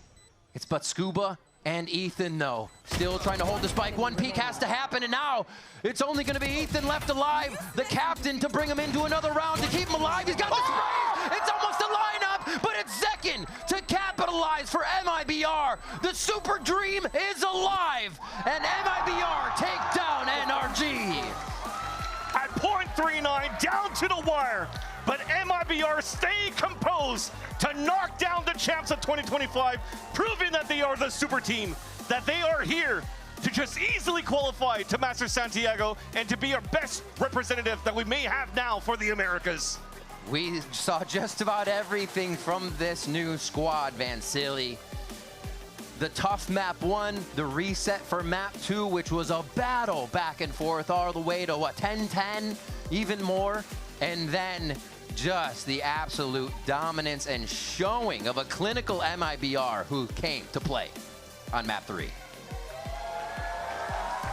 And that shows a lot, though. Even though we had the, I love that little handshake between Bonkart and Verno in the end. But even though you have new players coming into this roster, there's still so much veterancy and experience around it. It's no rookies coming into the stage like a Shenem and Cortesia. They didn't have to work back towards square one to get some people back into the system. When, again, we talk about Tex and Mazina rejoining forces with Ospas, where Verno already had the experience in the past in the previous season with Ospas. And then you have Zekin. I mean, that is just explainable in itself. A superstar that's going to fit into any type of system.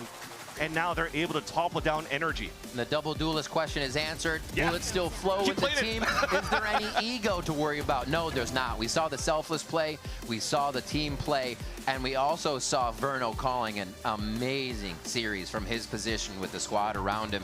Like the team said, he knows the ults. He knows the game. That's not something you get worried about at all, because there's always ults in the game. There's always things to play around, and he's got a lock on it. And Breeze was one of those maps in the end where if the macro doesn't work, at least you have the firepower to really prove your point, and that is firepower across the system for MIBR. Again, think about 2 rounds that came down to like 1v1s, and then a 2v2 that came into their side that they were able to capitalize and keep such a strong lead to kick things off there for MIBR. Absolutely. All right, with that game over, let's send it down to Emily on stage for the Verizon post-match interview with Verno.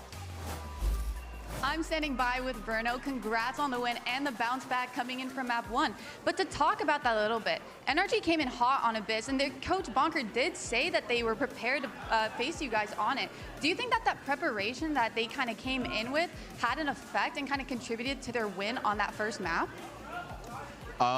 Yeah, they had full like antes in preparation on how we played, and we had nothing on them, and they ran like a new comp with the Silva Tejo and the Viper. So they snowballed early, and we weren't able to bring the game back on Abyss. But yeah, had they not have had that footage, do you think that you could have made it a 2-0? yeah, I think when you're facing a comp like that, it's pretty hard the first time to be able to just adapt on the fly. Like, you really don't know what's like gonna happen a lot of the time. Yeah, it could have gone anyway if we had the information. Yeah, that makes sense. And there's been super high expectations for this roster literally since the announcement. Do you feel like now that you've taken down the reigning champs that you've kind of met those expectations, or even like exceeding them now? Yeah, I think we've been playing without a lot of time of practice, so it hasn't been too easy like in preparation, but I think we've been able to show a good form despite that. Yeah, that makes sense. And going up to this next best of 3, whoever wins, you will be facing for that first spot in the 2026 Masters. Who are you looking to kind of go against? I mean, I think the main thing, I mean, I don't know who's going to win, but I think the main thing is that we focus on ourselves and use the time, more time that we have now to improve more as a team and fully prepare for the game. Yeah, so who are you kind of hoping for? G2, Furia? Any preferences? No preference. Okay, well, thank you so much. Congrats on the win. And yeah, good job.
Got to be all on him for an ace. Artson shuts it down. A 2-0 victory for Furia, the team who could not even get a win in 2025. Honestly, I did not expect to be facing Furia, but hey, props to them. They played really well, or Sentinels didn't play good. I don't know what was going on. Furia plays a lot of double duelists with Koala Noob and Alim.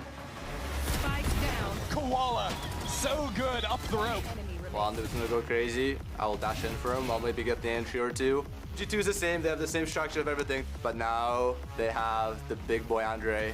He's a pillar. He will not let go of that angle, whatever. You try to get him off and he's just right there. He never moves. Sometimes he moves. Like, you get like, oh, Andre could be there. It's a little scary. They're gonna have fast pace. They're gonna try and catch us off guard. They're looking really good, honestly. But I think the audience will expect a 2-0 against Furia. Just because it's G2 versus Furia, like, it's gotta go that way.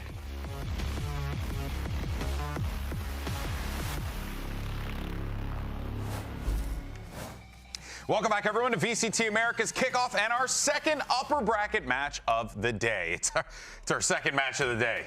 Oh, God. We've been here for a hot minute. I'm Golden Boy. That's Dryad. You also have Athena here. We're going to break it all down, and we got a great matchup for you. One that was quite unexpected. G2 facing off against Furia, which, you know, if you were following the sport last year, this probably feels completely random to you, but there is a reason for it. Let's go ahead and talk about this Cinderella squad, because this team that no one thought would be in this situation, Dryad, has met expectations, but not only that, it is a comfort. There's just something about this team that is simply hitting right now. Everything is clicking together. You bring your IGL and your duelist from tier 2 and core, and then on top of that, you add players with a lot of experience, like you have Artsin, like you have Koala Noob that just played for EMEA, and that just really, and EU as well, and that just adds so much to a squad that even though the expectations were low, it seems like it was more because of the results of last year. But going into this year and looking at the individual players, you know the potential is there. Yeah, they're so confident. Their fragging power is there. The way they peak together, their teamwork, their synergy, it just feels like everything is going right for them, especially with that double duelist combo, Alim and Koala. They're both just playing really well together. I think versus Sen, that was probably the most confidence-boosting game that we've seen from them. Just peaking, winning their ones every single time. It was really fun to watch. Yeah, and one thing definitely that throws me off is that, you know, there are a lot of Brazilian Valorant fans that would love to see full Brazilian squad, especially when it comes to a prolific Brazilian org like Furia.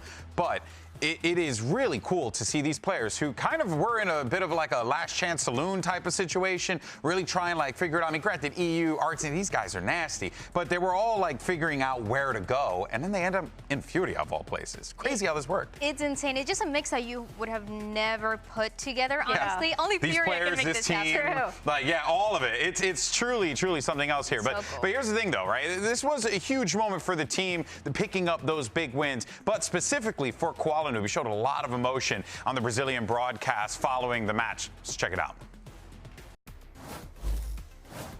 You know, I was always like, even in tier 2 on M80, when we were destroying, you know, I've always been a player who's been like super underrated. It's okay, bro. It's okay, man. You crushed it. You deserve it. And even on Navi, like, you know, I had a rough season with them. It's okay, man. Yeah, you deserve to be here. You deserve the moment.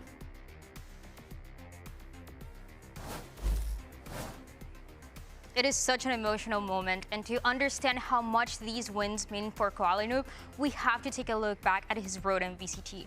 He started in Ghost Gaming alongside John Cutie, Brock, Kaplan, all names I'm sure you guys recognize, and meanwhile Koala Noob was still on everybody's radar.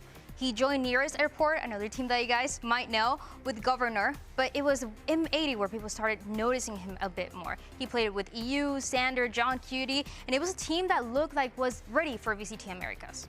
In 2023, Koala and M80 were one match away from winning Ascension and making it to Tier 1, but they were denied that grand final by their nemesis, the Guard. Despite the loss, he stayed with M80, but watched as history repeat itself in 2024 when 2G lifted the trophy in the grand final and Koala Noob once again got second. In 2025, the call to come up to Tier 1 finally came, but it was from EMEA's Navi. And after flexing roles and struggling to make headway into a new region, he was cut from the roster after Stage 1. But at the end of 2025, the phone rang again, and it was Furia. Today, Koala Noob gets a chance to face his past demons head-on and take on the old Guard core that denied him in 2023. But this time, with a squad that nobody saw coming. Ain't that the truth?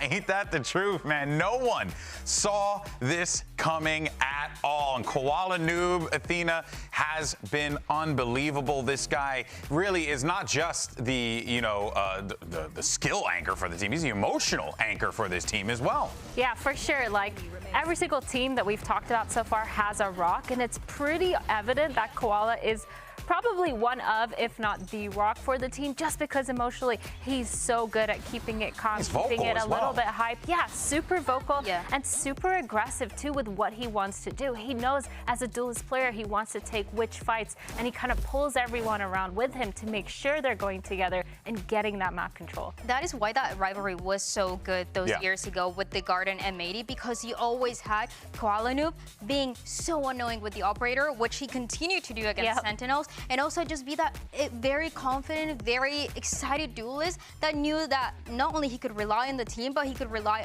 on himself to win those rounds. And also, too, let's not forget, right, that was, what, 23, you said? Yeah. That's 3 years ago. These players have improved and grown so much since then. I think that is by far the coolest bit there. But let's go ahead and hear from the man himself. Emily had an opportunity to catch up with Kuala Lumpur earlier on. Let's take a listen. Koala, the last time you faced the core of G2 was back in like 2023 Ascension Grand Finals. Do you kind of view this match as like a shot at revenge for yourself? Yeah, I mean, they were the main reason why my journey to Tier 1 got delayed. I love all the guys on that roster, of course, but like they improved a lot. They made a lot of tournaments, but I've also improved, and I want to remind them why I used to destroy them in regular season. I love the confidence. Best of luck today. That's what it's all about, baby. Love hearing that confidence from Kuala Lumpur. We'll see him take to the server a little later on today, but let's move on to his opponent, G2 Esports. This is a squad that had to slug it out with 100 Thieves in order to get here in Athena. You know, continuing to struggle in Corrode, but on top of that, too, we're just seeing a G2 team that's, you know, just still trying to find that mojo, I think. Yeah, they played 100 Thieves on their best map, Bind, and then they followed them into Corrode, which also looks like 100 Thieves' best map, but they just struggled a little bit. I felt like we saw not as much confidence as we normally like to see. A lot of these set plays that they fall back on, they struggled to kind of find. It felt like we weren't seeing the normal G2 that we usually see a little bit, trying to farm those orbs, set up strats and executes based on that. And it just felt like there was a little bit of a struggle, but still they pushed through to the end. They're definitely trying to find themselves, and they were able to punish as well some of the mistakes that 100 Thieves were making early on. Like, for example, when Baby was getting those kills with the operator, with 100 Thieves just kind of swinging those angles on the defense.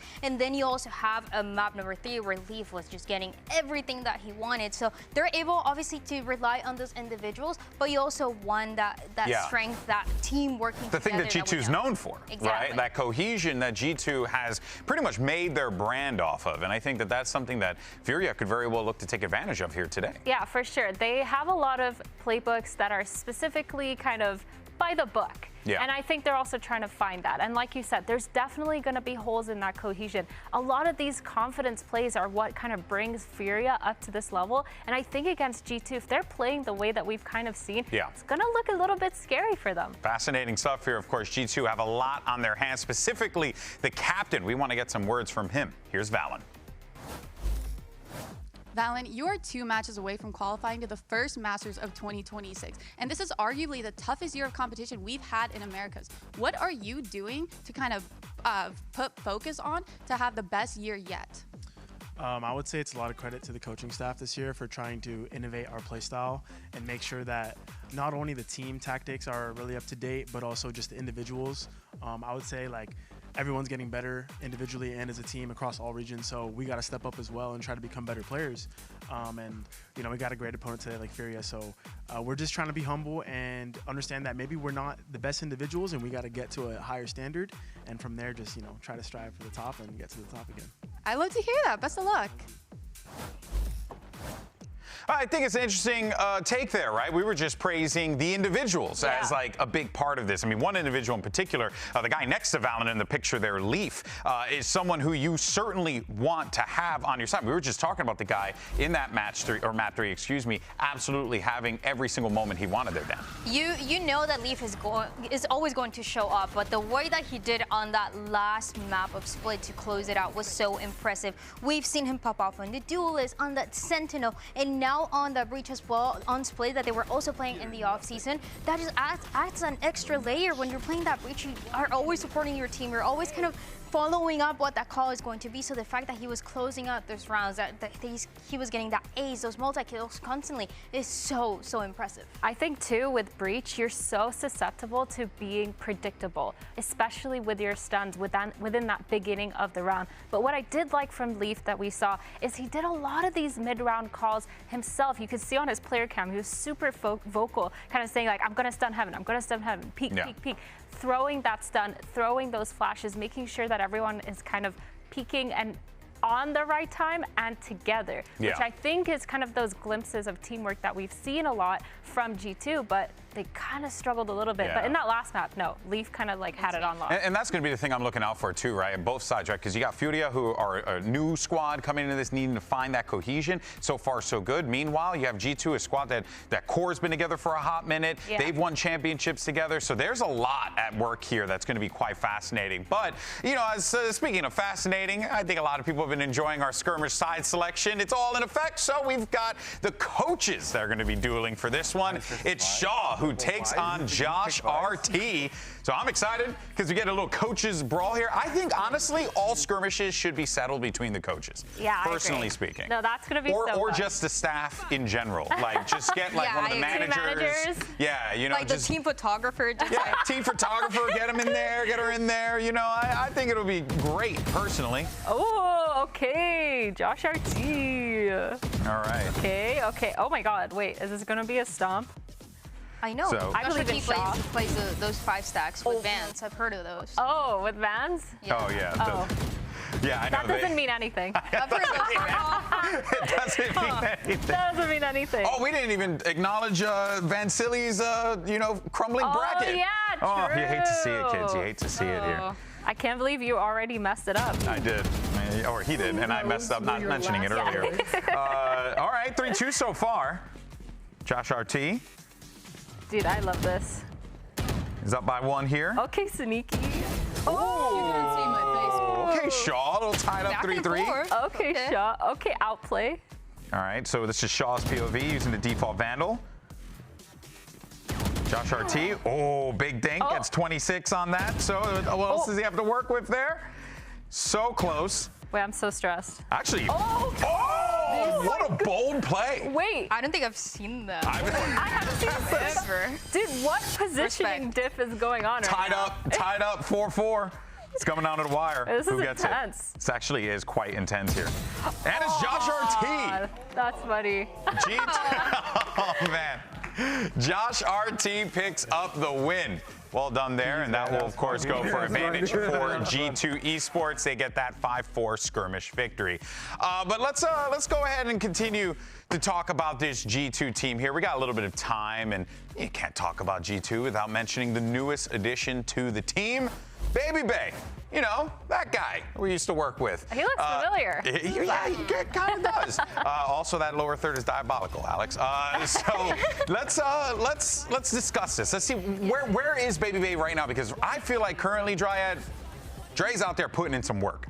I do really like what we're seeing from him. He looks more confident in the roles that he has been playing. I still remember his opening matchup when they were still trying to figure out how Corrode was going to look for them, when he was still playing on that Vice, and how they still wanted to play a few of those 4-1s that when he was left alone, he was a bit uncomfortable. Now you see those 4-1s for G2, and he looks a lot more confident. He's getting a lot of space for the team. He's fragging out as well. He's finding those openings. It looks like a player that he's been here the whole time. Yeah, he slotted in really nicely, and I think also for me what stood out was his chamber on Vine.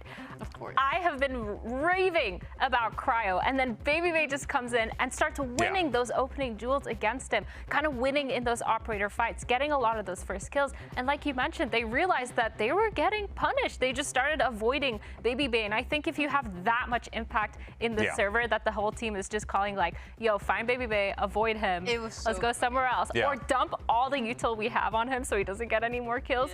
Like, I think that's and the thing with a player like him is that, knowing him personally, right, like he's a very confident guy. Oh, yeah. So if he has that feeling, if he has that read, 9 times out of 10, he's going to take it. He's not going to be afraid of someone. He was so confident that he was getting those openings and standing up when the run just started. He just got 1 kill. I mean, to be fair, though, listen, when I competed in COD back in the day, I got 1 pick in SND, and I got up and I started yelling at people. So you just got to do what you got to do. Jokes on you guys, I would get 0 kills, but just because we won the round, I would stand up and yell. There you go, sister. That's what's up. Teams are on the stage ready to go here, so we should be jumping into the action in just a bit. You can see the team capsules, pick them up. Make sure you go out there and support your favorite squad. Give them some love, supports the teams, the players, the business that they put forward. forward for us here today and as well for Furia también. So make sure you go out there, do that, support your squads. And man, I wish we had thrown up the prediction graphic because I was just thinking, what did you guys I actually don't know. I tend to default G2, and I've been doing that for the last like 4 years. It's kind of hard to pick against them. It's honestly. I mean, they win Americas every time, so I don't blame you. But I will be very honest with you. This was the first time that I got my Google Doc link and I'm picking my predictions and I'm like, oh, you hesitated. Maybe I go for Furia because of what we saw in that Sentinels game. I mean, it was an absolute domination. Of course, here's the series layout. You got Abyss, Bind, and if necessary, we'll be going over to Split. What do we make of this one, girls? That map of Abyss is interesting. We saw it in that opening match of Furia when they played against Crew. Yeah. But this was just kind of the test. People were still not really taking Furia seriously. Obviously not taking Crew seriously because they were playing with this Academy team. And then we started realizing that, hey, actually the strats that Furia were introducing to this map and also throughout the series were really, really good. So I'm excited to see it again against maybe a little bit of a tougher opponent with more experience here. For sure. I think it makes sense too when you're playing against a team like G2 that they're kind of known to be slow, methodical, farm those orbs. You might kind of have an advantage trying to go for those early picks like Koala. We talked a lot about him trying to do that, and we saw a lot of that during that Abyss and during all their maps, honestly, where he's just pushing down mains, doesn't really need any crazy assistance, but everyone is gone. VALORANT looks different. But everyone is gone. Yeah, here are your agents now. We're going to get to see Alan back on that waylay there. So, you know, get to see him kind of have a little bit of impact in this game, right? Koala Noob, we've been focusing a lot on him too, right? The support of Omen. Looking to see what he does there. What you got here, Myrna? Oh, no, I was just, the player cams are crazy. Oh my God, that was wild. They're ready to go. Yeah, VALORANT. They're ready to go. Look at him. Wait. Look at him. Yeah. Wait, Bree? I like what we're cooking here. Okay. You like it? Really? All right, I like it. I like this double duelist. I mean, obviously, we haven't seen this map yet. We were kind of wondering what G2 were going to bring. Double duelist with a baby bay that we know Joshua T wants to position more to play this operator, so he's going to be able to continue to do this. And on top of that, Jaggy mode that, yeah, we've seen a lot of the Waylay. We've seen a lot of this other duelist, but bringing it back to the Jet, that it seems like is making a little bit of a comeback. I think it's pretty. Why do you think Jet's making a comeback? Is it just because it's over-reliable, or is there something else that we're missing here? Yeah, if you want to op and you want to get out of situations, like But for those who may not know, why not opt for a chamber then in that instance? Why not opt for, like, you know, what would be the purpose there? I think for Jet, you're less likely to get punished if you are the first kill. Yeah. Whereas with Chamber, he is technically still a Sentinel. Yeah. So you never want to play double Senti comp. Of so course. if you punish your Chamber, that's kind of the site technically left open because you no longer have that trip. He's supposed to be anchoring and he's not going to really be doing that anymore. Yeah. Whereas with Jet, if you're playing on that stronger side or the weaker side, you can be aggressive. If you get picked off, it's not that big of a deal. You should have still a Sentinel on the other side of the map or with you kind of holding it down, and you should have like some sort of backup with the initiator. So it's just kind of like pros and cons. Like the Chamber is really good at getting one and getting out, but if you get punished, it's kind of GG. Yeah. No, it makes sense. Great breakdown on that one as well. We'll see whether or not this plays through. I think when you look at the experience, Dan, on the team, you do have to side with G2 in this one just because of the experience that's there. But man, there really is something about this Furia team that if G2's not careful, could very well catch them off guard. Absolutely, and that was what was happening when they were going against each other all the time. You had this Koala noob that was always confident. Once they get some economy going, you know he's going to be having that operator, whether it's the attack or defense side, or even when he's playing that Omen in a map like this one. It just feels like it's a guy that you can rely on, while on top of that, you have an limb that works together. And I also think, too, you have a guy who has a point to prove as well out there, right? Yeah. You heard him in that interview with Emily. He wants to go out there and show them why he's been dominating them for so many years. Yeah. That was what he said. I actually love that. I think that kind of plays into having a little bit more anger emotion, which is really fun when you're playing because you could totally channel that into the way that you're playing, focusing, tunnel visioning, but in a good way, nothing too crazy.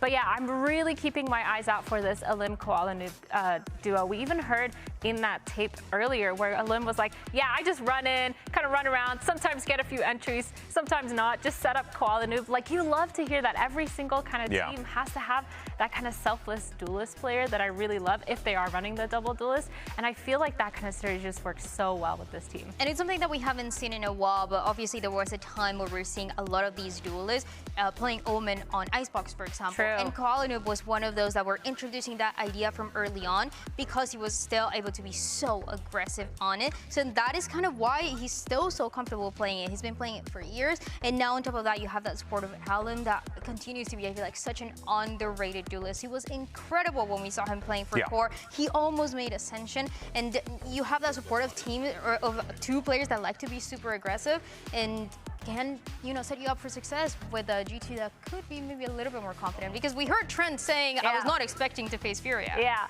I think I am a little bit worried though about the solo duelist from Furia because of the breach. I think that's my only kind of because it's like the second that they get delayed, those choke points are kind of really hard to capitalize on when you have a team comp like that where it's only the Waylay going in. So. No, well, folks, as you can tell, a little bit of a delay on the stage there. We're going to be getting this one sorted in just a few. Should be good to go. But earlier on, we had an opportunity to catch up with Alim about the energy that Koala Noob brings in the server. Let's hear what he has to say.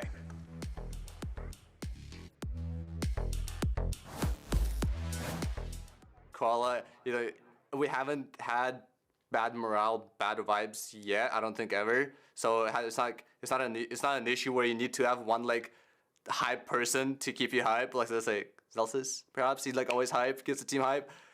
Like Koala is kind of our Zelsus, but he only gets ours more hype when we're already hype, and it just helps the team. I have him turned down to like twice as everybody else, because he's a naturally very loud person. So you have to have him a little bit lower, but like kind of evened out. Well, as a naturally loud person myself, I can relate to that. You? Not at all. Never. I would never. No, my wife actively tells me time and time again, just bring the volume down. I can't control it, man. You know, I've been doing this for 15 years. Now, of course, so we'll be getting this one going in a minute here. And what did you guys pick prediction-wise? I said what I picked. What did you? Honestly, I can't remember. Come on, Dan. I can't remember. Can we flash the graphic?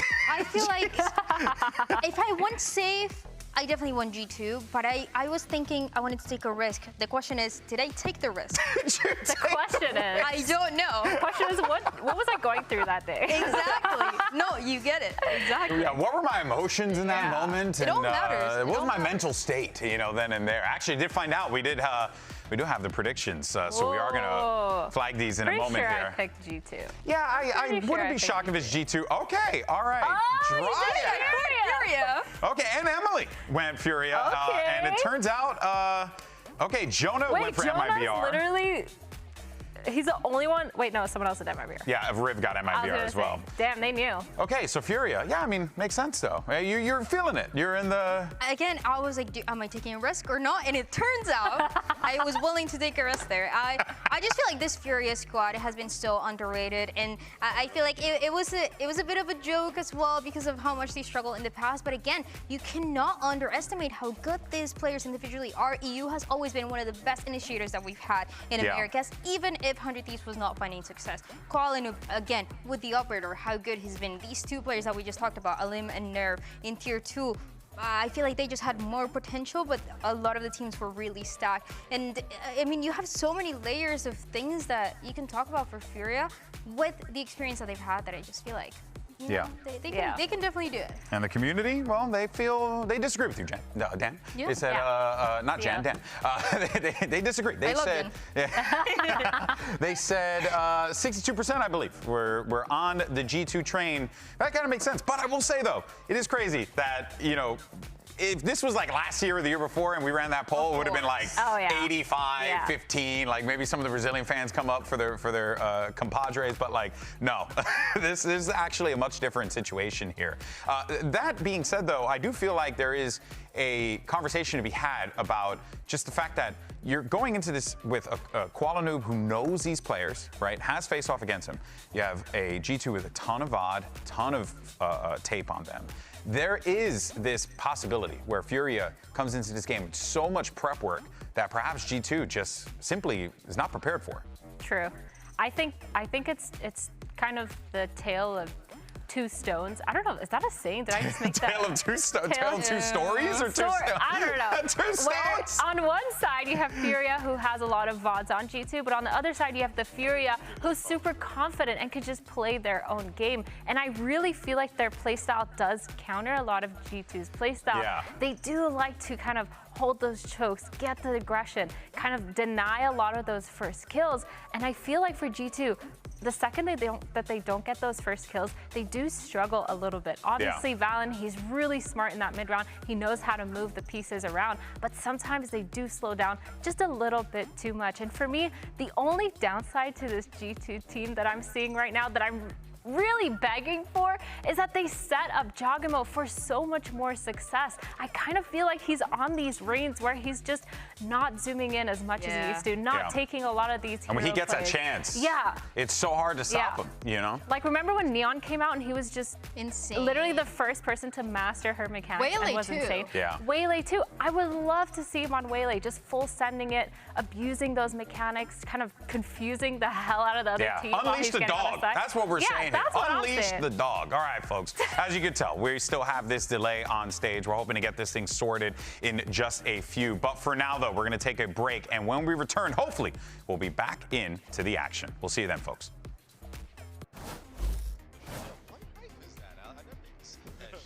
So Gary's mod Half-Life 2. Dead ass! What the? I got that shit on. He got the Gordon Freeman. Gordon I've never Freeman. seen that shit. That's the Wasteland? Yeah, Wasteland. I didn't even know they had a knife. I didn't That know shit's either. Sick. That is actually Find insane. all the guns. Já busca o segura bate, artezinho, Spike Guevara, transfer maravilhoso! This pit is another thing to play around, and pulls back in the side. Leafer's got it. All in his control as that pit falls as well. The opportunity! Oh! Of a lifetime!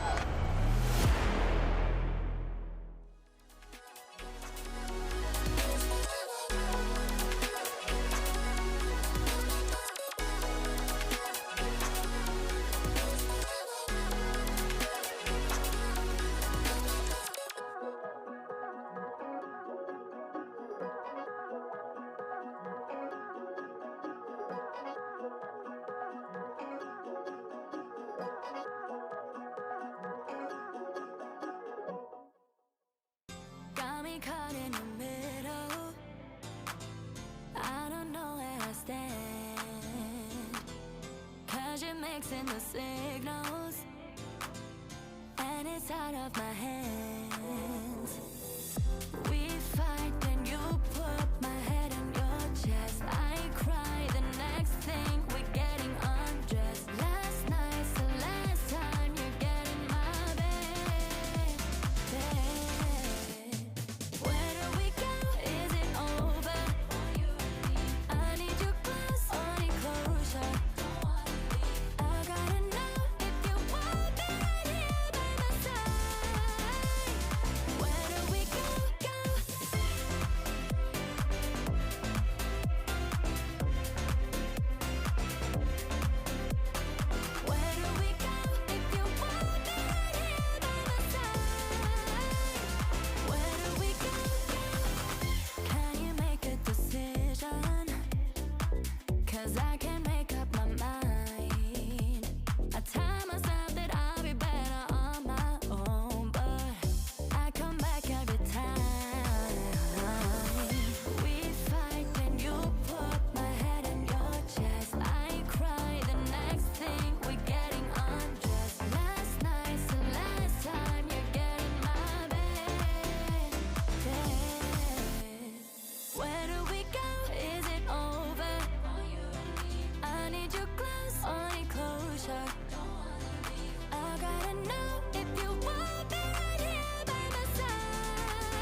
Baby Bay definitely just brings in so much energy.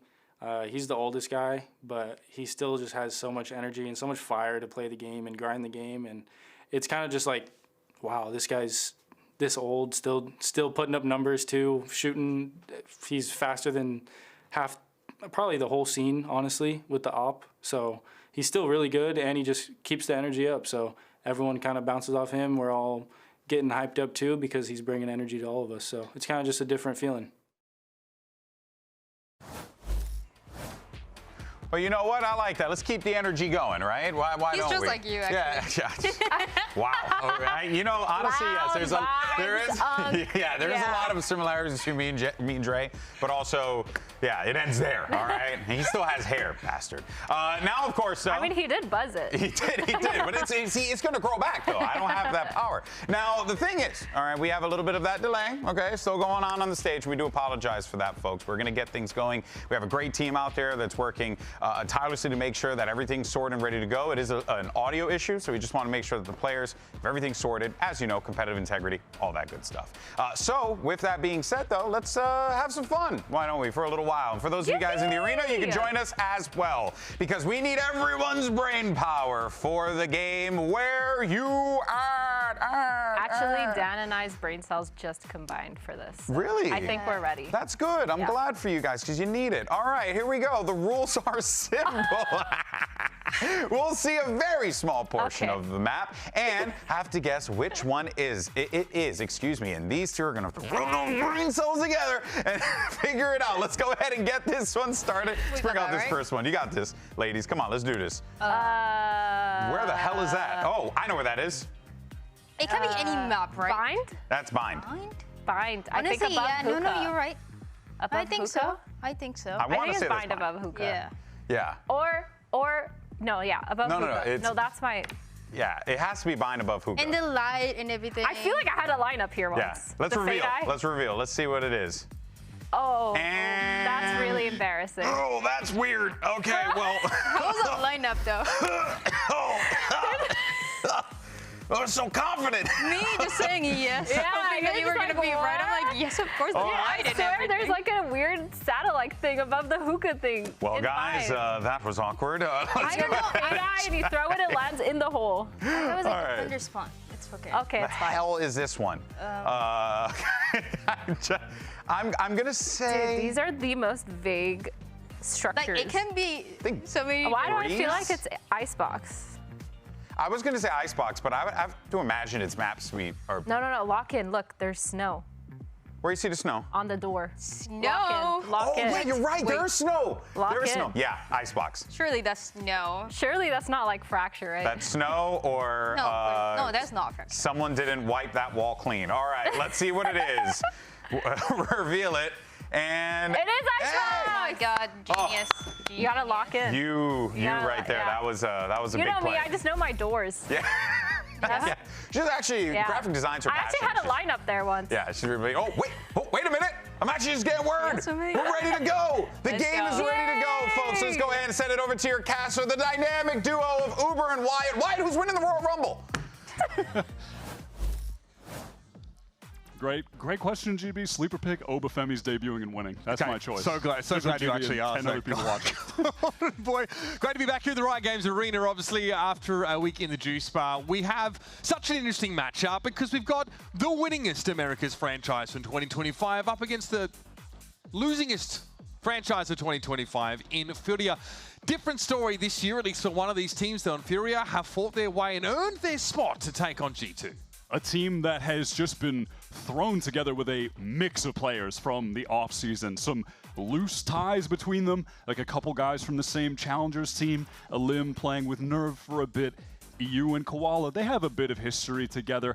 But look, overall, this is a wild roster that has come together. Expectations were low, and so far, I think they've blown them out of the water with some inherent chemistry that it feels like these guys have together. Yeah, for no reason in particular, really. I mean, Artezine is the core, I guess, of this team in many ways. Not to make a pun, but obviously, seeing Nerve and Alim alongside him, have also really impressed us a lot. Nerve as the absolute grinder. And then, of course, the way the rest of this team is filled out. Like, you've got to be afraid of what Koala Noob and EU can put together. We, of course, are heading into BIS in just a moment. Furia's map pick.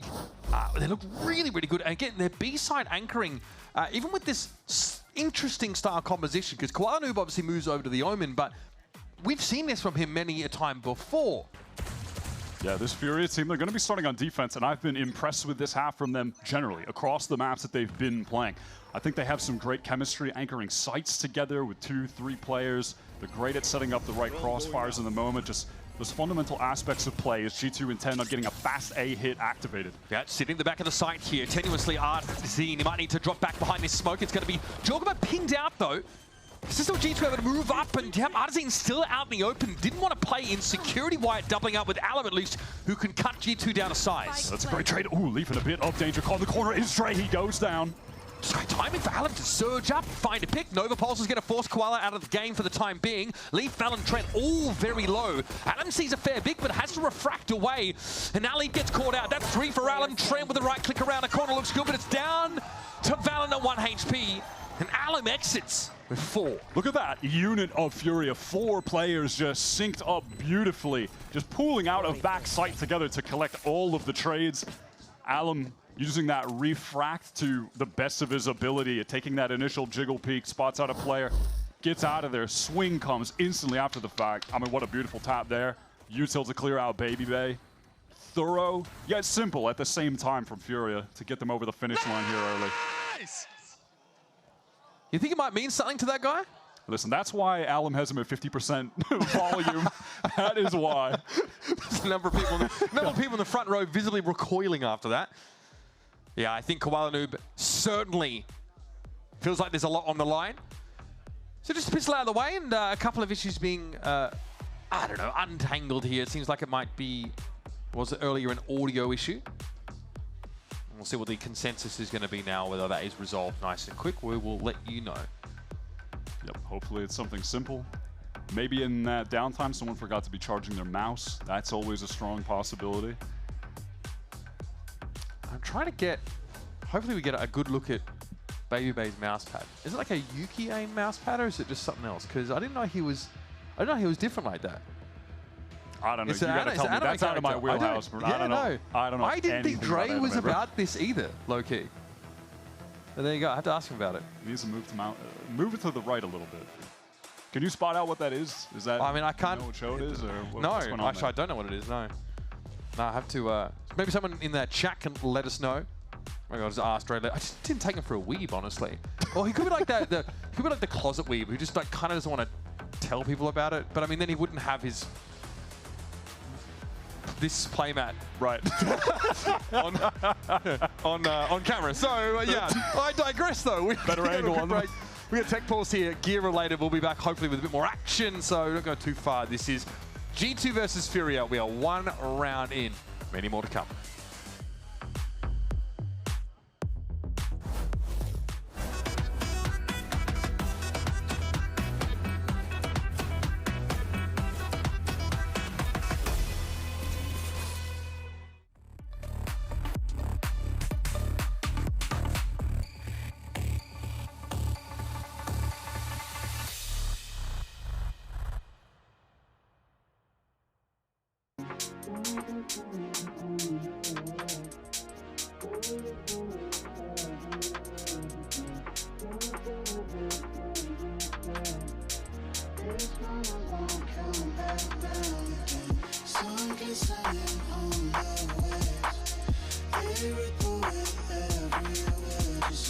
So good at the games we play.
Well, it may well be time to jump back into Abyss. We've seen one round of it so far in this matchup between G2 and Furia. This is an important upper bracket game. The winner of this will be able to play for a chance to represent this region, of course, at Masters. So we are getting pretty deep into the bracket already as far as the upper teams are concerned. And we just saw Alan with a pretty nasty Sheriff 4-piece in the previous round to get Furia out in front early. Some good fundamentals from Furia as well. This is round 2. Leaf is going to pick up the Sheriff. Last we saw him on the Breach, he was a monster. He put up 26 on that split game to send 100 Thieves down a bracket, get you to their first win this year. Definitely looking to see if we get a bit of a repeat performance. And he was sending out a lot of good util in the late rounds, just harvesting kills. Yeah, and look at that. It basically cleared thin. I think that reclear attempt could be pretty important for the Sovi here, but Alan's already been able to peek in and take Jaw out. The weapon advantage being felt here by G2 is they had something cooking over towards that mid-A connector spot now. A couple players stranded top mid with only classics. Yeah, Nerve taking that contact when he gets pushed. Koala Noob ready to collect a couple easy kills, and there they are. EU was just being an absolute goblin in vents with a judge to get the other kill earlier, and now it's all on Valen to, well, try his best to maybe do some damage. But that's not going to happen. Clean and easy for Furia, retaining every single gun into their bonus round.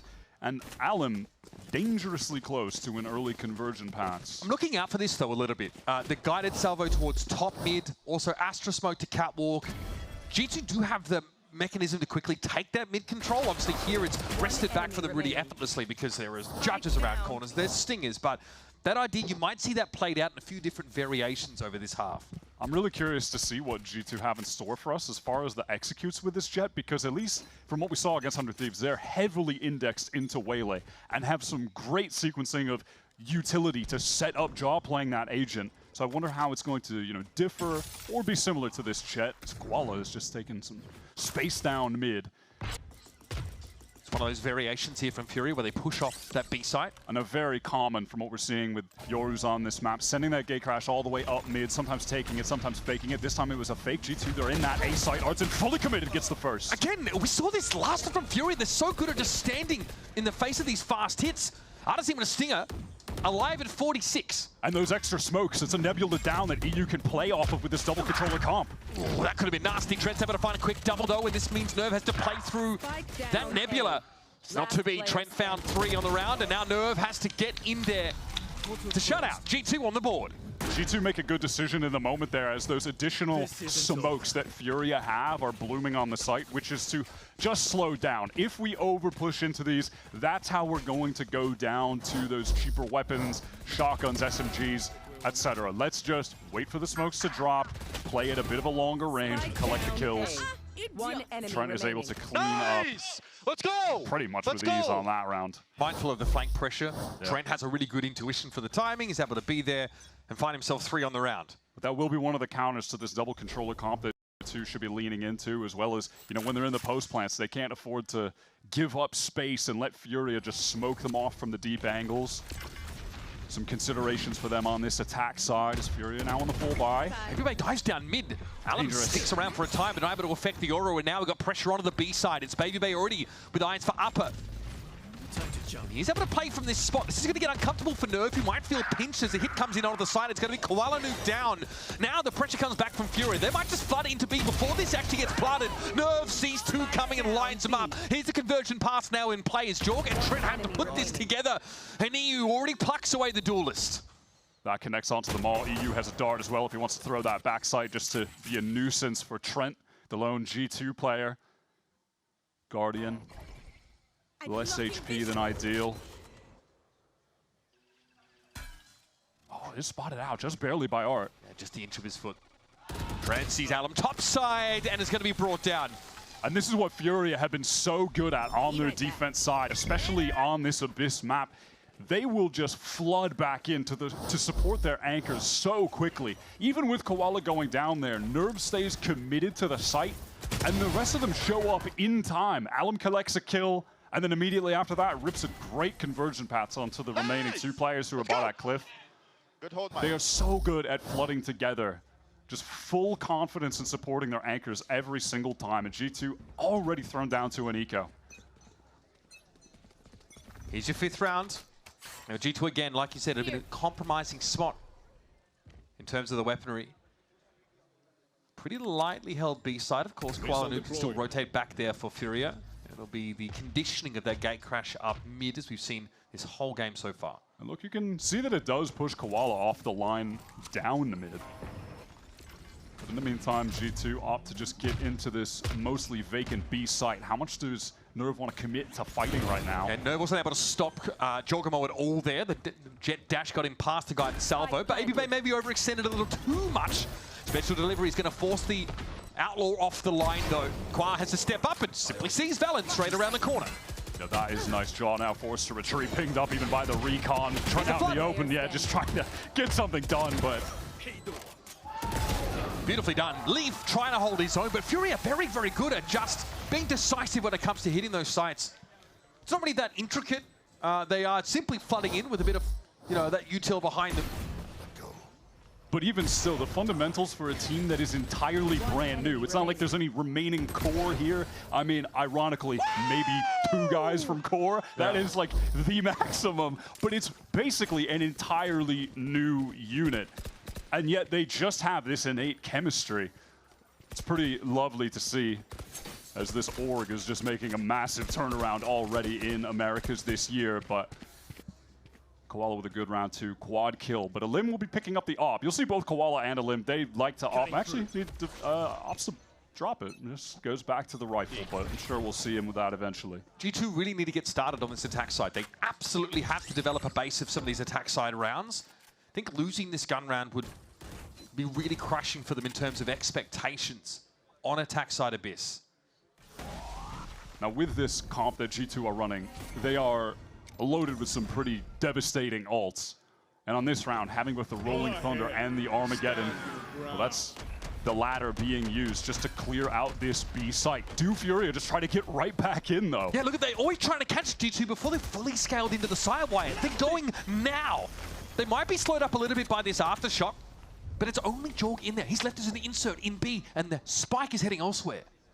G2 very scattered around the map. In the meantime, Baby Bay working his way into this A site. That teleport gives away that there's no one else there. Furia on the rotate. 3 players in spawn headed towards A. It's a bizarre pump round fake right now. It's a pump fake. Here comes Trent back in that B-side direction. Alum just trying to tiptoe off the side, kind of convinced that they're done here. But now he's going to push through and see Leaf right in front of him. Now G2 full control of this B-side of the map.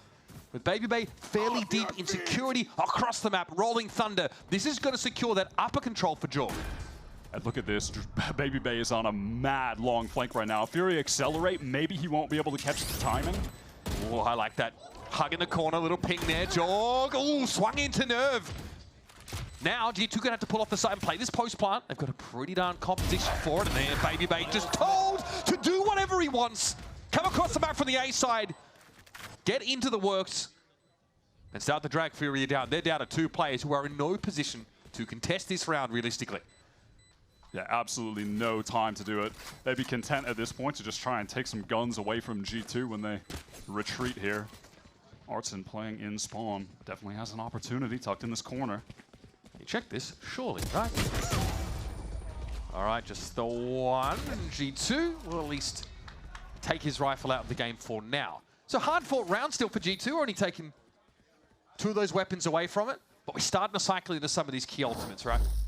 Both duelist ultimates up for G2. I definitely had some concerns in the mid-round with how G2 were maneuvering around the map, but it completely ended up working out in that they drew Furia out of position from being able to flood. That was the first round where it was just Alim on B, and he got curious when that smoke went down. Maybe there was a timing for him, but he's caught, and there's no one there to support because G2 and BabyBay specifically were able to get everyone towards A. That was a really well-played round.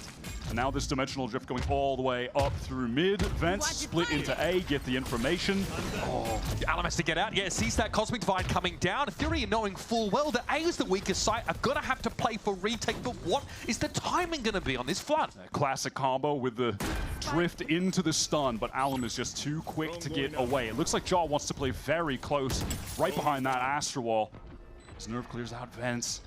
BabyBay getting flanked. Alim's going to get in here. Is BabyBay tucked in the right spot? It had to be an almighty flick, the timing off the Owl drone! Alim reveals himself, and BabyBay can drop out of tower now, essentially scot-free.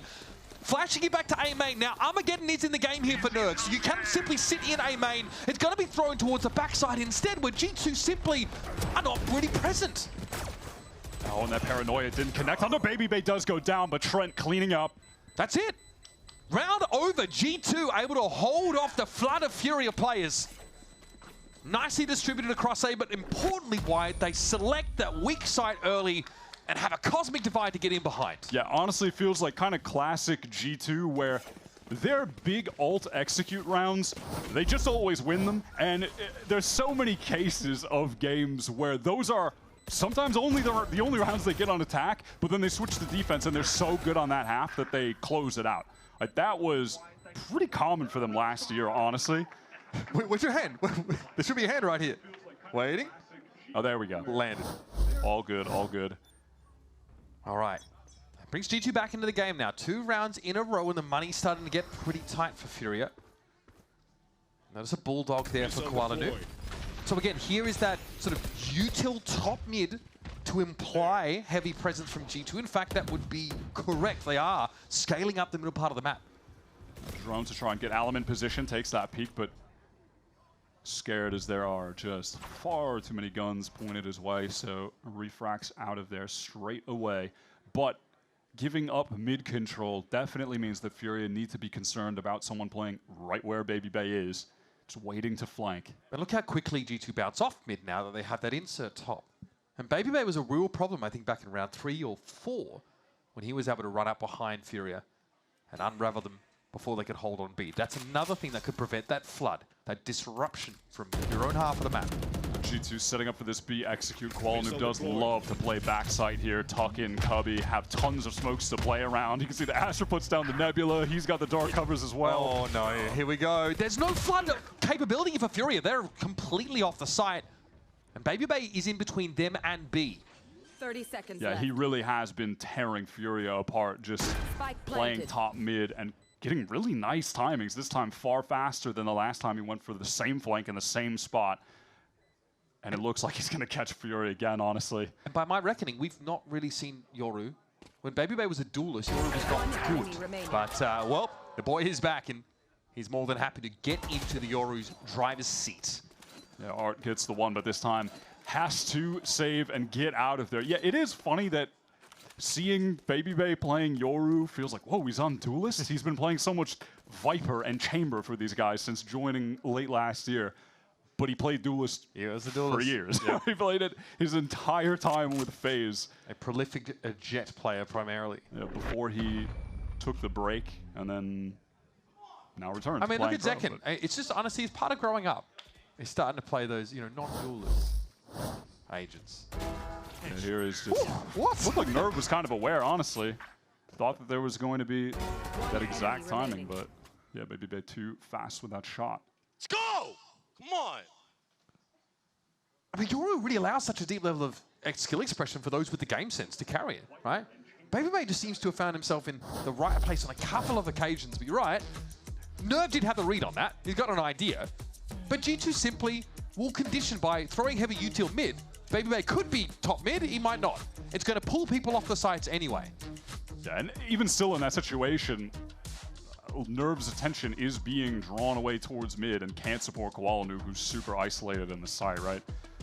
And so I think in this timeout Furia, they're going to need to address exactly this, because G2 have been sending that gate crash up mid basically, I think it might actually be every single round outside of the pistol. It was at least like 6 out of 8. So they're going to need to address how to play that. You know, on that round, they wanted Allen to fight, but they did it so early and then he got out that there was still more than enough time for Babybay and G2 to work that mid part of the map. But they're going to need to, you know, find a time to try and fight in that area and try and clear Babybay out, set some kind of trap for him even, you know, when he pops out of that, gate crash, excuse me. You know, have something ready. Like maybe, you know, Nerv's there ready to send it. Like they have 2 drones, maybe one of them can re-clear and then Allen could dash in, throw the stun at him, get him hindered, something like that. But all right, this gets G2 back to 4 rounds though, so a bit of a horrendous start. They've sort of stabilized that ship, and you'll notice now there's no full commit to top mid this time. It's actually Babybay much more passively working that part of the map. Yeah, and hey, not so passive anymore perhaps, but still, that is Artazine out of the picture. Furia attempted a double swing onto him, but Outlaw at that range and low armor. Very easy for Babybay to get that first. And now surely G2 just lock up this round with full control of the site. Allen the only player on Furia with a rifle, but yeah, dangerous. Traded. Okay, Saturate doesn't connect, and Trent is able to back up here. There is an Owl drone to play off, and probably some aggression out. He's good, guys. Don't worry about it. Bro is our pro. Literal world champion, by the way. It's EU, though. That's dangerous. Jorgamon Trent going to be brought down. So Valen, Babybay is in a decent position to cover this, but he's going to be smoked out and forced to step up. Valen has to lock it down. And he's up against Nerve with only a Sheriff, and he's able to win it out. This guy, with over 600 official matches of VALORANT. That is over 100 per year that this guy has played. Valen, 350? Yeah, Nerve is in his debut season here in the VCT, but this guy is a grinder like you've never seen before. He is a super grinder. Like, since the beta has just been consistently playing in Tier 2 the entire time, finally has his chance on the actual VCT stage. Fun Havers, Knights, Sick Nerd shot. Street, Challenges, any Tier 3, any tournament, he's for those who are there, like he's in there, man. What a sick clutch. I mean, Furia just pulled that off out of nowhere. Man disadvantage, worse weapons. EU with a sick double kill. And now Kowalinu picking up the AWP. First time on defense, I think we're seeing Furia with that weapon.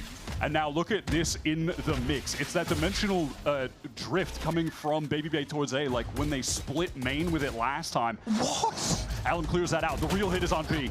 It's going to be coming in hard and fast, but Nerve is going to be ready for it. It is hard to get past this anchoring duo for Furia. They aren't going anywhere. Artazine posted up on the site. Nerve ready to cover if there's going to be a push up in the middle of it. Valen going to be pinged out a great distance away, but the spike, in the meantime, will go down. And Aftershock to clear that close corner for Babybay. Nice recon coming out. Leaf has to break that and retreat. Low HP. But still 2 players on site. Babybay close range. Here they come. What a pass. That's perfect. Babybay, though, doesn't need fire rate right now. Just 1 shot is all he needs, but he'll be surrounded and eventually dragged off his pony. And that is Furia converting off an insane Thrifty. Just very convincing hold. The bread and butter on this map, these B floods and B retakes, they excel here. It's so frustrating as this attacking team to try to get in and actually kill the anchors because they have so many smokes to play around. Like, Artson is never in danger really at any moment there. I like the idea from G2. They attempt to make it look like they're replicating that round from before where they just pretty much cooked Furia with that A-split execute, dimensional drift up mid. Make it seem like they were running it back on that exact play, but this time fake into B. Furia did not buy into that though. And honestly, that's something that I typically have seen from them on defense so far generally, is that they really are not biting on fakes. Their anchors usually play pretty strong, pretty dug in on the sites. Like, I think there's one case of G2 in this game where they started dragging players back and forth. Yeah. But that's after they, I think, get some decent mid control. I'm already drawing one of those anchoring pairs off of their sides. Yeah, that's something that Furia have definitely been excelling with. They're not getting baited into bad rotates often. Kuala Lumpur reprising the operator role as well. Something we saw from him. He used to play Omen on Icebox for M80. They would play no duelist comp, and you would see him pick up the operator more often than not there. Yeah, definitely, despite being a duelist player, finished his entire history as a player. Omen, the other agent that he's got a lot of experience with, a lot of actual match rounds played. Looks like G2 want to keep things simple, hit this B site, which has not been going consistently well for them. Yeah, you wonder if there's something a bit more intricate at play here, if it's just going to be a fast hit. We'll see. They can get Trent's Armageddon if they collect the orb. Looks like he's just ready to throw out that drone. What is going to be the maneuver off the back of it? Forced out of it right away, though. On account of Nerve playing on this site, that missile just gets there ASAP, and Trent has to give up the drone. Because of the mid conditioning, though, look, there's a drone re-clear from Furia in mid. So G2's done a good job, at least, at making Furia spend util on getting info in that part of the map, and it's split them down the middle. Now G2 have that player advantage as they hit into this site, and Nerve is just going to get sprayed down through the smoke in upper. Artazine might suffer a similar fate sooner rather than later, as that aftershock starts to test his position. It looks like G2 want to force the issue. That's BabyBay swinging, but he's alone. Leaf wasn't actually playing with him. It's a flash that comes late. That little micro play gets disconnected, and BabyBay fully punished on account of it. When the Schmeeg hit you a little too hard from 5 years ago, I guess. Here's Valor, though, in a good spot, and has found a timing at least. Kuala Lumpur is going to be undone, but here's the push now. Flood timing for Fury as they hit this B side, and Artazine covers EU perfectly. His Armageddon will be easy enough to circumvent, but Trent is at a 1v2. Yeah, he takes that timing to get into sight, play Cubby, get closer.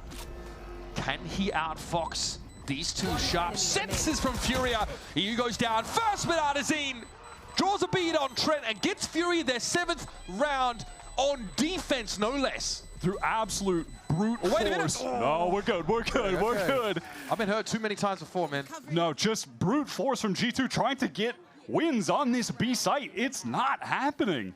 You know, outside of, there were those couple rounds where BabyBay got the really good flank timings coming through mid, and they tried to do that in a bit of a different way with Val in there. But things began to fall apart when there was that disconnected play from Leaf and BabyBay. He just ends up sending it in alone and going down. I trolled. Thank you, Art. Thank you, Art. Trolled. All good. He saved you. Art has looked really good on this team so far. Let's see what G2 can do on this final round. Playing a 3-1-1 to open things.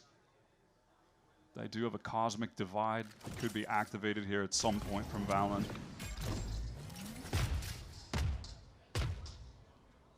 Another slower start here for G2. More distributed across the map.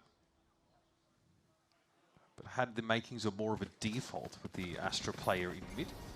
And now Furia do have 3 players on B, but the drone from the Teo is being sent out right now. That's going to clear out everything, so Furia should feel comfortable rotating away from this site. You can see EU on the minimap. He is on the move at the moment.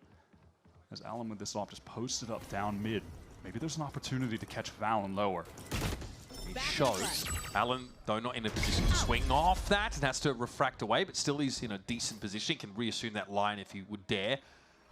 Pumping back to B side now. But look at the push up from Artazine. You can hear this. Hoping that BabyBay can sell this over on A. Not going to happen. This positioning could be perfect from Art. Rips their heads off. Leaf is at least able to get one back, but this gets ugly from here on out. Aftershock's going to give Nerve the hot foot now, but the guided salvo doesn't really bother Leaf. He is in this B side. Spike, though, headed elsewhere. That's going via spawn to A, and Leaf is the insert left behind and quickly dealt with. Those anchors so patient holding the angles. Spike will go down for free. This is essentially, feels like do or die for BabyBay. He will win them the round if he can make the play. But if he doesn't, is there another way for G2 to actually pull this off? If you're Furia, you're assuming that BabyBay is in some sort of nasty, ratty position on your side of the map. Yoru's had enough time to work that A side. I mean, at that, look at the utility that Furia still have to work with. They have a Recon, Smokes, Armageddon. I mean... Here's the Armageddon. Yeah, there's backside Valen forced away. Recon killer is close. Oh, needed more than that, but essentially that's a solo challenge for BabyBay as Valen was forced away by this Armageddon, and now he is simply speculating as to where the diffuser is. Hinu steps up, and sends him packing. Fully overwhelmed. You know, G2 definitely played some cool rounds out there. Some of the fakes that they had thrown, Baby Bay's good flanks up mid, but ultimately they tried to hard force B execs so much, and Furia's retakes and flood play there is pretty phenomenal. They were able to win the vast majority of rounds over on that site. Their anchors are really strong. Insane fundamentals here from Furia as they get 8 rounds on defense on Abyss. Stick around, of course, more from this map and the rest of the series after the break.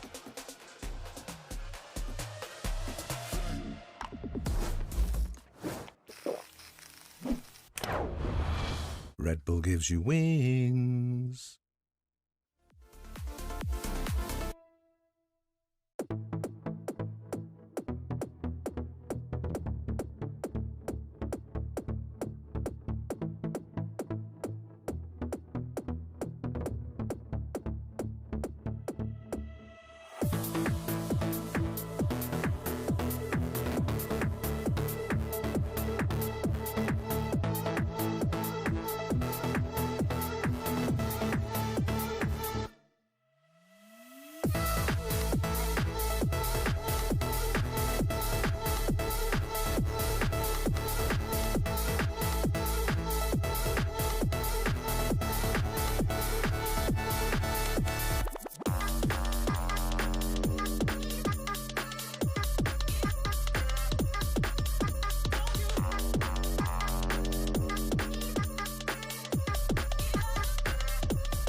Many of the positive things we saw from Fury in the game against Crew on this map, Abyss, are being shown here.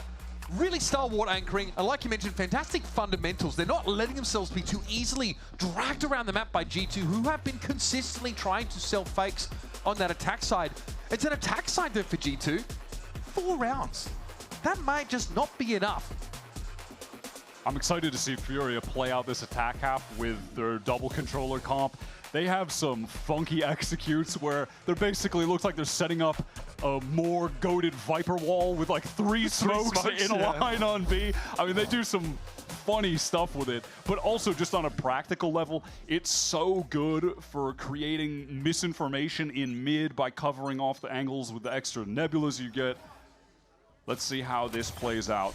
Furia took that first pistol round. It looks like they're geared up, ready to get into this B site fast. You're approaching me? Yes, Salam drops in immediately. Valen is taken out of the game. Nice shorty connections to Koala Noob, also really happy to take the fight to Leaf. Leaf with no friends and no help on that site. After Allen gets the opening, pop flash out from Baby Bay, trying to find something right now. Might catch Allen, no, not quite. This pistol round for Fury has been spectacular, honestly. And they won their first 7 pistol rounds of Kickoff. They've been very, very good with putting these together. G2 are, honestly, they're just sitting in the baby seat in the back. Rattle in hand. All safe and cozy, being taken off to Furia's domain of choice. Koala cleans up with a nice triple on that round, but big credit to Allen for getting the first kill. And honestly, I feel like you can even just see on this first round now, the difference that having the waylay makes, the impact that you have on these executes. Being able to get that close, just completely closing the gap on one of the anchoring players. And then even if Allen doesn't get that kill, spots out one of the players, does some damage, gets away, they can just pounce on him. And Jet in that position is what? Dashing into a cloud burst and then hoping to play off of some kind of util? It's not the same. You don't have that rewind capacity, of course. G2's more dated composition, dare I say it. Feels like it struggles to match up. Here's Allen on the corner. G2 again, try and cook something remotely satisfying at the start of the round, but it's feeling like instant ramen. So that is pretty good, to be fair. Yeah, instant ramen's not I bad, like but instant ramen, yeah. I got what you were trying to say. Yeah, saltine crackers. I like where you were taking it. I'm surprised that G2, the originators of throwing yourselves off the map, have not opted for that strategy at this point in the round. Okay, I was just talking generally, like in terms of how this map is going. Just played rather spread. I mean, usually I feel like every team at this point, you just stack 5 players somewhere. If they walk into you, cool. If they don't, you just jump off the map and move on. They did have all classics, but I guess Leaf picks up this Outlaw, so maybe they can do a little bit of damage. Artson, not going to repeat that. Oh, you're kidding. Yeah, was waiting for him. Everyone gets cleaned up, and EU very close to an early Hunter's Fury in this half. Could be pretty massive on this kind of map. It is easy enough on that B side to start to pick out some of those positions. Here's that early push up from G2 again. They're just trying to manufacture some kind of material advantage, maybe get some weapons early. Furia, though, they have a cohesion and fundamentals that really belie how long they've been together. It's like everyone's had the same amount of time in the offseason, give or take. These guys have done so much with it. Yeah, it really does feel like there's just something inherent with these guys.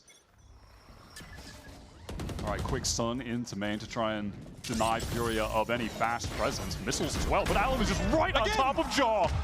Oh, buddy, on a gun round as well. That is absolutely brutal stuff. Oh my god, I mean, damage what up is mid. What is he doing here, bro? Koala just walking up mid. He is in the walls. Trent is postured very close right now. How long can he get away with this for? How much time can he buy? Can he get another advantage? Yes, G2. That is perfect from Trent through the smoke. EU doesn't see it coming. And Artezine all of a sudden watches the house of cards crumble. The deck now stacked against him. Yeah, one of those just holding the S key as well. Mouse one at the same time. Free kill. Game's easy, and Leaf in a little bit of trouble. Oh, but the flash does go off in time. Well done from Trent. And then in addition to that, credit to BabyBay, who was able to rotate to heaven very quickly and just start throwing flashes, make some noise, try and draw attention so Trent can... Koala Noob top mid. Guy will go anywhere for a frag. He'll go to EVA. He'll go top mid. It doesn't matter, bro. This guy just wants some action. Yeah, that's crazy. Let's go. Hey, we're good, boys. We're good. That is crazy. And now, Trent, one away from his ult, so we'll see if that gets activated on this round. That's definitely something to pay attention to, the fact that EU is 1 away, Alum is 2 away, and Trent is 1 away, so perhaps late round things could get explosive, but early round is Furia with intentions of going up mid. Information on BabyBay, who's going to feel more comfortable just getting out of the mix when the recon spots him up.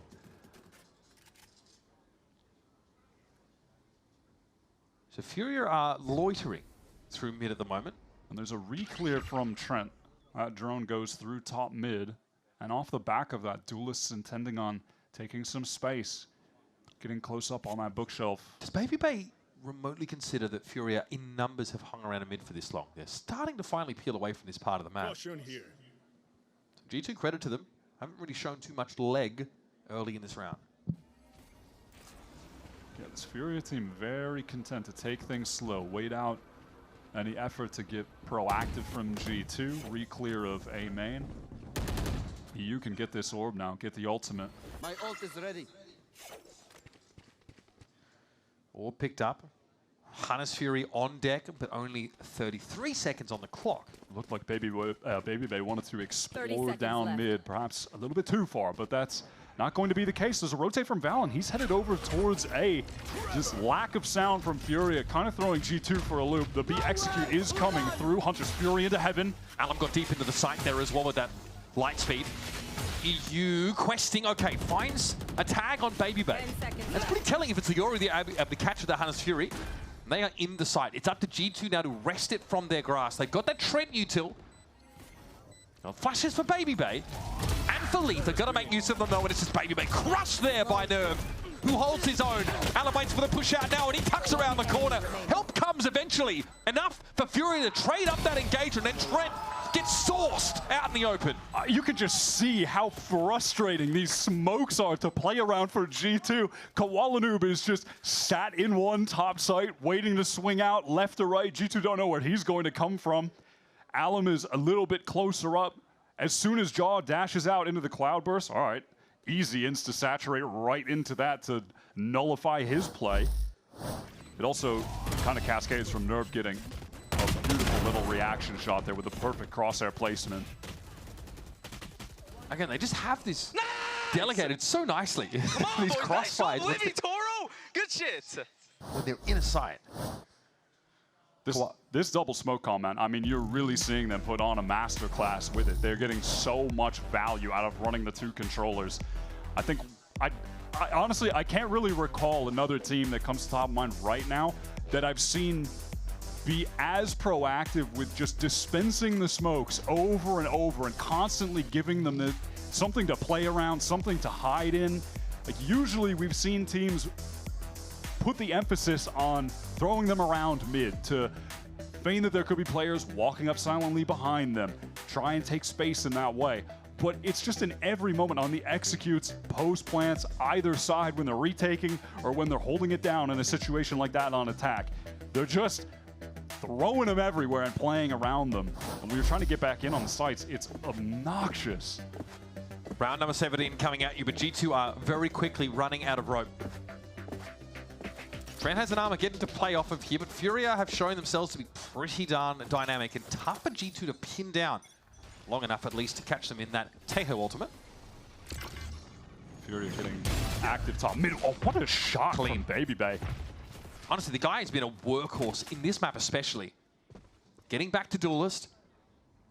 Really causing problems for Furia by popping up on their side of the map. Gonna need more of that though to make this a compelling matchup. Some mid control here for Artazine. He's gonna respect that stealth drone coming his way. Gonna fall back here. Drone coming up through B. Wow, Baby B gets a second and Jaw up top, but with support from Leaf. That should be the nail in the coffin on this round. Not a lot to be said about it. The money's not great, but Nerve's already committed for the most part. So going to see if there's anything you can rustle up here. As G2 spent pretty low for this one. It is Alim. On his own, at least deals with Jorgamo. And he can't quite get away. The penetrative power of the Guardian cuts him to the quick. Round that basically entirely won by Baby Bay. And that hasn't been the first round for G2. That is won by a play from Baby Bay. When you said it, he's really been the workhorse on this map. Trent as well. There's like a Bronco out there. But just being able to get that first kill, teleport away, and then is so active getting back into mid later as well. Someone who's been pretty notably absent here is Jorgamo, right? That attack side, G2 really to get that value out of him. And he says in an interview recently with Sage Datwin, actually, that he's not the kind of guy to come alive when his team are behind. When things are going tough, he can struggle to be that guy to get in there. That's Baby Bay's job. Furia want to keep it simple. Look at all the smokes that are going to go down on this side. Alum straight through it. Shotgun in hand. Maybe not so unwise, though, to give up the side if you know the Waylay is going to be coming at you with some form of shotgun. They're hoping that they can just play a retake with this Armageddon, surely. Okay, have a control for G2. Yeah, a lot of smokes you've got to fight through. Remember, you've got double controller set up here. And Nerve finds value with the Bucky on A. We're in the post plant. Trent has to guess somewhat. Hitting back A with his Armageddon might not hurt. There's going to be plenty of room for Furia to get out of it now, as we're going to have crisscross of those Taeho ultimates in play. And it's Trent. He finds a nice timing off Heaven, but Artazine trades it. 20 health between the two players and Furia now. It's Artazine. And it's going to be tough to hold up under this level of heat. The Furia players just so weak, outgunned as well. And they risk a fair bit using the Armageddon on that round where they were definitely disadvantaged. But listen, I get it. I'm not mad at it. If that is able to get the kill, maybe they win it out from there. So. This is obviously Baby Bay trying to get in. Kwanu playing back towards security. Jorg fighting inside the side, finds a couple of key frags there again. Anything to get some momentum generated. And you've got a Rolling Thunder to the next round. So again, you spend pretty heavily for G2, but you do have these pretty effective Flood retake ultimates 2 rounds consecutively at your disposal. Yeah, I mentioned it before, but the comp that they have is dense with strong ults. G2 going for a very proactive play down B. Furia, again, full intentions of just getting into this A site, however. Getting that orb over towards EU, dash in, this time into Heaven, and Valen, he was spotted, oh my gosh, yeah, the last second, and he's caught. Baby Bay's trying to get some control of Tower again, I think. Here's that Rolling Thunder, but how are we looking to play off that? Baby Bay emerges actually into the stun itself, but is able to win the fight out against the Waylay.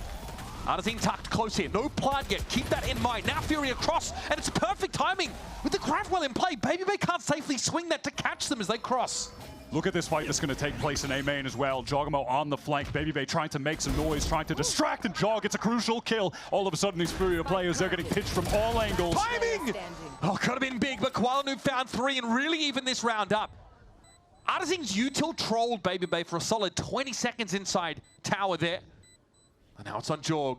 If there's any time to come alive, it's right about now. And Artazine says, no, stay dead, actually. Just too fast on the reaction. Give me the Koala replay. I need to see whatever he was doing back sight there. He opens it up with that kill onto Valen, just catches him, yeah, right there as he's trying to retreat into that dark cover. But then cooked, and then coming out up top. Wow. Fighting. I mean, just great adjustments. Boom, baby! That's how you do it, baby. You like that? You like that? Come on, baby. Come on, baby. 50% Discord. 50% audio. It's 2 big booms so far for your boy. It's time for Furia to run it back and just go towards this A site again.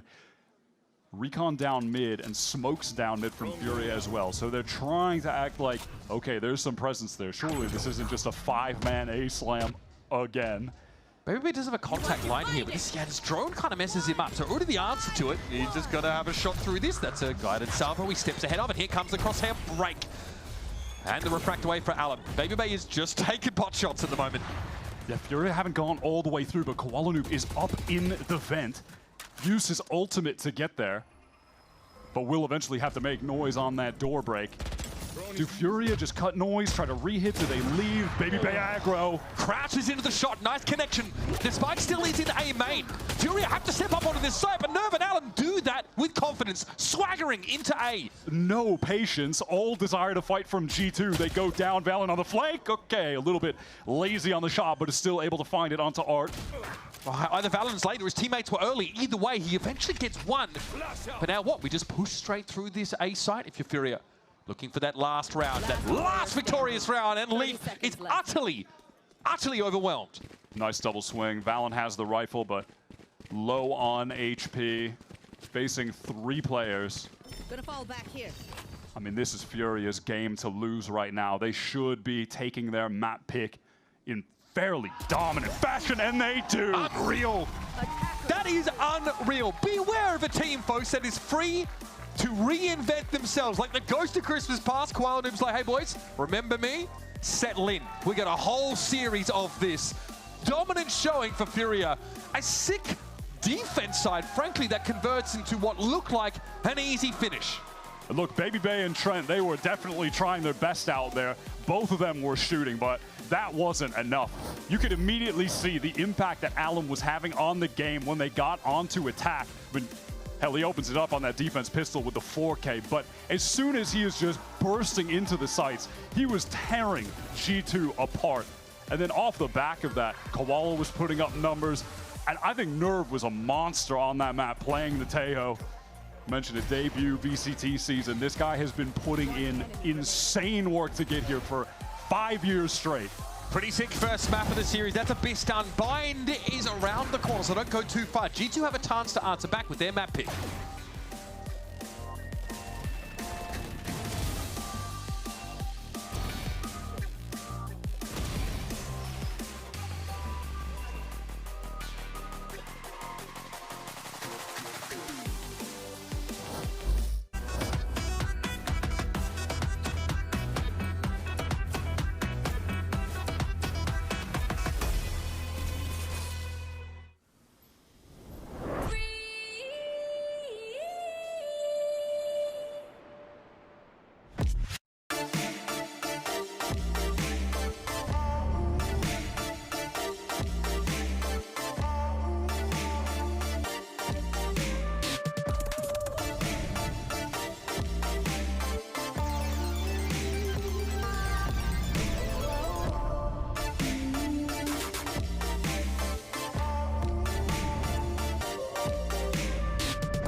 Red Bull gives you wings.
Já busca o segundo abate. Artzinho, Spike Guevara. Transfer maravilhoso.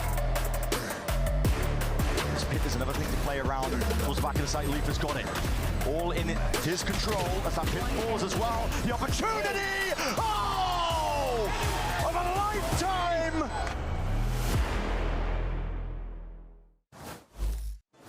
I'm here with Coach Shaw. Sometimes, like when I was just watching your team play, the synergy, it felt like they were just reading each other's minds. And I'm wondering, outside of practice, what are other contributing factors that make them play so well together? I think we are great friends, and he's helped a lot develop the game. And in the game, we discuss a lot about problems in scrims, and we fix these mistakes, and you can see this on the matches. Oh, I love to hear that. Best of luck in the next map. Thank you so much. Thank you. Who would have thought that friendship would conquer all? Welcome back, everyone. Golden Boy here alongside with Dryad and Athena. We're going to break everything down. And as expected, Furia picks up map 1. We totally all predicted it, right? Well, I did. Oh, okay. Oh, that's right. Dan is here, so that joke doesn't actually hit. Unbelievable. All right, but yeah, look, let's talk about what we just saw here. Taking out G2, map 1, just beating G2 in general, right? Multi-time America's champions. I mean, Myrna, we're talking about some of the best in the server, and Furia took it to them 13-7. I mean, Furia, they looked phenomenal. Every single player did their job. They played really well. But what really stood out to me is the way that they were fast flooding or playing on these sites for a lot of the retakes that they were kind of facing. That's why they were so successful in that first half. You can see they won 60% of their retakes. And the only reason why they lost a couple of those is because Baby Bay was so fast on that flank. But yeah, overall, looking really solid. A lot of the time we saw these players playing on site, contesting a lot of the time, making sure that they don't get past that choke point to even settle into their post-plant positions. And it just looked phenomenal. Other than that, they were so ready to come in and fight with the rest of their team. That's the thing, they were quick to do it as well. Yeah. We've seen teams that attempt to go for these retakes, but they look uncomfortable. They hesitate. It seems like that was not the initial plan, and they cannot figure it out, but it seems like it was a Fury that had a very clear understanding of how they wanted to do it, what the step 1, 2, and 3 were going to play out. And on top of that, you have these players that are so comfortable taking that space going into that second half. You look at Kolanub, you look at Alim, and you look at the little things that they're doing to make sure that they are very overwhelming and also taking as much as they can. Yeah, and I feel like Coach Shaw even touched on that a little bit, saying how the synergy and the friendship and building everything together outside of the server has really contributed to that. And we can see it because they're not hesitating, like you said. They're just confident and they're going. They're ready. You guys were talking about them. Let's actually continue that conversation, right? Because on the one side, right, Giacomo and Baby Bay had to deal, and well, I would just say it was just straight up outclassed by Alama and Kuala-Lumpur. An absolute brilliant performance from those two. You guys were singing their praises, and it goes without saying that, you know, their impact in this one, Dryad, certainly was felt. You were seeing so many times Kuala-Lumpur pop up on that kill feed, multi-kills, bailing the team out in those critical moments. Yeah, this team's got it.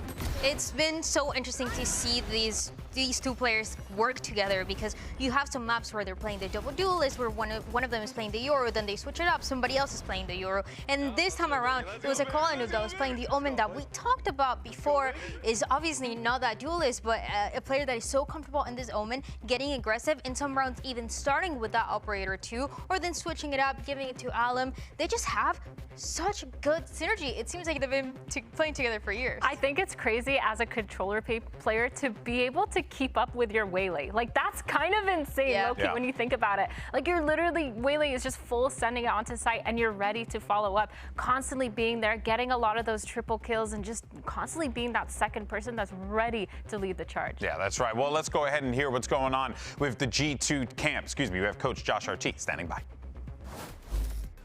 I'm here with Coach Josh RT, and I just wanted to get a little bit insight into that comp you're running. What was the idea and game plan of running that Jet Yoru comp versus a standard just solo Yoru or Waylay? I just wanted a double duelist flavor that was like ours, and we figured like that it's a good fit for us in terms of our agent pool. Unfortunately, it didn't work out the way we hoped.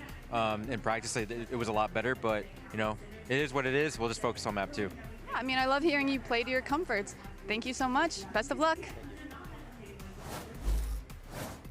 Some pretty interesting insight there from Coach Josh RT, right? They felt good about this. They wanted to try it out. Fortunately, didn't work out for them. But now they got to get ready for bind here. And, I mean, we know that in this bind situation, we've seen G2 have to deal with quite a bit in the past, right? Especially against 100 Thieves. So this is certainly going to be a toughie. This is going to be an interesting one as well, because what we talked about, the reason why G2 started so strongly against 100 Thieves on this map on the attack side was because of Baby, and he had so much impact on this first map as well. But I'm wondering how much of this map that we already saw was Furia able to study, to understand, to make sure that, you know, they're being a little bit more careful, because, you know, on the other side is going to be a Chamber, is going to be a Baby that can be really overwhelming and can take that space too. Yeah, I feel like they definitely have to counter it with a lot, but I feel like with the way that Furia is playing right now, what we're going to see is a lot of those double peaks, a lot of those util to kind of push them back. Don't forget that we have a lot of VODs now on G2, and we've seen them play this map, and Furia looks like the kind of team to take advantage of that. No, without a doubt. Can Furia close it out against your three-time America's champs? Unbelievable. In a 2-0 fashion? We'll have to find out after this. Mitch and Wyatt, we'll see you on the other side.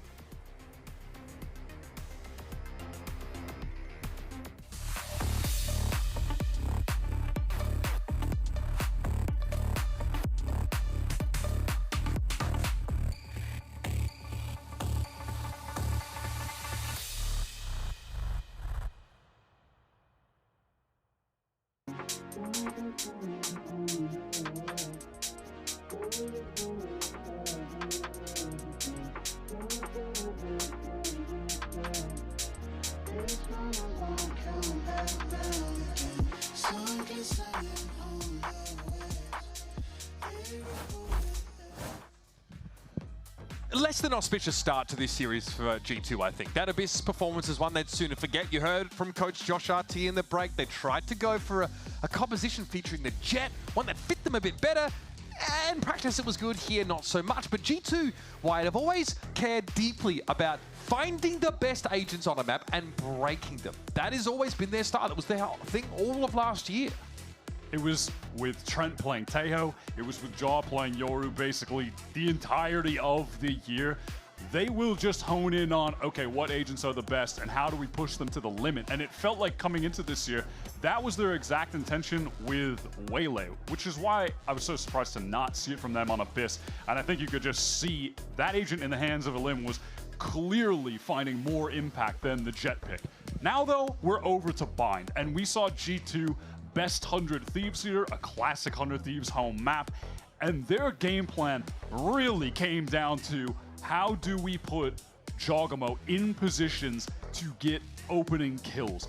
Valen will be dropping smokes specifically for him, just in the center of sights so he can dash into them, and then there will be a pop flash coming out of it with Trent sending one of those birds, goes out, boom, and then he gets right out of that jaw and tries to find the opening, refracts back, the rest of them push in. Like, that is their game plan to a T. They're so focused on setting him up, and then in addition to that, you have Baby Bay just playing his own game. He will wander around the map looking for kills on the extremities. Feels like what he did on Abyss. Yeah, tons of attack side opping I'm sure we're in store for as long as the economy allows it.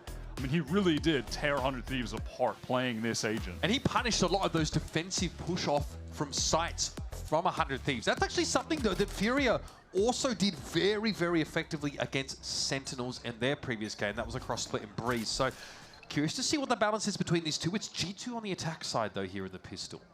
And look, now that we have Koala Noob on the Yoru, a real Oppers agent, we could be in store for some pretty sick battles between him and Baby Bay, who is currently positioned with the entirety of the team over at B-Long, not playing his own game, just taking contact forward. Looks like, though, they are going to try and fast hit this site once that the wall timing can be navigated.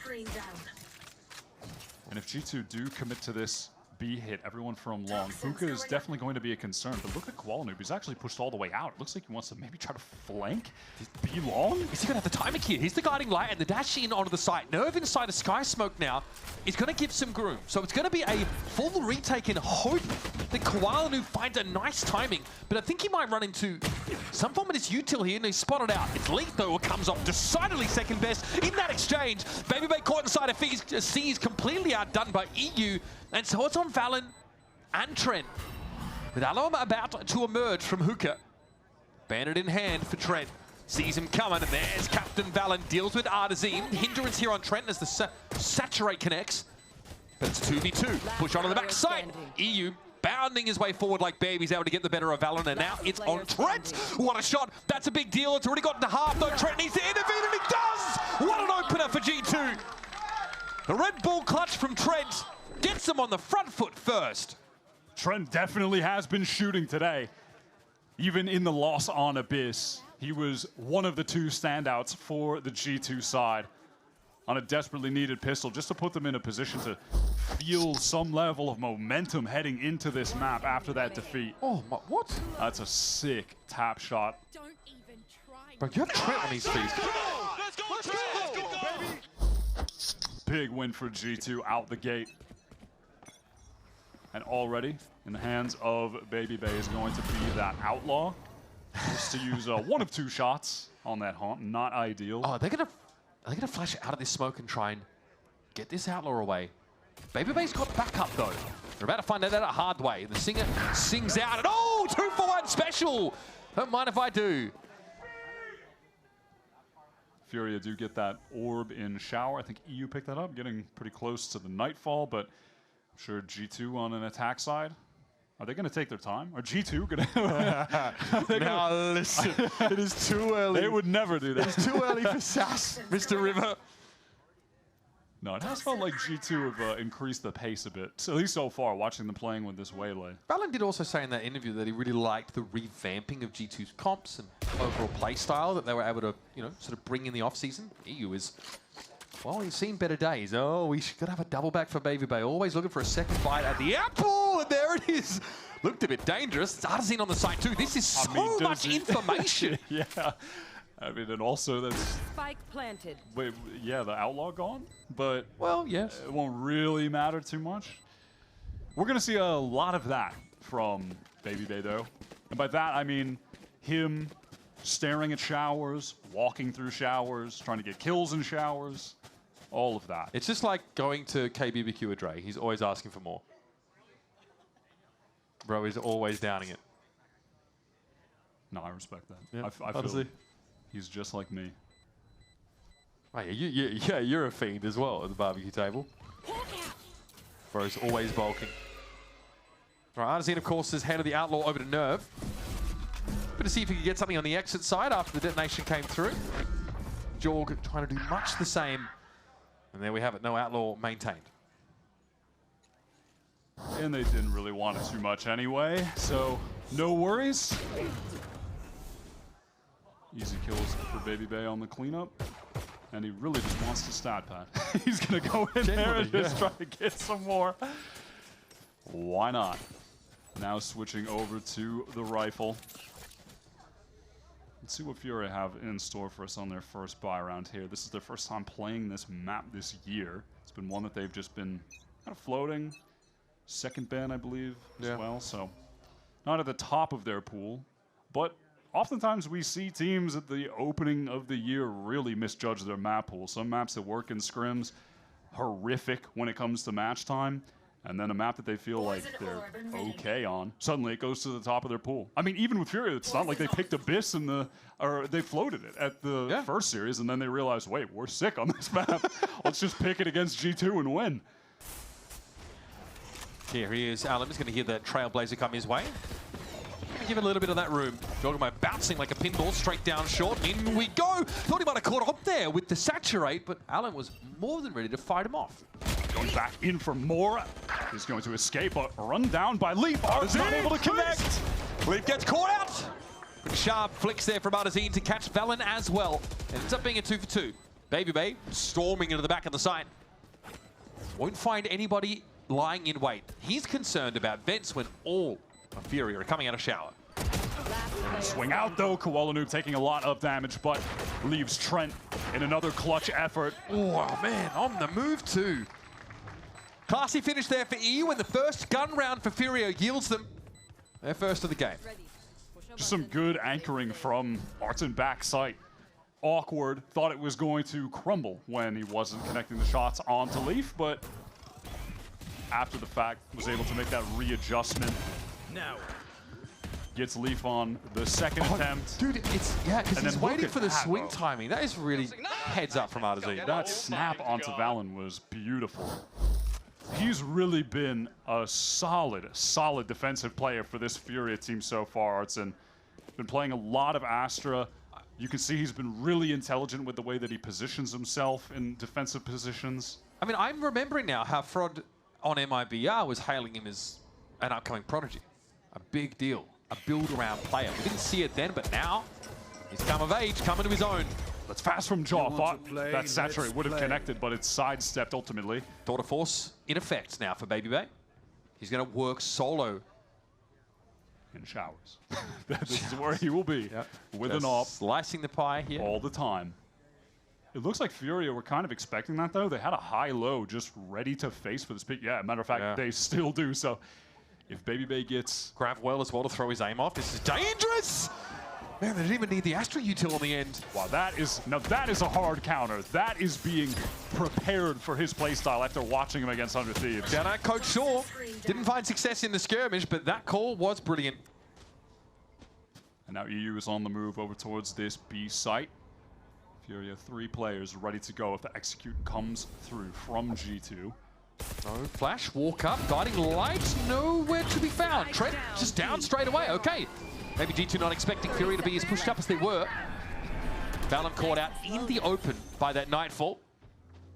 With Alim in hookah, this is so dangerous for G2.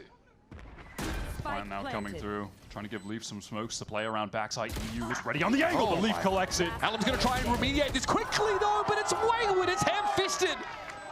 The shots frankly go wide. Leaf now on his feet. And an unlikely salvage of the round for G2 after that weird happening for Baby Bay over at Showers. Just a split decision from Valen to throw those smokes down quickly.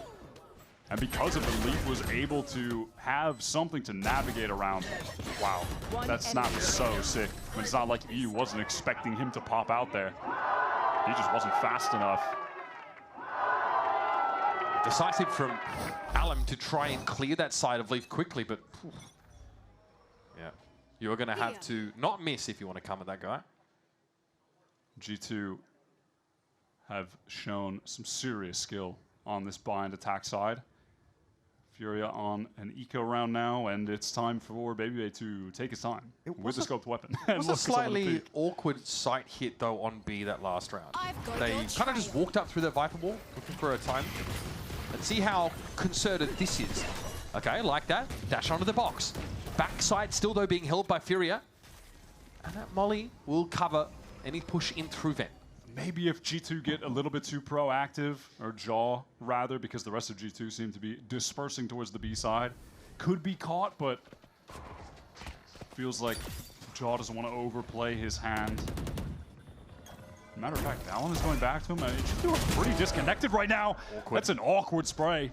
And Valen can't help, though. He's just not set up to crossfire that. It's a good jump peek from EU, not getting caught, trying to go for the gun. Oh no, that's disastrous. Tough with the Sheriff. This now gives G2 all the room they need to get into A, but there's presence inside. Labs, it's G2, and Leaf holding it down. Situation that looked dangerous for G2, despite being at that massive weapon advantage, is ultimately just brought to safety from Leaf. Koala Noob is the ghost player here. He doesn't really have grand aspirations for this round. Happy to find what he can and get that one step closer maybe to a dimensional drift. Have that in the next round without needing to pick up an orb. Looks like he's not inclined to go hunting. Unless it's time to try and chase through the teleport with the Bucky. As respectable as I find that. Oh! Okay. And I do respect it. Listen, that extra old orb, that is a difference maker. Leaf is waiting for it, and he notches his 4th kill of that round. He has had, I think, like most of his kills occur in the last couple of rounds. G2 get up to 4 rounds, though. That's the number that matters. Is that momentum of Artazine? Yeah, if that kill goes the other way. He knew it. He's 6 out of 7. Yo, Artson is whipping so bad. Importantly, he's 6 out of 7. So he is tracking that dimensional drift, and he knew Koala would be looking for that frag. All right, now on this round, 2 things of note. Furia, they're playing into one of their big win cons. Koala Noob getting an AWP and setting him up to get opening kills on defense. On the other side, G2 love going for a play where Jaw uses that light speed to double dash in. They try to locate a target. He throws the saturate at them, gets them hindered, and then Valen, with his ultimate, just drops it straight on that player's head to get a kill. Okay, that poison orb is respected. Leak maybe even aware there's a minuscule gap in it. Trailblazer goes past Koala Noob. There's no catch there. As that was headed in through Hookah. Doesn't reveal the Octagon player, and Koala Noob can fall back onto B with his ult. That also reduces the option of G2 to threaten much towards A short with that wall permanently down. Here comes Jaw into that top site smoke. Exactly. The way's been paid for Jaw, but this is like a later timing from BabyB. Less aggressive on A. Jaw now over the side, sees a flash of nerve as he tries to jump away. Dimensional drift for Koala Noob, though, is going to confirm that this is the genuine article. Or is it? Because it looks like the spike has been pulled away from this side of the map. Wait, catches one on the rotate. Is Valen going to peek into this timing? Oh, no. There was a second player, but the spike is being held by Treat here. If it goes wrong for him here, the round is done. Spike is down. Koala Noob just tore the heads off them. And Jorgamo, who would love to be the spearhead, is the butt of this round's joke. Koala just on all of the right angles at all of the right times. Such a great sense for the direction that the G2 players would be headed in a very scrambled situation. Over on that A side as well, Fury had a nice little 2-man play to deny BabyB, but look at that, just posted up around the cloud. That's lovely. Catches Valen in that moment, and there BabyB's attention was drawn. I think I want to keep the AWP, by the way. I know you said you wanted me to rifle a lot more, but I'm feeling it with AWP, I'm going to be honest. I mean, I'm with him. Change of plan. I mean, I'm with him. You have Koala Noob on your team. Matter of fact, they have 2 AWPs now. What is happening, bro? What's happening in the comms? I mean, those extremities are going to be locked down pretty nicely. Well, contact angle here for Alum inside shower. The same for Koala Noob on the other side of the map. Long. That's crazy. That's my seal of approval. Oh, Flash doesn't connect onto Alum. Oh, no. John might be in trouble. I mean, he is waylay.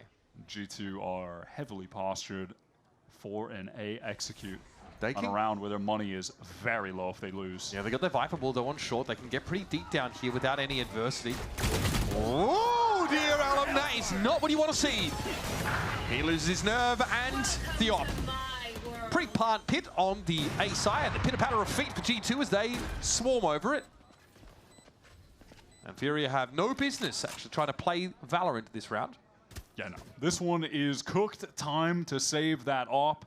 Not 100% sure they needed 2 of them into that round.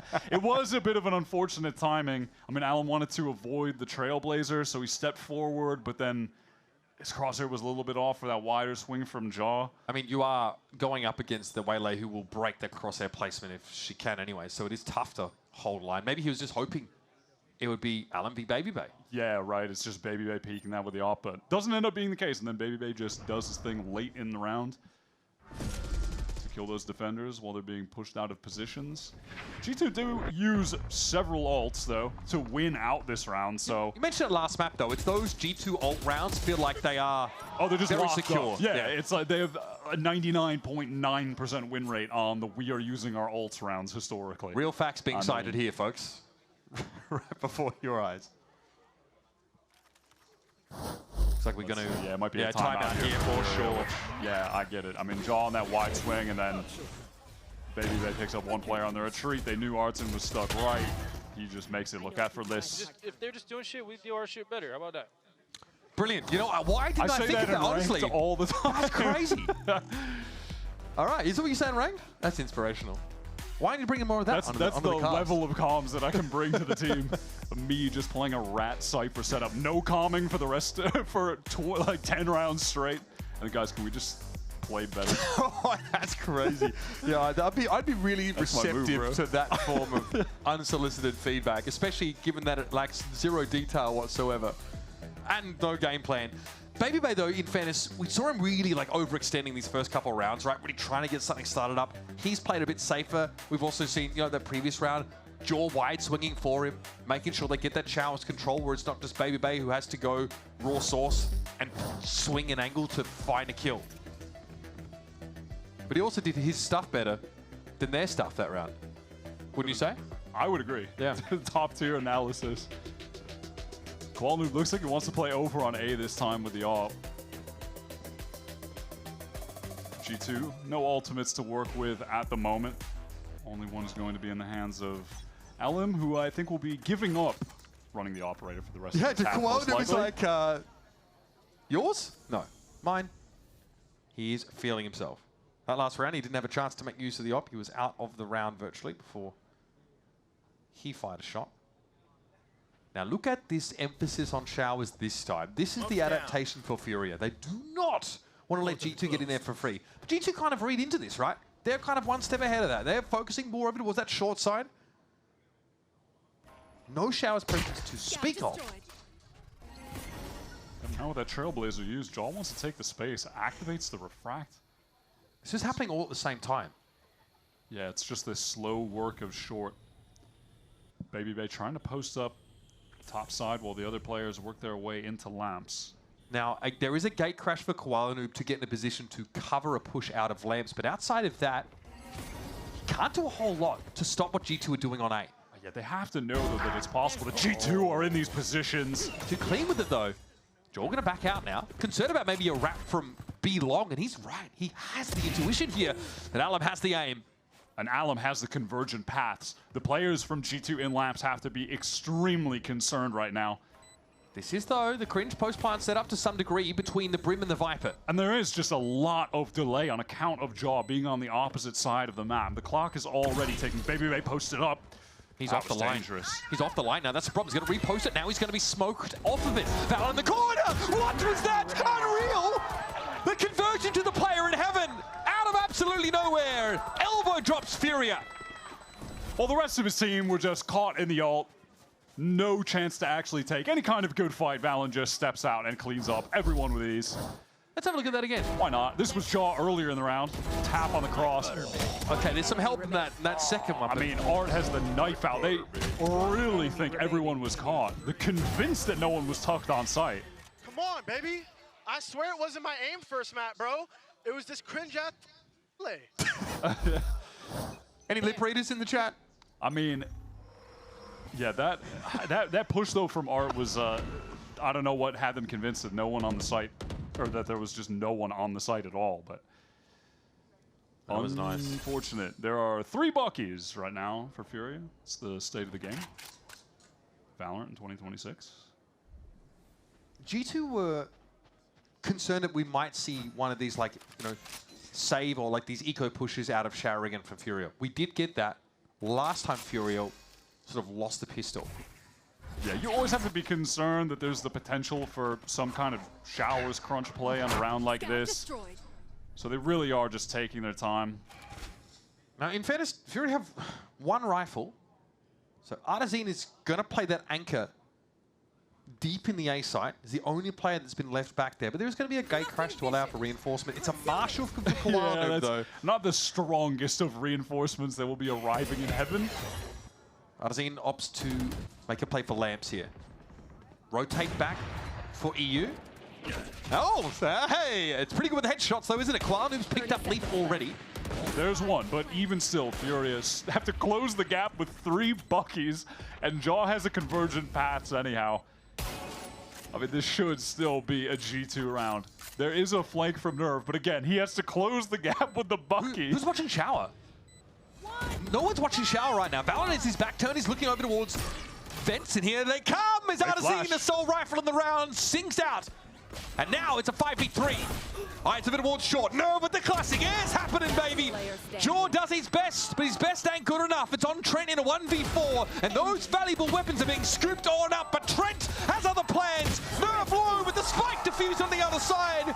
Never say never, Mr. River. There's your thrifty round. Just finally gets up close with the Bucky. Took him 35 seconds to do it, but that Classic was good enough too. He just wins an isolated 1v1, I think. Sure. Why not? I mean, G2 should be closing that out. They all have rifles, and they rip the convergent paths. Was that... I didn't see whose flash that was. Someone flashed the bound backside. We'll try to find out who it was. Both of them. Man, I buy the Marshall on Eco. I buy the Marshall on Eco, baby. It might have been a double flash. Both teams just flashing everyone. I don't even know, man. But sure, Fury win that round after not being able to win with. Is Koala Noob all of a sudden just Digicine? He's back to opping. Get me a scoped weapon of any variety on any round. He is back to opping. Look at that refract from Alan, by the way. Just zooms over the minimap all the way from A to B. That's crazy.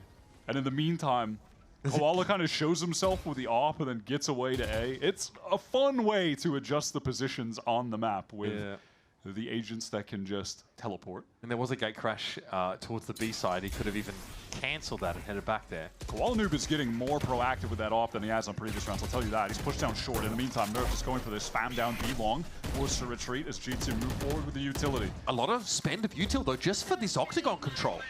Oh, I like this timing on the pit now. After some of that util is used, Allen getting up close with the shorty, Nerf playing in there as well. Baby Bay inside the Viper's pit.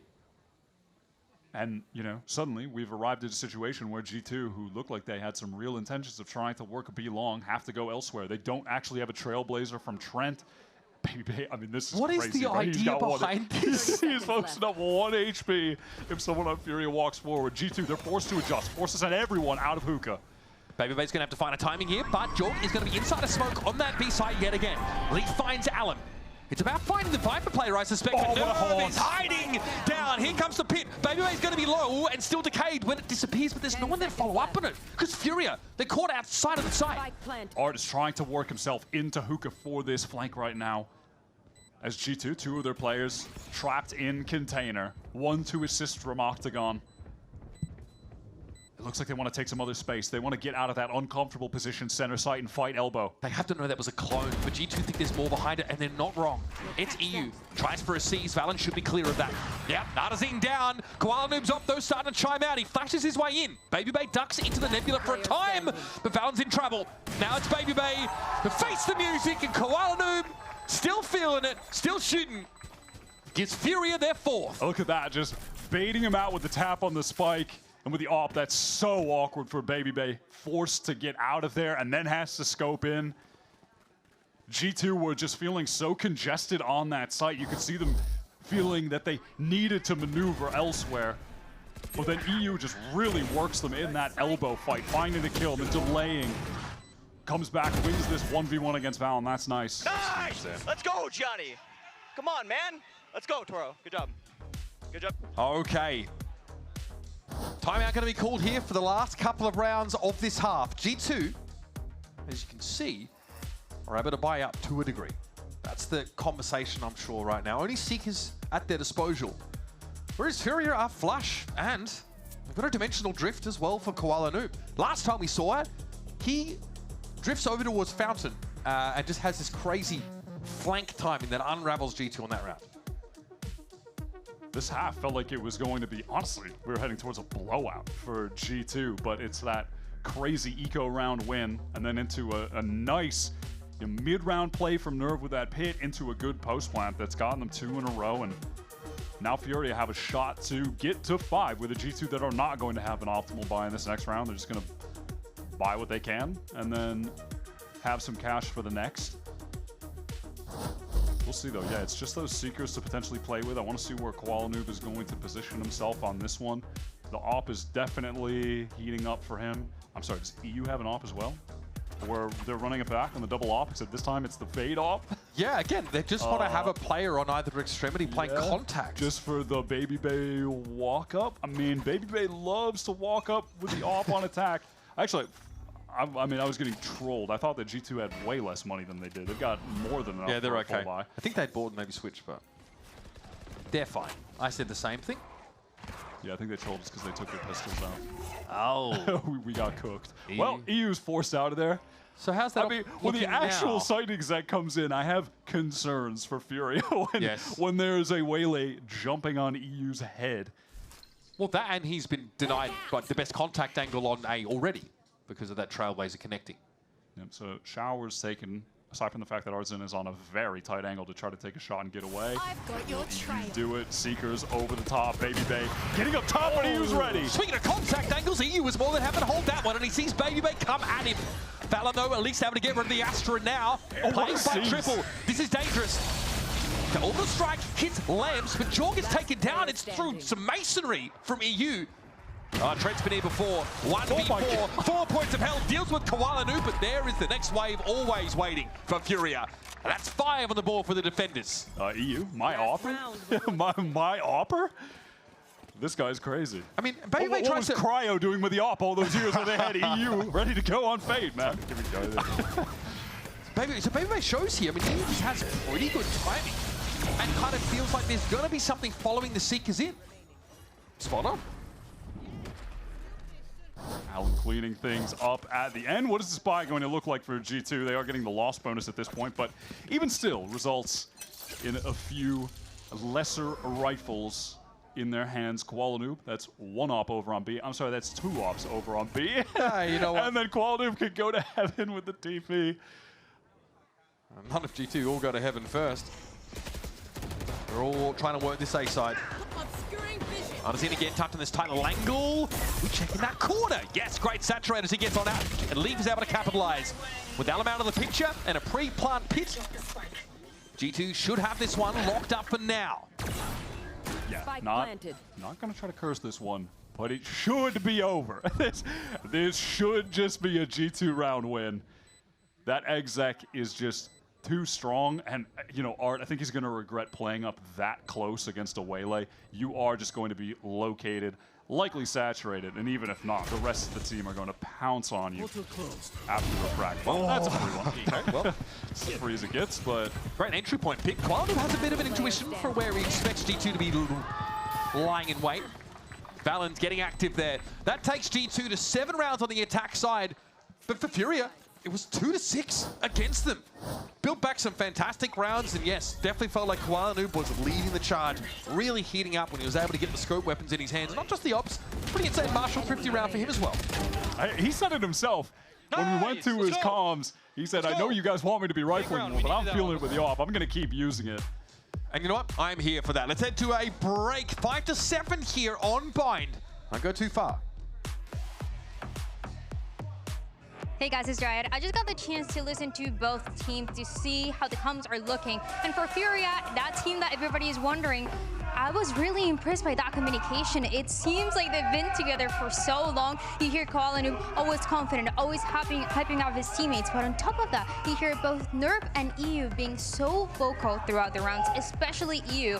That was the one that was catching my attention the most. Constantly making sure that the team is relaxed, they're not stressing too much when things are going wrong, focusing on what that next round is going to be, reminding everybody to be playing those protocols, just keeping it simple and making sure that that way they were going to come back in the last couple rounds that we saw from them. On the other side for G2, you can expect a lot of coordination, a lot of clean comes from them, especially from VALORANT. And even when they're going into that timeout, Josh RT asking VALORANT, how are you feeling? How are the comms? And just like that, organizing it, making sure that everybody's playing the roles in the way that they're supposed to. You see an early round where Baby Bay is setting up for some lanes, and the rest of the team kind of reminding, let's remember everybody, we're setting up Baby Bay for this kind of play. Let's remember, we're going to take showers. Little things like that that really play into how the whole team wants to play together. Last thing that I have to say, something that caught my attention, Shaw, when he was taking that break, was talking a lot towards in Portuguese. So when you're wondering how that communication and how Brazilian that Fury team is feeling, is still definitely very Brazilian. This is all I have. I'll send it back to you guys. Thank you very much, Dryad. I think it's pretty evident to see G2 trying to work around Baby Bay a little bit, right? Jorg helping him out, double stacking showers, looking to take control against some of those setups that were designed to counter his raw swing on Chamber. Fury as well, though. The gears are turning. such a good first map, showing great signs. A pistol win for them here, and their pistols have been really good in kickoff so far. They're off to the races. Definitely. I will say, it felt like Furia had a better read on how to play against BabyBay's attack opping than when we saw him just tearing apart 100 Thieves the last time those two teams matched up in G2's first game. But another one attack, I definitely have my eyes on Allen because he went crazy when they switched over to attack side on Abyss. His entries with the shorty were nuts. Pistol rounds and on gun rounds. He was getting entries with this gun, and he's going to try his best to do that right now.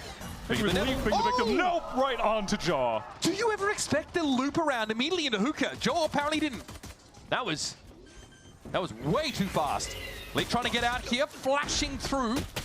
Gets out onto the site here in G2. This was something they've run many, many times before. Simple flood behind this flash, and there's EU, found his second. This could be big, but VALORANT and BabyBay are still healthy. And the Headhunter will be sated. Love to see that proactivity from G2. Furia, clearly, we could see from their point of views, they were not expecting the flood to come at that pace.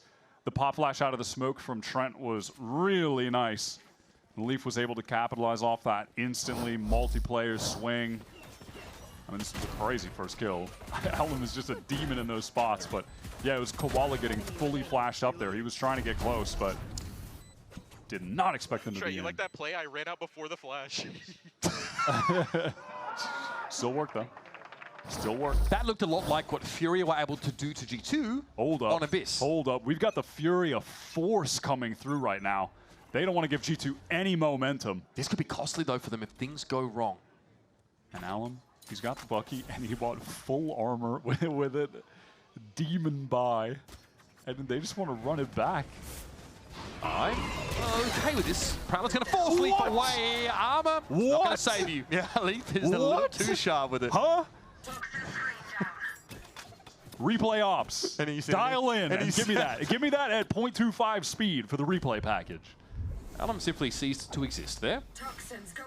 And that represents the gambit for Furia kind of falling on its face in the very early stages of this round. And unfortunately for them, it looks like they now have a desire to walk over towards A, where BabyBay, of course, has an outlaw. And we'll be looking in their direction. And they do not really have a way to force him off this line outside of the haunt. Yep. And then Jaw's going to, even though BabyBay is watching left, Jaw's going to take this contact, shoot one guy. BabyBay's going to just get a kill and then teleport away. There's the kill. Two. My bad. I said one. Two in the chamber, bro. That's the way it goes. There's the Headhunter getting involved. BabyBay looking for more, but it's EU again who quickly with this classic, with this classic right click. Did he do that on the pistol? Look, he is going to have a nightfall here. I like the idea, but Leap has the stopping power in this round for G2. First it's Alum, and then it's EU to lock it up. All right, guys, let's force again. Run it back. I still want to see that replay. Look. Yeah, no, give me the replay. How did Leaf get that? Did he double headshot him, or did Valen do damage? Oh, yes. I mean, Valen must have tagged him. Well, Valen has kill credit. Yeah, he does have some kill, but is that just because of the smoke? Maybe. So, I mean, that was ridiculous. Yo, I just shit on this kid. I was about to say, I was going to say, what does Leaf have to say about that? As soon as I hear a producer say, hot, I was about, okay, well, Leaf is ready to talk trash. Yeah, that's fine. You're always going to feel very good after having that level of stopping power on the enemy duelist while they're gambling with a force buy. Okay, but if we're Furia, what if we go B again and have Alum with a shotgun ready to dash in? Yep. They're buying down to have enough for guns next round. Here we go. Alum in, and then Alum straight on out. Artine very low as he is Alum. Valen should be able to work the site. Spectre, a very well apportioned weapon for situations such as these. Jorg ran straight into the Bucky, and there's EU again, finding another of these frags out of nowhere. Now, the numbers favor Furia. I mean, we're getting silly, man. Two people in container! Okay. BabyBay has a good approximate idea. Trent's got the weapon for this. Easy enough for the judge. Well, it's up to BabyBay with an outlaw. What game are we playing, man? One bullet in the chamber, by the way, and Fury are about to put in many. I suspect. Yep. Another thrifty for you guys, or virtually. As Fury are buying Buckies, Spectres, Stingers, you name it, it still works out. Ridiculous. I mean, it felt like it was only a match. Like, one of these forces were eventually going to pay off with the force B-hit rush. I mean, Leaf maybe regretting jumping out of there with the judge. That was interesting. And then he goes down, and things kind of fall apart from there, and then they retrieve the judge, and a little bit chaotic. So obviously, Nerve to... Okay, Nerve's going to be able to get himself a rifle. That's fine. There's a Spectre being handed around. Artisan's going to carry it. So yeah, there's implications for that sort of risky force behavior from Furia.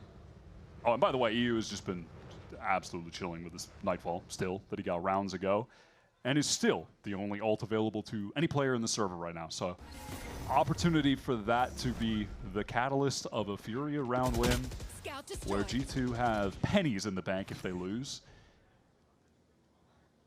Yeah, Bucky and Judge for G2. I mean, they could be going into the Gremlin setup in Hookah right now if Furia unfortunately decide that they want to be in that area of the map, with the Trip going to ping and then Leaf jumping up with the Judge. Oh, what? What? Okay. That's a big one for Valen to win out. And of course, he's long gone from Shower. Long gone. Get a bit of healing from the sky.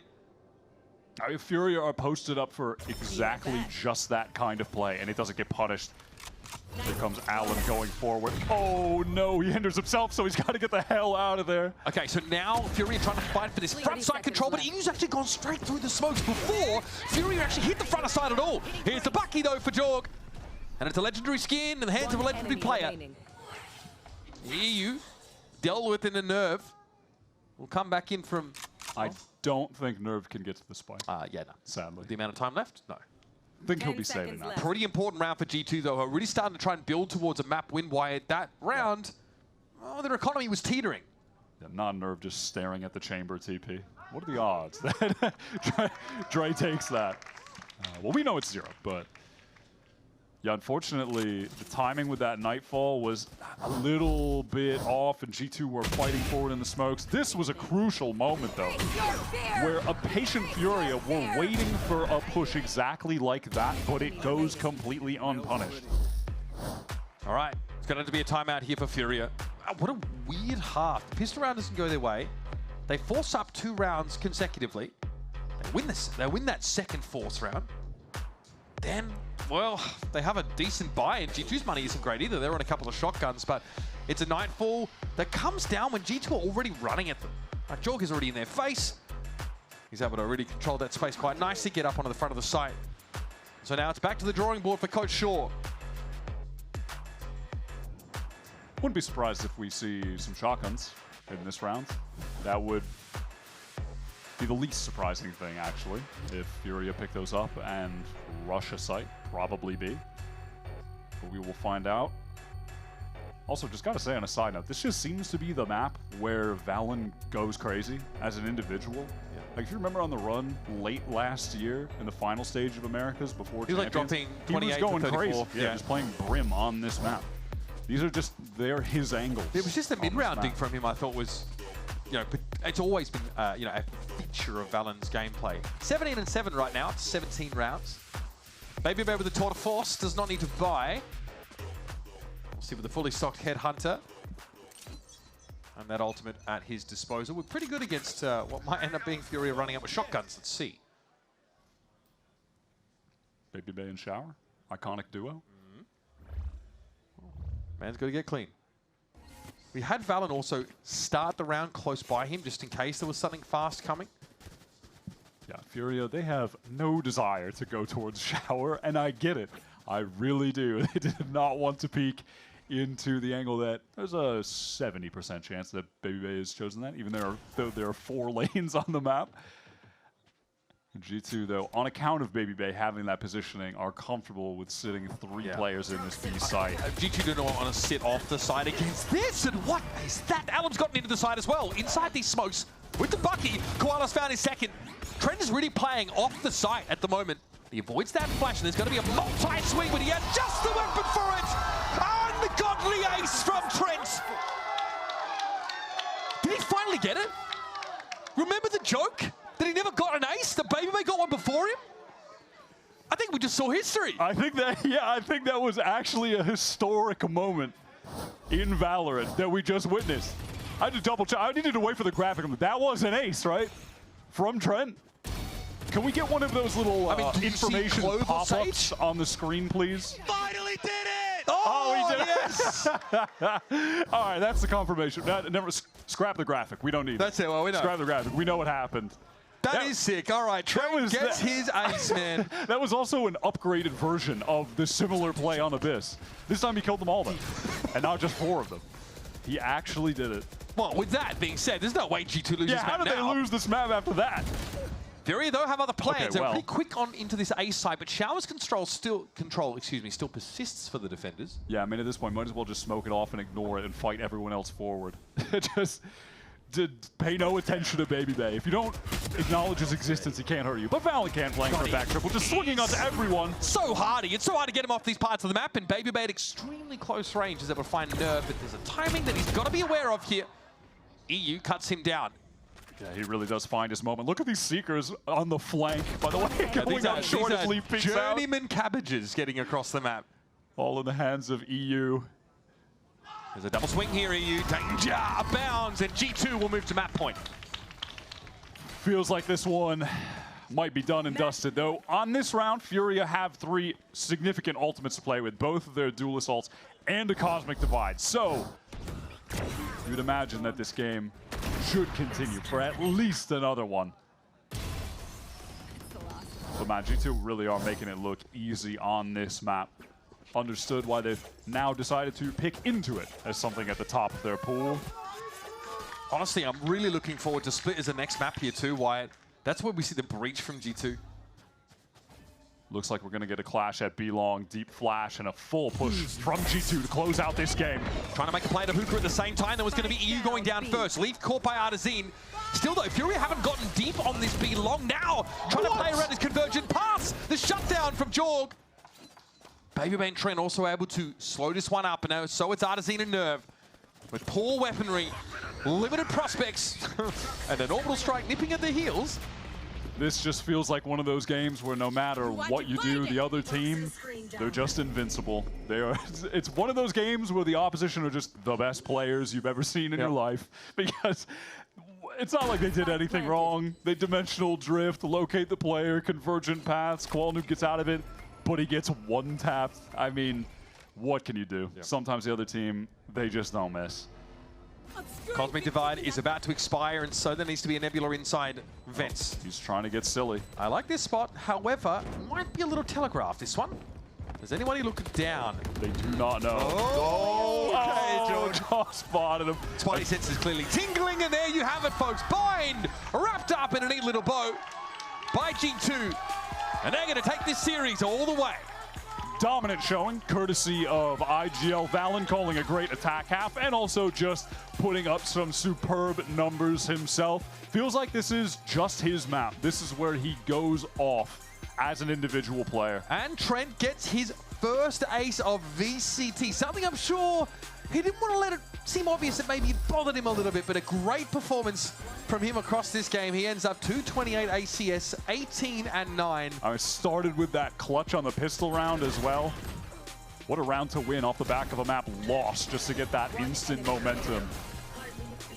So Leaf will ever see a bit more of him in this game as well. 256 ACS. It's a captain's map though once again. Valen leads the way for G2. Some fantastic positioning, mid-round calls, you name it. He had it in spades.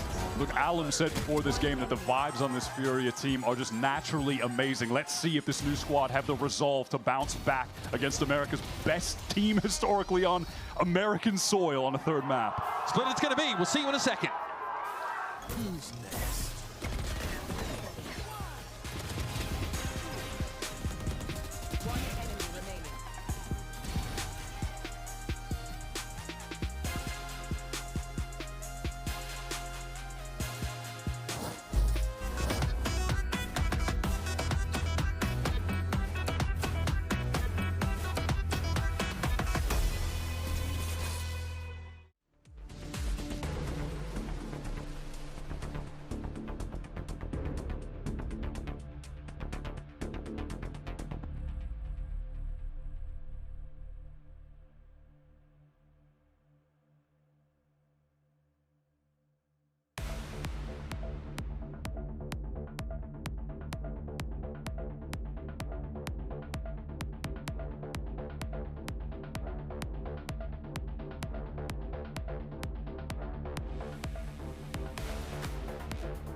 Fusco segura abate. Artezinho, spike que vada. Transfer maravilhoso. This pit is another thing to play around. Pulls back in the side, Leaf has got it. All in his control as that pit falls as well. The opportunity! Oh!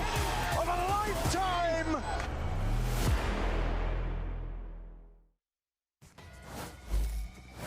Welcome back, everyone, as we get ready for Map 3. G2 Esports answers back and manages to take down Furia Online 13-6.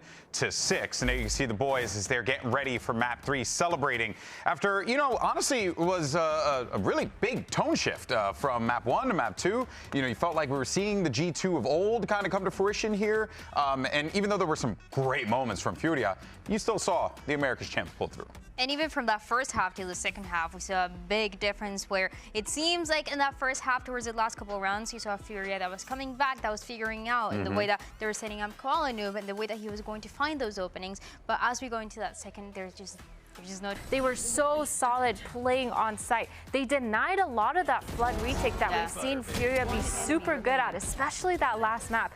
But so much delay. Not only were they fighting on site, they also knew when to kind of fall back, play around with that Viper Molly, the Brim Molly, doing a lot of delay as well with that Brim Molly to just stop that flood retake. So it worked out really well for them for that first half. Yeah, they knew right away what utility was going to be available for the post plan and kind of work around it. And you see it in the way that you're talking about the ultimates, of course, Brim ultimate, for example, but also if not, if it was one of those early rounds, you saw how much space they were willing to take, especially towards that A side.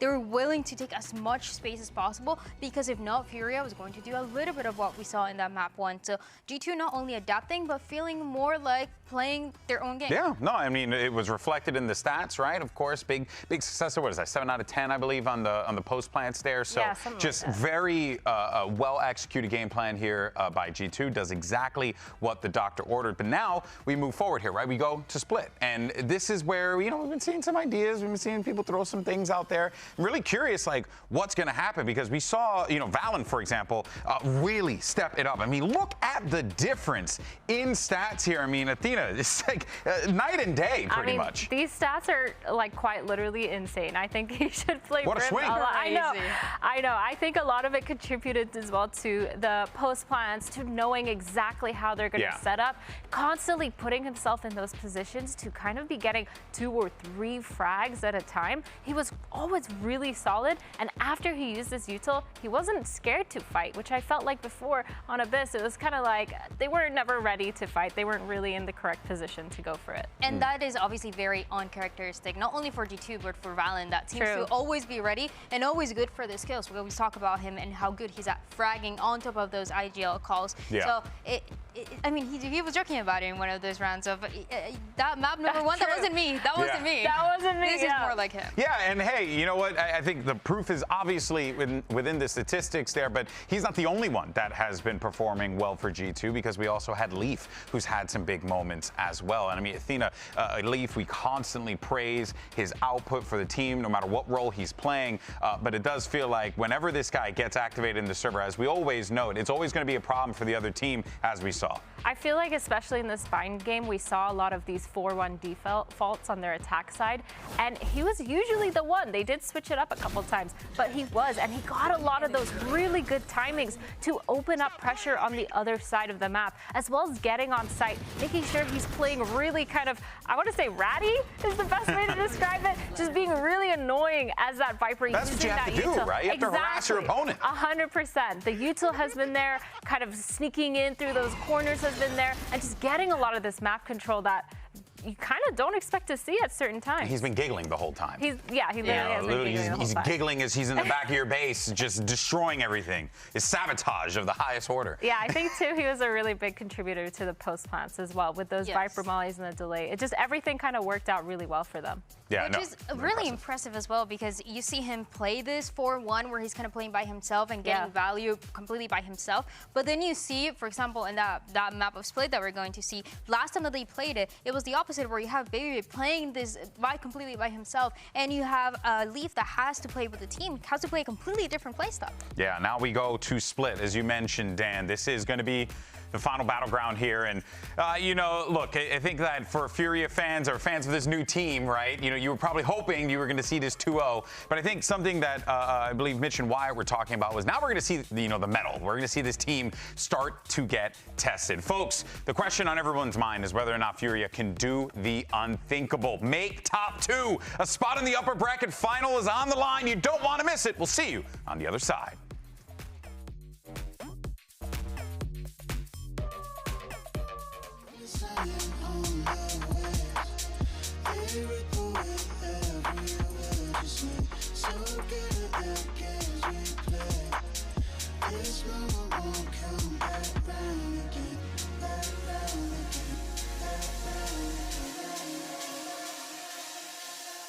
Break it down.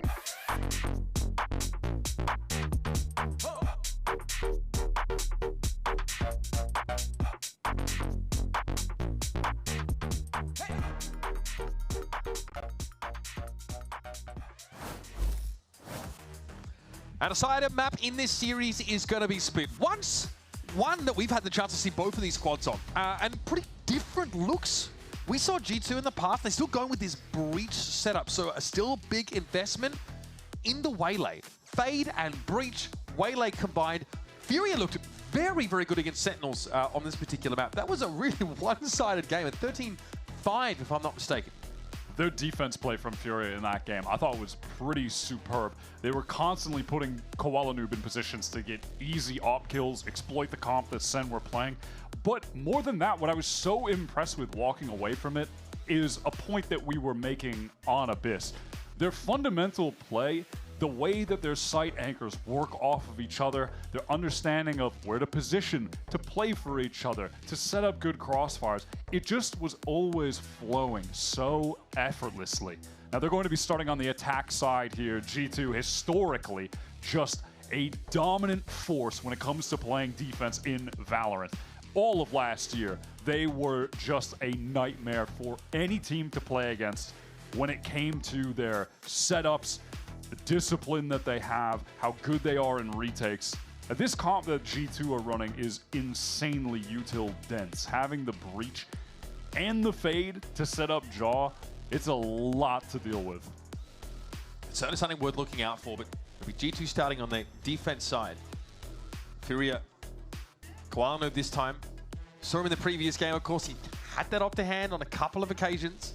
I think Furia were able to work to some degree that double duelist look, but ultimately G2 looked very, very solid there. The fact that, you know, BabyBay's able to get some of his own action started up on the chamber now, it'll be a different role for him on that Viper. We're looking out for Lee Trent to run it back, some more of these multi-kill, these clutch scenarios. And again, this is a pretty important map because we're getting to the pointy end already of this upper bracket, right? Next one's the upper finals, the qualification game for whoever wins this match. Yeah, it seems like a good time to remind, just like to take a step back, survey the situation, and remember that Furia are on the cusp of qualifying to the first Masters of this year. If they beat G2, they are but one game away from pulling that off. With extra chances still in the back pocket. I said, by the way, Furia, Mitch. I said it before, this team has been free to reinvent themselves, and their chemistry is unreal. But G2 have got years and years and years in the server as a unit.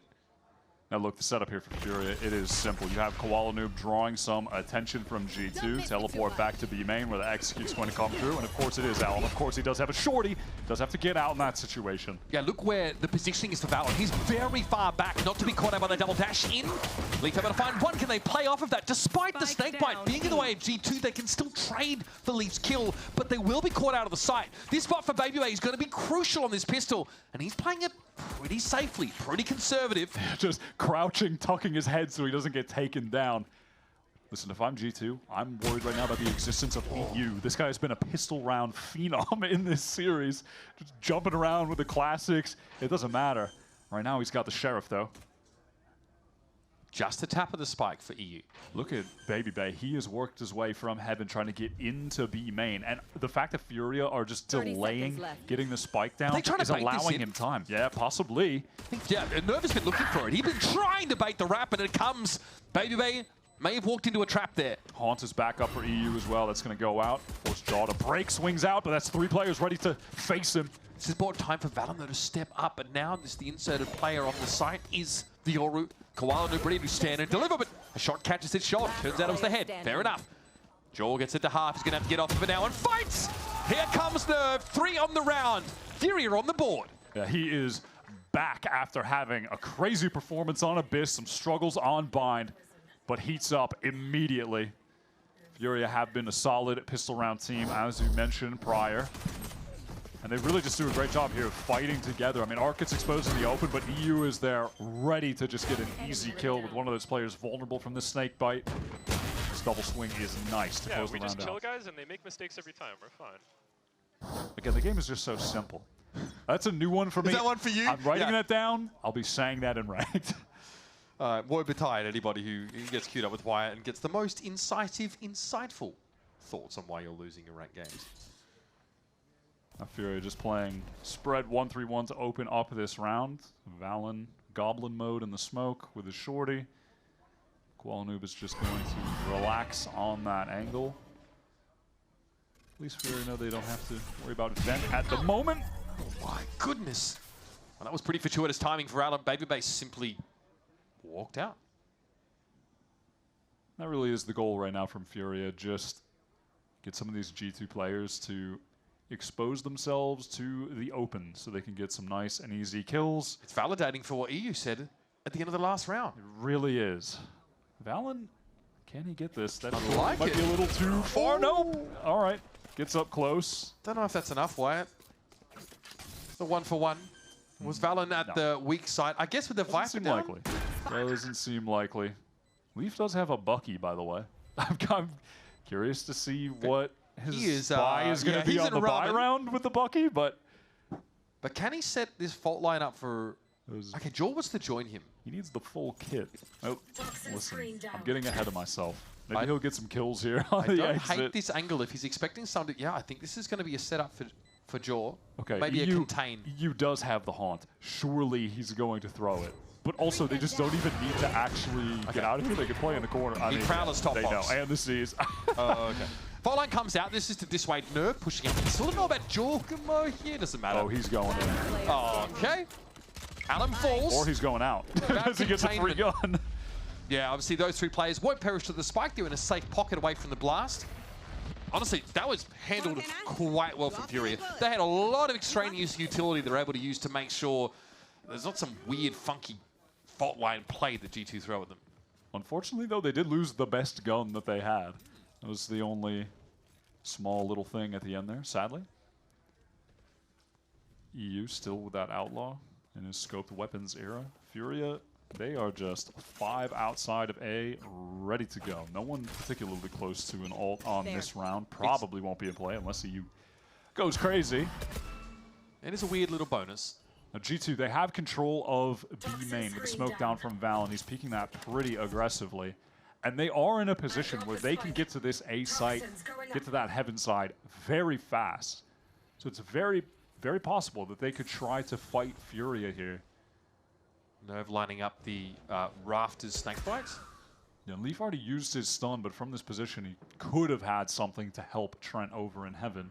It's a push down mid from G2. Furia getting into the site, and with the way they've positioned themselves, getting into this site to fight, no longer an option. It's going to be a straight-up retake. They have the better weapons to pull it off. And they got the breach and Fade utility at that. Oh, out in the open! Oh, 2! Bro, I'm telling you, I mean, it's a new era for EU. Man, that guy was just waiting for the perfect moment. The wall came down. He found himself too, and the fade off is complete. G2. Is this just a save? Yes! Is this just a save for G2? There's no way they're going to go for this. And look at the buy for Furia. It's free real estate. It might be a little bit hard to get these guns if G2 try to patrol heaven. I mean, no, they want to collect them. Everyone's going up ramp to get these free rifles.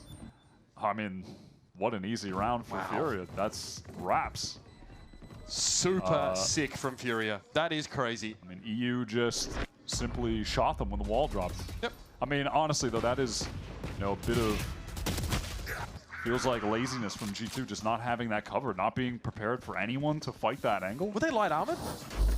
They were First one was a headshot, and then the second one was Leaf, who was light armored because he bought the Bucky on the last round. I mean, listen, I'm assuming that's why, but... Yeah, let me just win us this round real quick, bro. I've been telling Shaw for so long, he keeps saying no to me. I've been saying Outlaw in the gun round is the most broken thing in the world. Maybe in 120 words or less next time. Yep. Forget about it.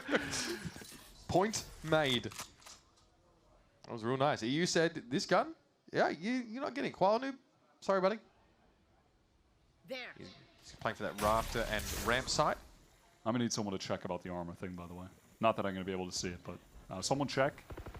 You know what? Post it somewhere that I won't see it. You could have just brazenly said it as if it were fact. I mean, I did say it, and then I felt, I mean, I should have You need to go to the Matt Morello School of Stats. Regardless, Fury, they're all the way up in B heaven. Though G2 have the utility to slow them down as Leaf has made his way towards stairs. G2 with the 2 rifles to work with that they, escaped the last round. This carrying. This action, though, in heaven's been louder than my stomach in the last 5 minutes because someone's brought someone very scrumptious into the arena. Something crumbed, if I'm not mistaken. That's devious, by the way. After the fact, though, no, it is messed up that I'm on a cut right now, and I'm you're smelling hungry? that. And you it's, smell it? yeah, so someone's eating something delicious in here, real close to the casting booth. All right, hold on. Let me dial in, Mitch. I'm getting hungry. Let me dial in. Jaw gets an entry kill, and then backs away, dialing in. All right, Prowler out onto the side. A lot of this U-tool. Anagate Crash gets Fury pretty deep here. Deep enough. The Trent's not going to be ready for Alan to catch him. But here's Jaw. Off for timing. Gets down ramp. Still 2 Furia players up on the site. G2 with the numbers. Time might be on their side here too. Real danger there for Jaw. Look at the weaponry, by the way. Jaw, the weakest, is the only one with a rifle. VALORANT trying to close the distance with this stinger. It's tough from here. RT and Alan both healthy. And that's the round falling flat on its face for G2. They're just doubled up, letting G2 have to work their way towards them on the retake. Better guns at range. And that damage onto Jaw ended up being pretty significant. Found the food, right? I don't even want to hear about it anymore. I don't want to think about it anymore. It's wafting. Good recovery, though, from Allen. And EU continues the reign of terror with the Outlaw. Will he buy it again? That is the question. Or is it back to rifles? All right, well, it's going to be a timeout first and foremost, because G2, as astute viewers have noticed, are not on the board yet this game. We're in the doghouse. It is tough. What is the move for them out of this timeout? Well, as of right now, it is getting an AWP into the hands of Jaw, who at the moment is the only player really putting a few kills on the board for G2. And what a time this would be for him to actually start lighting the server up and coming to life. This is, let's just face it, not been a great series for him so far. It has been a quiet outing, but he is a player that at any given moment can just explode in the server and absolutely crush the other team. I mean, he's one of the most dynamic duelist players that we have in this region. G2 have played in some very, very long series, in some very, very important, high-impact, high-stakes games, and Jorg is never spending an entire series on a sideline like that. There's no way. He's got time to get back into the game yet. EU was in the timeout, debating with Coach Shaw, and he won. He has the Outlaw again. He beat him in the marketplace of ideas. He got that Socratic method going, you know? I respect it. Broken cell, ice to a polar bear. And he's actually going to face off against Jaw, by the way. Yep, okay. With an Outlaw against the fully armored target. Yeah, luckily he has enough cash for the full armor. Unless he stood in the wall and then got shot, that would have been messed up, man. That would have been messed up. Everyone on Fury, they are working their way towards this A side. Can this be Jaw's moment? 1 kill. He also has the convergent paths and can absolutely set up a team for a round win. Stall out the rest of Fury if they try to get the kill on him. Prowler dealt with so many tools to force him off the line, and he's going to be in an awkward spot, a little bit exposed here. Shoots at the clone, as you do. As well, and now getting chased down. Everything in the kitchen sink, and they got him. Jogamo down. He got back into screens and got picked off through the smoke. So much for having value from that operator. That util sequencing is actually just vile. What do you mean sequencing? Impossible to deal with. I mean, it was one thing after another. It's called a sequence, buddy. That's true. Can I argue with that? All right. Oh, little combo, but yeah, Art is able to sidestep that. Allen fighting forward into the Nightfall. Okay, Paranoido is going to be slowed up. G2 can't play off that as quickly as they would have liked, and Artazine is tucked here on this corner. Valen, Baby Bay, both decayed down. Yeah, both at 1 HP at the moment, and Allen, I mean, he's just shot in the foot. It doesn't even matter. He was so weak. Baby Bay gets a trade up of a weapon, but Artazine was sitting and waiting for them. How about another round for the Panthers? Straight out of the timeout, they are just eating G2 alive. Poor Jaw. I mean, watching that in his point of view, how could you feel anything but just bad? What is proportional about this, exactly? It's just messed up. It's just messed up, man. They had to violate the Geneva Convention to get to him that round. Nice little transfer from Artson. What are they doing? What are they doing? He's running, bro. He's what are they running. You are a util tsunami threatening to break upon his small thatched hovel. Valen trying to just do anything he can to get some kills. Okay, well, he gets one. That was someone, I think, just took their util out while he swung out, so gets the best timing imaginable. Love that from Valen. He was ready to fight again. Steps back an extra meter or so. Allen lit up the concrete, though. Just destroyed it. But now down mid, a Prowler went, and it looks like Leaf wants to take some space off the back of it. Yeah, play a bit of a forward angle. Just, yeah, be a... Remember these weapons here for G2, not spectacular. Okay, Element is trouble now. What? Whoa, he dodged the saturate, not bad. Oh, Valen exposed though. That's big for Nerve to find. And now with 55 seconds on the clock, there is an opportunity for Furia to be a little bit patient, slow things down. And as things stand, there's no chance at the moment they'll be running into the Bucky, so they have to just deal with Baby Bay on this site, playing with the Bandit. Sees the barrel of EU's rifle. Unfortunately, that advance notice just isn't enough to tip the scales in his favor. Yeah, wasn't expecting that Artson was already going to be kind of pushed, tucked around that corner. Only a sheriff now for Trent, and Furia are easing into these post-plant positions. Yeah, they can let G2 go forward. Art can just send a Paranoia off. There's even another Prowler. Yeah, that's two Prowlers. Oh, me. Guy's got everything. Jaw can skirt the edge of this. Oh, sees the shoulder of Artazine. Okay, now they've got good positioning. Convergent pass, and you can half the spike behind this. Trent is definitely going to have to take contact though for Jaw. And there's Nerve. They've got it. Unbelievable Thrifty. Convergent pass at the perfect time. That hindrance takes Furia out of the round. Furia just gave up so much space wanting to play off of their utility. But after it had been sent out, there was more than enough time for G2, and it's really just Jaw being able to catch that kill in the corner on Art, a little bit exposed. That's a frustrating round. I mean, how does Leaf get that kill, by the way? Crazy little shot. But honestly, it's in the same vein as what Valen did early in the round. Just being positioned up, just a variation thrown in that Furia aren't ready for. Now look, even still, Furia, if they win this round, the economy for G2 is right back in the bin. One orb away is Trent from getting his Nightfall. Convergent pass comes through. Are they going to clear Valen? Yeah, they do. Yeah, Valen doesn't have time for the hindrance to wear off. Pretty powerful, fast ult play into the B side. And Trent offers pretty limited resistance. Yeah, Baby Bay tries his best to get over there quickly as well, but is unable to get anything accomplished. Nerve needs to tuck, get out of the way of that Aftershock. Okay, Leaf.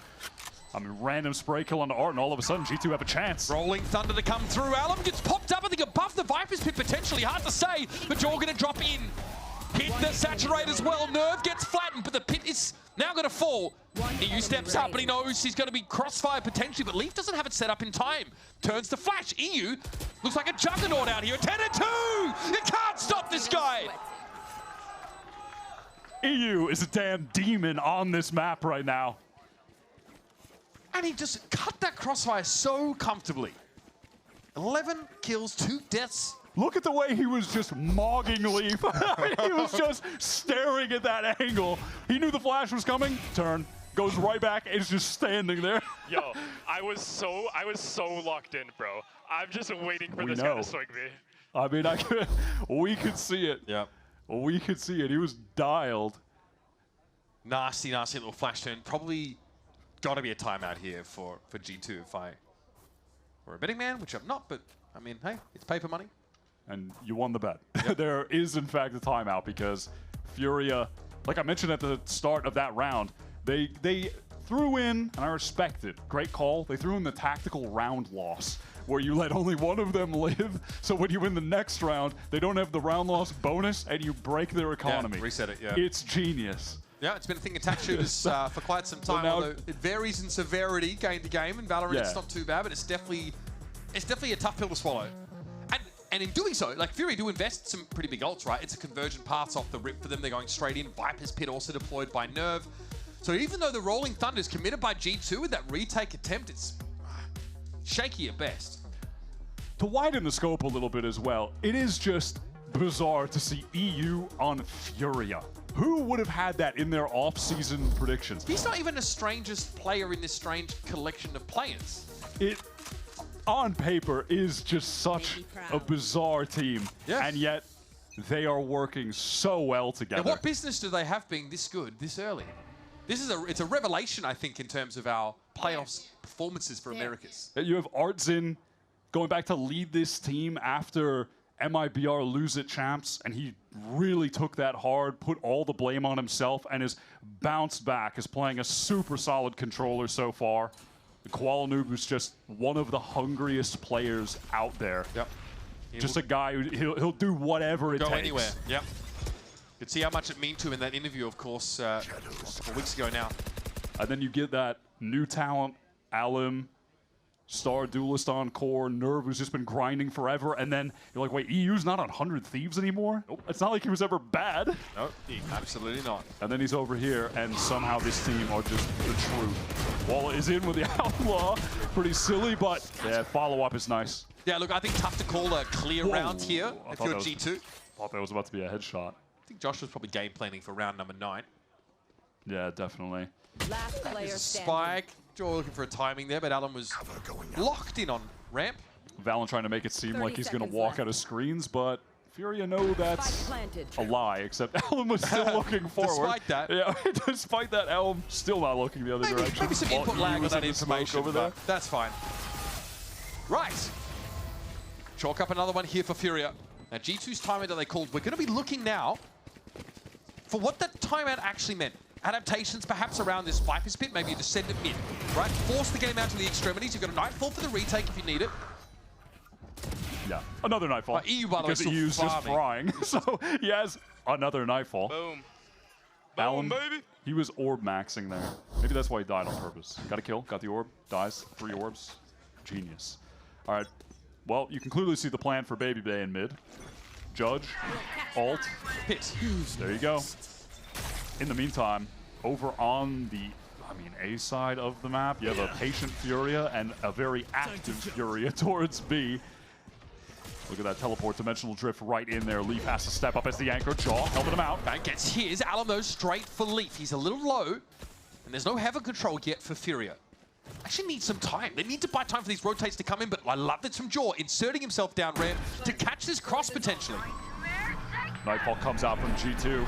Counter Nightfall will be coming through any second now from EU, surely, as soon as they're aware that the players are coming out of heaven. It would give away where he is, though, so he's thinking about, I think, maybe how to make best use of this. The hindrance on Jorg, not capitalized on yet. Oh, okay, through the smoke, there could be something there. And here's the counter Nightfall. Now the EU has revealed himself, and it is a flood of red on the kill feed, but Valen keeps his team in it. Only just. Decay down, trying to play through these smokes, but he might, well, he would have had a timing if he hadn't made noise. He was deafened. And that's an impossible round to win. Another 2-piece for EU, 15-2. And with no audio as well, I like that teleport up top from Artzin. Yeah. Valen had no idea. EU, massive kill again. I believe he was the one that took out Baby Bay over on ramp. Maybe it was his teammate. Yeah, it was EU getting that kill. And as soon as he knows he's safe, Nightfall. Triple connection off that. Round as good as done. Oh my god, bro, I am heating up, gang. Such a wholesome way to describe it. He has been the main character on Split so far, though no one's going to argue with that. There's just no one on G2 at the moment that in terms of the firepower can compare to what Furia are doing.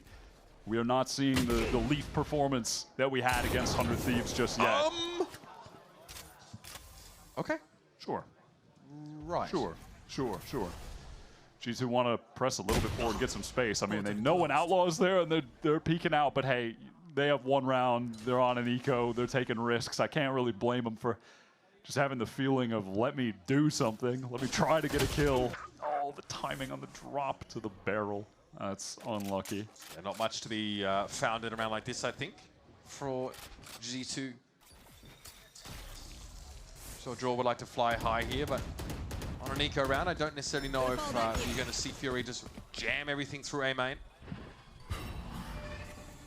Trying to reposition himself. Saturate dodged. Wouldn't have mattered anyway. Fire rate not the issue with a shotgun, and Alum is going to spy Jorg 30 early. seconds left. Furia are just on an insane run right now. Nerve holding on the flank. Valen going to get this one rifle. Alum ready to lock things down though. They weak. First shot is good. Koala Noob on that trade. This is Furia up 9-1 against G2. Map 3 to get into this upper bracket final with a shot of making it to Masters. It is, yeah. Sometimes madness. Fact stranger than fiction. This is the G2 team that are unbeatable regionally. They won it all of last year. No one could stop them. And the fact that Furia, this new team, might be able to do it right now in this fashion is unbelievable. But you can't count G2 out just yet. They can get right back into this game. Time to jump. They are a team that made a lot of comebacks last year too. Yeah. That was their bread and butter. Okay. Good Just some taps from Josh, sure. Yep, one smoke kill deserves another. Kuala now dying by the same sword he lived by in the previous. EU, by the way. Weapon check. Outlaw. Still outlaw. Armor check on G2. Full for everyone. Yep. Aura check at maximum for EU. Can Arson find this kill? No. That beat Okay, was double slow. sweep. Yeah, nice from Baby Bay. Doubling his kills for the map. Love to see that. Joel trying to get in there, just throws in the saturate. There's a flawless round coming up for G2. Not a moment too soon. Felt like they had a real desire to win out a dominant round. Like they got a beat on where those last two players were at, and they just flooded them. Yeah, using that for Baby Bay. Nice job shutting them down in vents. Off angle. All right, flawless round. Statement round, to be sure, for G2. I think 2 to 3 rounds on defense side is it's not going to spark joy. Looks like we might be set up for a huge fight in A main. Jaw's convergent pass here could destroy Furia. Hotline first. Ooh, the Haunt didn't get anyone. If it got some pings, he definitely would have used that ultimate. He might just face this. Okay, no, I think Jorg has a good reason to expect there's multiple players here. So here's convergent paths. Now what? Yeah, they can't actually push too aggressively. That snake bite in the way. They got the orb. But that's kind of it for now. And they have just used the Whaley ultimate. Obviously, Alum still has a convergent pass. He's been sitting on it for a few rounds. Yeah, I mean, kind of just massive delay. They trade one ult for that into Leaf getting an orb, so he has Rolling Thunder, and they can use that later. EU feeling himself is just re-clearing this for free. Wow. The taxman cometh, apparently. Jaw is just a genius when it comes to spamming through that Viper wall. That's 3 kills in the last 2 rounds. Intuition on max. Furia making their way over towards this B side. G2 are definitely aware that Furia, they're making the way over towards this B side. They have 3 players there now. Jaw's just sat in A main. Here come the smokes, and G2 really can just play this out for a full retake. They don't have to rush this at all. Leaf has that Rolling Thunder. You could have Valen, well, he's going to get that first kill, but even at that, he could, well, just get a second kill. I'm trying to give him a strap, bro. It doesn't just kill him. Whatever, man, just kill him. It's a Viper's pit now. It doesn't even matter. Quarterback on the side, his nerve was hoping to make something of this round. Yeah. Tactics, ults, who gives, you know, I can't say that on broadcast. No one cares. I mean, just go shoot him. Just go shoot him and kill him. The game's easy. Whatever. 2 flawless rounds back-to-back to cap off the half here for G2, and there was a lot of this action. Oh, there was an elbow through the wall. 30 seconds left. There was. Thank you, replay. Not with these. Oh, man. I mean, you are quick to see that.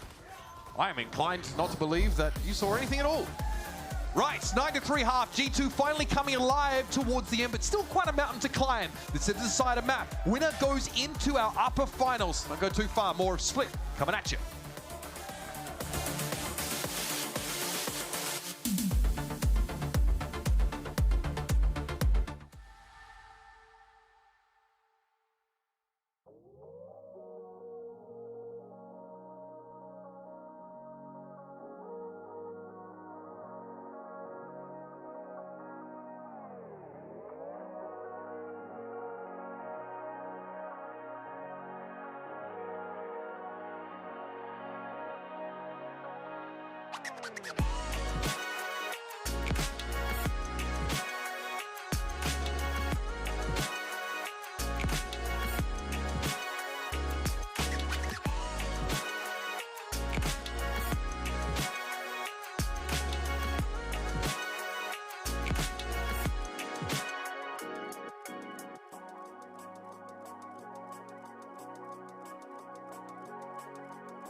It's a 6-round game here on Split, but when you're looking at a team like G2, that's a gap that can close awfully quickly. They started to get the key pieces online in that first half, at least towards the end of it. Jorgamo, smoke kills, aplenty. VALORANT having some really important moments. He's able to take a couple of these rounds over, at least make them interesting. However, EU is looking big and brolic out there, my God. He was 15-2 at one point. Definitely feeling it. Definitely took that Outlaw into more rounds than was appropriate, but still, he was delivering the results, and Furia let him just kind of do his thing. You can't count out G2 on this attack side. Their executes are pretty incredible. Having the double initiator to set up Jaw is devastating if you're trying to anchor the sites. I think a lot of this is going to come down to Furia being able to circumvent that util and then getting some good floods of their own, and some good big set retakes. Now, we saw they had that on, in spades on Abyss. We'll see if they can recreate that here to close out the game. This would be a big pistol round for G2 to take.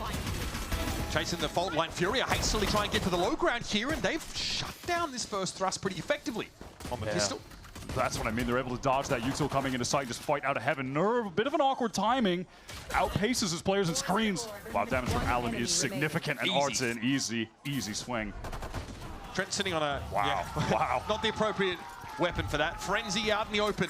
I like that out the gate from Furia. There wasn't any pressure coming towards heaven from G2. It was a direct line getting into that site.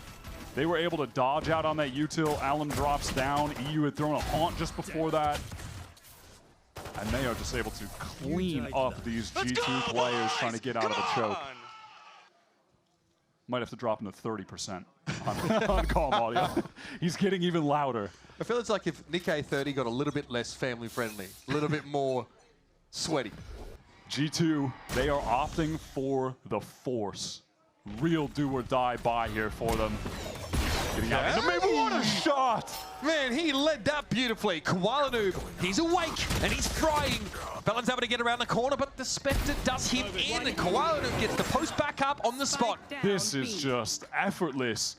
Baby Bay was on a late lurk to try and come through heaven. It's always a sick in your stomach feeling when you're the last guy and you're the lurker across the map. Okay, well, we are getting a little bit too excited here, Furia. Let's calm down. Let's calm down. Right.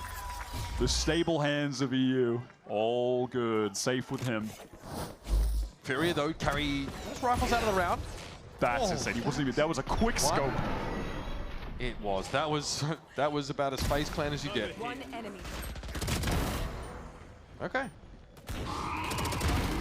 And then he posts back up, right? Gets back into... yeah, just in that safe position. Beautiful. And now G2, no real decision to make other than, well, we just got to run it back. Yep.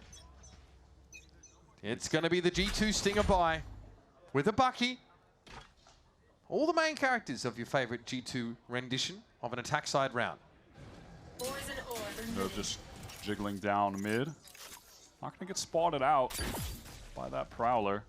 Still, though, feels that some additional pressure could be coming, so he throws down the snake bite. Just a delay as the smokes get cycled from the playoff. Here comes Jaw. Renoy catches through. EU wanted a bit of a fight in mid. It's going to be Nerve now with the judge. Now, surely there's a way to play around this. Okay. Surely there's a way to play around it. There we go. Leave on the swing there. Artising, though, at least able to make it interesting. Falls away. Oh, what a good spot to shot. be with that stinger. Yeah, sharp shooting from Trent. Alum has the timing, but has now revealed himself. Can refract away, though.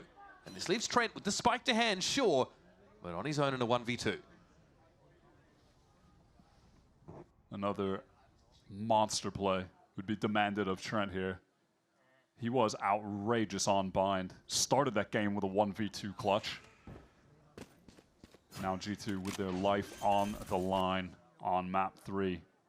30 seconds left. Going to have to pull something just like that off again. These two duelists from Fury, they're doubled up, both working through screens. One flash for Koala. And so Trent will tuck himself here in A main. And this does have that haunt back. It did just cycle up. This was the gun round. This is the last best potentially buy that G2 has for this series. Trent has to clutch it after getting his first ace of his VCT run. Now he needs to go 1v2 in the biggest moment possible, and it's not to be. Alum will be doubled up and waiting. Alum is just so ready. When that peek isn't coming from heaven, not even a jiggle, nothing, and they've walked through screens, he's just prepared for the peek from main. It's a good opener from Leaf, caught EU off. Art was really fast on that trade, though, as well. Duel one in main. Good job. All right, guys. All right, play our game. Play our game one more round. Add that one to your repertoire as well. That could be good. When you're Play winning, our game, yep, that's a one, classic. Yep, like that one. And EU, to close this out, wants to do it in devious fashion with the Outlaw, of course. Nerve with the Judge yet again to play towards mid. The Outlaw against 3 half-armored targets could be pretty good. Oh, Alum pops up, sees Baby Bay playing passively. That's information gained. Nerve's going to try and fall back here in towards Heaven again with the Judge. And oh, buddy, Furia just don't seem to care. No respect. Baby Bay gets pushed on the extremity of the map. And now some Heaven control will be attempted. There's the Saturate.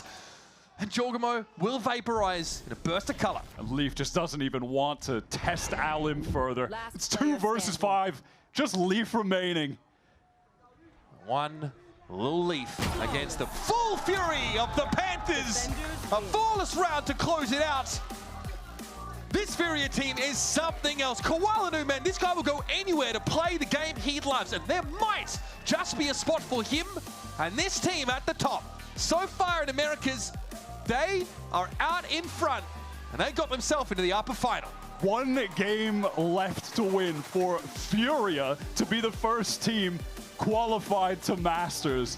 That is madness. What did you start this off saying? It's last year's most winningest team in Americas versus the bottom team in Americas, and they have flipped the script. This new roster is so legit. And on that last map, you just have to give the utmost credit to EU, who a lot of people were wondering, this guy's not on 100 Thieves anymore, and now he's going down to Furia, who have historically just been a cursed org in Americas, and look at them now. This team has insane inherent chemistry.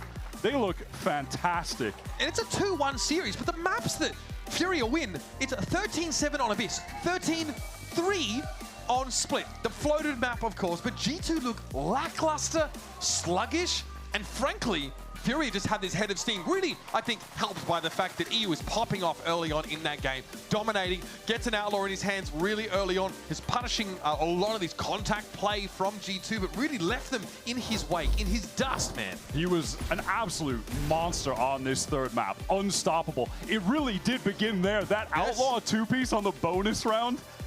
But this clutch, insane how he broke this potential crossfire. I mean, insane aura just standing at that angle, unwavering. He was like, you could tell he knew he was going to kill Leaf in that moment. But honestly, I think you have to give credit across the board to all of the players on Furia today. They all had their moments. This wasn't a one-man show. Back on map 1, Nerve played an outstanding Tejo. Artson had great anchoring rounds throughout. Alum's entries on the Waylay. I mean, how many first bloods did he get with a shotgun? Just dashing in. Like, they all did their job. Koala, of course, when he picks up that off on defense, is so good. Like, they all had their moments, and they all worked together as a unit as well. This team is just so legit and a real pleasant surprise. And I feel like the rest of us watching this Furia team are just kind of trying to catch up to what they're capable of. We don't even know where to set the ceiling for this squad. The most unlikely collection of players to come together. And just to add water, they are a force to be reckoned with here in Kickoff. Now, yeah, it's early in the year, but these guys are one game away from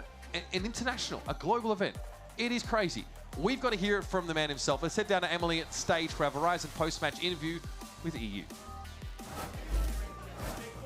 You just beat the 3-time America's winner team G2 in upper bracket semifinals. Now 1 match away from securing a spot at Masters Santiago. How are we feeling? Feeling pretty good, honestly, like on top of the world. Feels good to win that series, especially the way that it happened. So yeah, just overall feeling good. I'd love to hear that. And I spoke with your coach earlier and asked about how you guys kind of play so well together. And he simply put, like, you guys are just all friends. I want to know, like, what else has been kind of contributing to that success that you've been finding in this upper bracket? Because you guys have been thriving.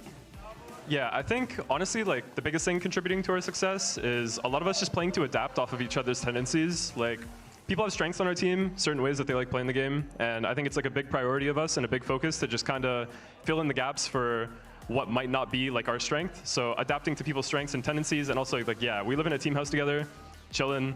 We're all friends outside the game, so yeah. No, that's awesome. And I mean, speaking of adapting, we saw G2 kind of come on top in this map pool. You know, we see them pull out the bind and the split, the 2 maps that they actually beat 100 Thieves on. What was kind of your thought or game plan going into these maps that they looked so dominant on? Honestly, I think like our split might be like the best split in the world, so we're pretty confident on split, but Abyss is like, bro, we have Koala Noob. This guy will literally out-op everybody, and his op's pretty insane. So anytime there's like an Abyss or like a Breeze or something like that, game plan going into it, we have the best opper.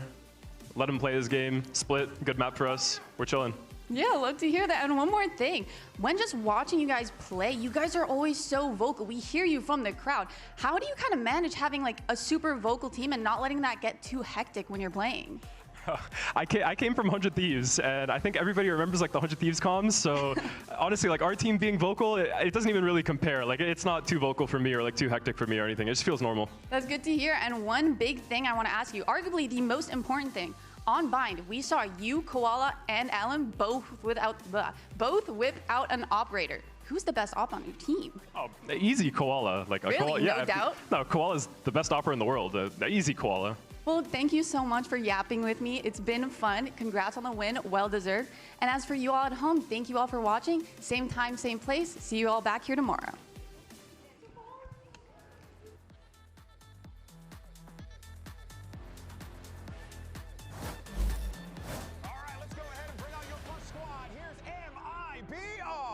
Your world champions, NRG, and this is a squad that's looking to very much make a statement here. You want to get hype about this MIBR team, you want to give them all the love and all the flowers and everything. I'll screw that. These are the world champs. They have a point to prove here today.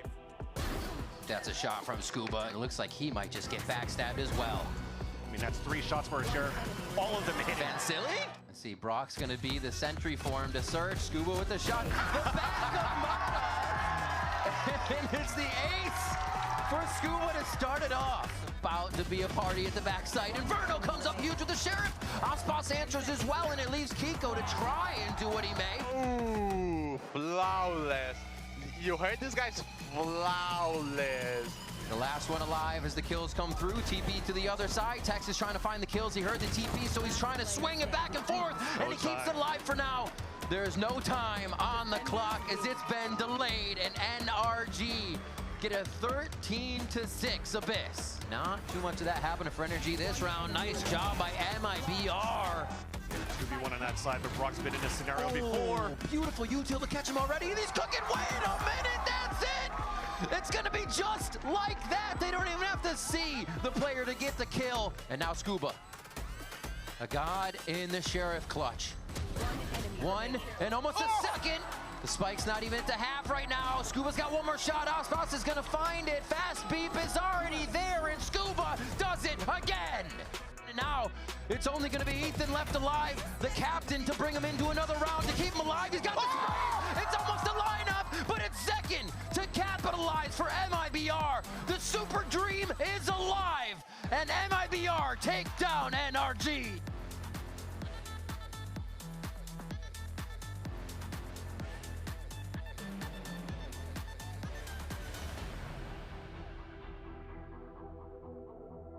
Forced to step up. Fallon has to lock it down. And he's up against Nerve with only a Sheriff, and he's able to win it out. They should be taking their map pick in fairly dominant fashion, and they do. He avoids that flash, and there's going to be a multi-swing, but he had just the weapon for it. And the godly ace from Trent. 20 senses clearly tingling, and there you have it, folks. Bind wrapped up in a neat little bow by G2. And they're going to take this series all the way. It's 2 versus 5, just Leaf remaining. One little Leaf against the full fury of the Panthers. A flawless round to close it out. This Furia team is something else.